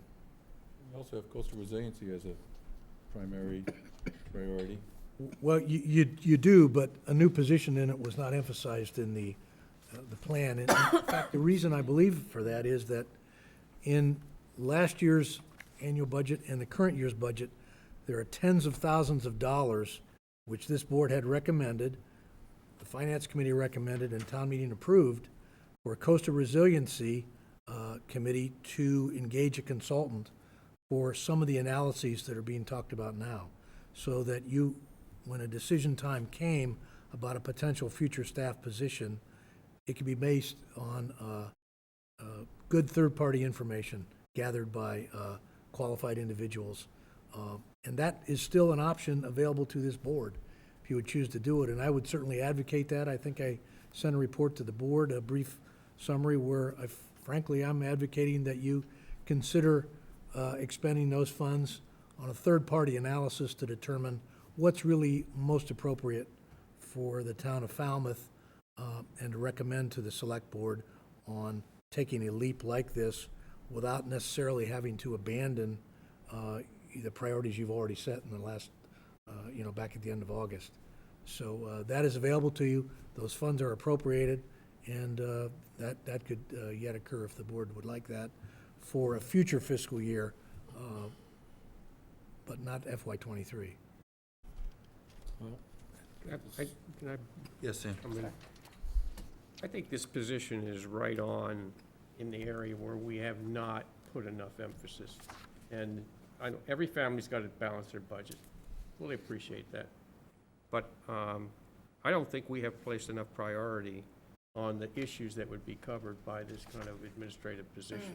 I am concerned that if we did hire somebody, they wouldn't be getting the ear of anybody to make any substantive changes. But we do need this kind of leadership. And I feel like we have not had that from, quite honestly, from you, Julian, as our chief executive officer. Leadership is something we should be looking at. And these risks are real risks. And I think science keeps telling us that we have more and more evidence to support it. So I'm going to challenge you to figure out how we can actually bring somebody like this on board and then actually put them to work to help us plan into the future. Because I don't see it. I see numbers thrown out on budget sheets in the out years, but I'm not seeing any kind of substantive planning to try to address some of these issues, which are real and are manifesting themselves all over this planet now in pretty significant ways. So I'm very much in support of putting a person like this into the staff of the town and using them, because just simply, ignoring them in some office, kind of like our housing coordinator was sometimes ignored and was kind of upset about that, but needs to be part, as Rosemary has just said. Pardon me? We're talking about a housing coordinator now, and I'm just saying that being accused of ignoring that individual? The person. I'd like that clarified, please. No, my point is this. This person cannot be hired and not be brought into the decision-making processes of the staff. And essentially, proposing options to the select board. How was I ignoring the housing coordinator, Selectman Patterson? I don't understand what you just raised here. You changed the subject on us, and I'm concerned about it. Well, that is feedback that I got. I'm not going to get into the personal discussion about it. But you just did. Well, my point is this. If we do hire somebody like this, they've got to be made a significant part of the staff of the town and a contributor in a significant way. They cannot be just shoved off into a corner office. It's a serious issue, is my point. Mrs. Good-Price? I think Mr. Suso brought up a good point about how we have these funds that should be expended, and perhaps that's something we should do in preparation for a person coming into this position, is we should do some consulting work, because we know it's going to take time for this to go on town meeting, for a person to be hired. In the meantime, we can have a third party do the work to tell us what we should be focusing on, because we may think what we need to focus on, but somebody who's a professional would be able to say, if you hire a person, these are the areas that are most important. So I think that was a good point that was brought up. Right. And this is actually potentially something that the Coastal Resiliency Action Committee had contained in their report. And I think they were thinking of a particular person to do just coastal resiliency. And I think maybe your original idea was to do sustainability, or perhaps we can combine the two. And I do agree that, and I think it was part of what you just presented, was that a professional consultant should be considered how to integrate this into our planning process. So I would like to entertain the idea of adopting this position. I think it's definitely needed. I just noticed yesterday that we're not participating in the low-lying roads study that the commission is doing, Cape Cod Commission is doing, Perfect example. because we're limited on staff, and you guys can only do so much in a day, certainly understandable. And nobody wants to have a top-heavy management staff, but I think your point about the return on the investment is very important here. I specifically remember when the sustainability director from, is it Natick? Natick. I'm still learning Massachusetts towns. Natick, Natick. She presented, and she said in her first year, she found enough grant money to support her position plus some, just in her first year, and I'm sure she's done even more since then. Yes. She said in that talk, 12x her salary is what she brought in. I remember it was Several, significant. yeah. And it's not just the grant funding, it's the availability of time to participate in these things, just like the Cape Cod Commission. That one wouldn't have cost us anything, but it's a time commitment to participate and do the backup work that goes with it. So I like the idea of using some of the funding now. I agree with Mr. Patterson, this is urgent, and I agree with you that it needs to be done. But I also respect Mr. Susso's position that the budget is prepared well in advance, and to just throw another $100,000 position in at the last week before the budget, I don't agree with, but I will agree with immediate funding for the position of, hiring the consultant to define the position and integrating it into the budget. Yes? Yeah, I would just say that, and I'm not speaking for Finance Committee, but as someone who used to be on Finance Committee, if I got something sort of really last minute without, and you guys have done a lot of background, but without sort of some background from this board about the issues we just talked about, where does it fit in the structure? What is the actual charge? Is it gonna be this? Is it gonna be something more like coastal resiliency? I think Finance Committee, as they are required to do, goes over those things with a fine-tooth comb. And I think we have a greater chance of success all around if it's a better vetted, and this isn't, you're bringing it to us, so it's our job to vet it before we pass that on to Finance Committee. I think you have a better chance of it being successful. Finance Committee has been very clear that if things are coming in at the sort of 11th hour, that it's, I think we received that message from them loud and clear. If things are coming in not fully vetted, it's not likely to be successful. And I don't mean to say that it's last minute from you, I know. No, I'm not critiquing. I know Eleanor Ling has Yeah. been sending this for a matter of months. Right. So It's not just, really. so it's late for the budget process. We're all working together, It's just late for the yes. budget process, which starts way back in the summer, really, once we set our priorities, so. So if we could agree on moving forward with the consultant, defining the position, because we'd need to define, how it integrates with coastal resiliency and sustainability, if it's really manageable with one person, there are a lot of things to define. Also for Coastal Resiliency Committee that we just had do a multi-year study to take a look at it and weigh in on it. Do you know what I mean? To see how it aligns with what their recommendations are, because they've just spent the last few years thinking about some of the exact same things that Rosemary just pointed out. Future infrastructure needs, all of that. And I think that they've given us a lot to sort of look at there. I think to be practical, even if all five of us jumped up and down and said, we want to do this today, and voted for it, I don't think it would still succeed at town meeting, given the timing of it, the fact that, the budget is prepared years down the road, and that Finance Committee's gonna be a little concerned of how quickly this came to the fore. I agree, though, it needs to be done. I'd like to hear, what do you think? Any ideas? I agree with Megan and with you in terms of it coming financially sort of at the 11th hour. And that I wonder if the Finance Committee would be willing at this hour to support it. It would be difficult. Right. Could I respond to that? Please. We have talked to two people on the Finance Committee and did not get the impression it was the 11th hour, and that they would need to vet it and would discuss it with us at your direction, only at your direction. We wanted to do a presentation to the Finance Committee, and they said, no, they don't take presentations, but, you know, if you ask them to, they'll vet it.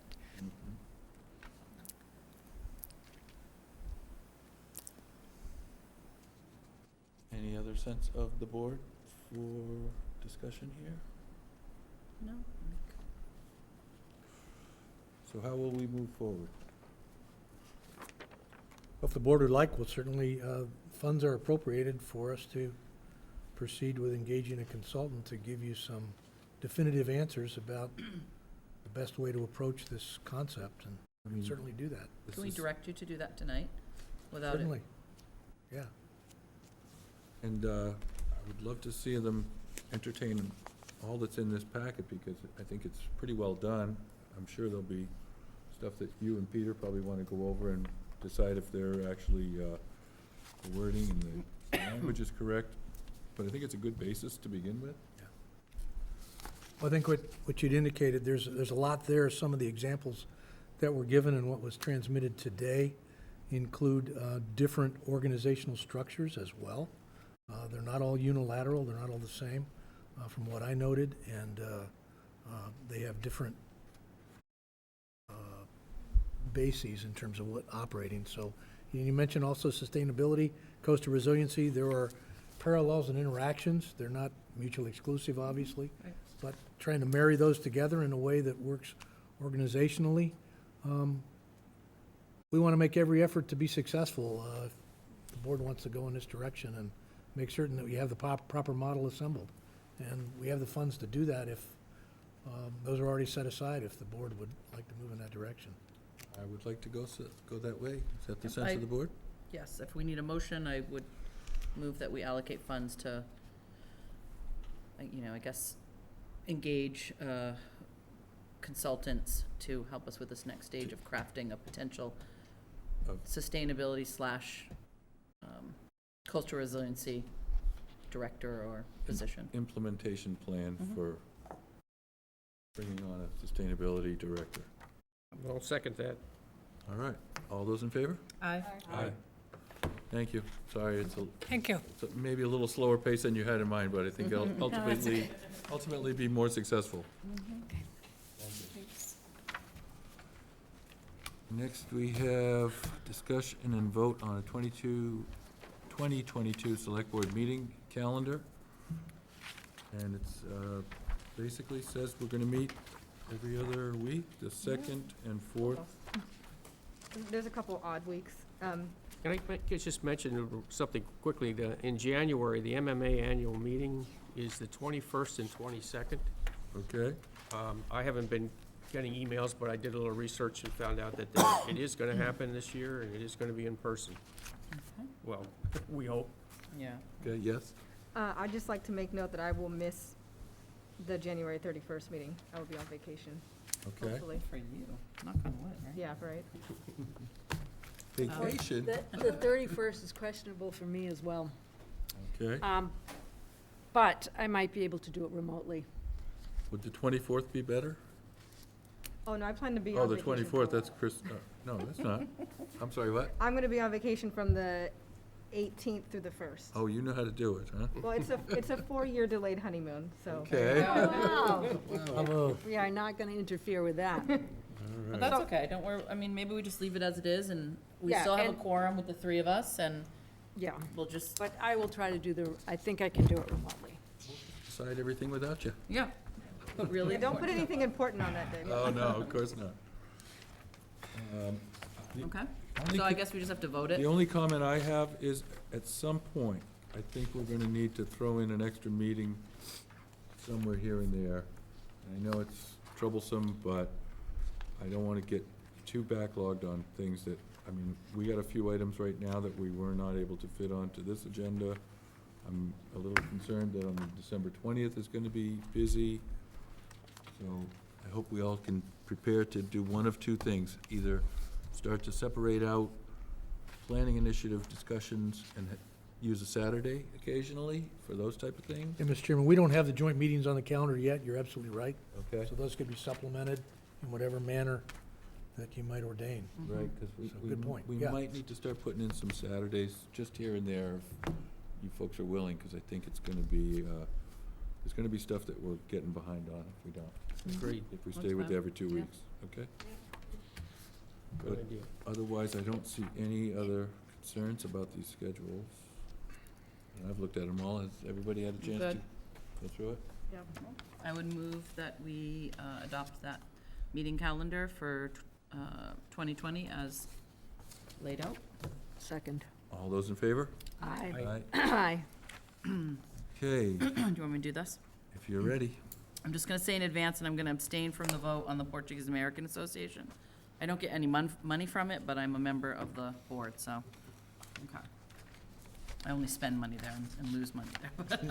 All right, all alcohol restaurant. Can I There- ask, before you start rolling right through Yep. here, we've received a number of complaints about the noise associated with Bad Martha's. Do we want to give some special consideration to those concerns and hold off on approving that common victualler license? Well, they can't open. That will be the problem. Like, their license will expire. I'd rather have them come, I'd rather ask them, and also this letter that we got about shipwreck. Yes, Shipwreck. agree. I would rather invite them to an upcoming meeting to share it. That would just be my, only because. Then to shut them down. Yeah, just because jobs are dependent on it and. Yep. Yep, No, I agree. So maybe we could No put that on problem. for an upcoming meeting Okay, as they start the new year. Okay, all alcohol restaurant, Bear and Boots, Burger Bar, 285 Main Street, Grumpy's Pub, 29 Locust Street, La Cucina Solmare, 273 Main Street, The Cape Club, 125 Falmouth Woods Road. Someone just needs to second. Second. oh, sorry. All those in favor? Aye. Thank All you. alcohol package store and all alcohol club, I'll do both. John's Liquor, 729 Main Street, Falmouth Elks Lodge, 140 Palmer Ave, Falmouth Yacht Club, 290 Clinton Avenue, Portuguese American Association, Falmouth, 55 Ashumet Road. Second. All those in favor? Aye. And abstain on one. I'll just gonna- do them all together, guys. All right. All alcohol in holder, Falmouth Holiday Inn, 291 Jones Road, Wine and Malt Restaurant, Bangkok Thai Cuisine, 291 Main Street, Steve's Pizzeria, 374 Main Street, Farmer Brewery, Bad Martha's, 876 East Falmouth Highway, Wine and Malt Package Store, Ocean State Job Lot, 50T Ticket Highway, Common Victualler, Bad Martha's, 876 East Falmouth Highway, Bear and Boots Burger Bar, 285 Main Street, Coonamessett Farm, 277 Hatchville Road, Dunkin' Donuts, 634 Holly Park Road, Dunkin' Donuts, 363 East Falmouth Highway, Dunkin' Donuts, 1184 Sandwich Road, Dunkin' Donuts, 4 Sandwich Road, Dunkin' Donuts, 614 Main Street, East Falmouth Subway LLC, 236 T-Ticket Highway, Eat Your Heart Out Cafe, 587 Main Street, Falmouth Elks Lodge, 140 Palmer Ave, Falmouth Holiday Inn, 291 Jones Road, Falmouth Yacht Club, 290 Clinton Avenue, Grumpy's Pub, 29 Locust Street, La Cucina Solmare, 237 Main Street, Munikis Cafe, 460 Walk White Highway, Primetime House of Pizza, 743 County Road, Steve's Pizzeria, 374 Main Street,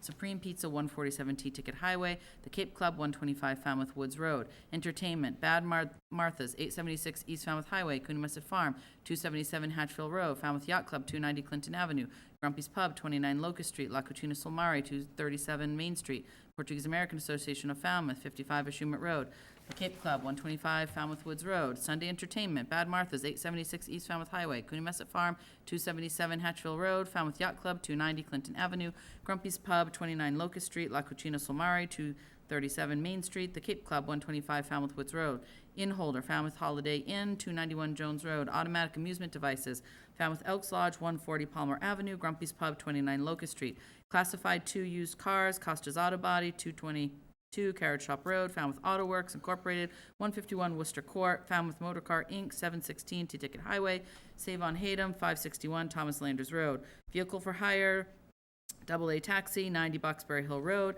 Falmouth Taxi, 424 East Falmouth Highway. Second. Wow. All those in favor? Aye. Thank you. She wants us out of here. Good job. That was amazing. Yeah, me too. Move on through. Okay. Individual select board members' reports? Oh, you if want to do anyone minutes? dares. We got the one set of minutes. Okay. And this is the meeting minutes for Monday, November 22nd. On page 4, see, I'm sorry, there's two things. In the very first paragraph, right about the middle, there starts the sentence, "There are no sidewalks for 7/10 of a mile." This is Wild Harbor Road. Always walkers, that goes on to say, but then it says, "There are too many and reduce the number of 35-mile-per-hour signs. There are too many, and encourage drivers to drive 35 miles per hour." I thought it was 30 miles per hour. That's what they're, That was what we changed it to. right. Right. Right. So I think it should be, No, I think it's saying that the signs encourage people to go Or as fast as encouraging them, 35. Yeah, to drive that fast. oh, encourages That's how I drivers to read it. drive 35. Okay, Yep. got it. And then at the very bottom of the page, the very last sentence,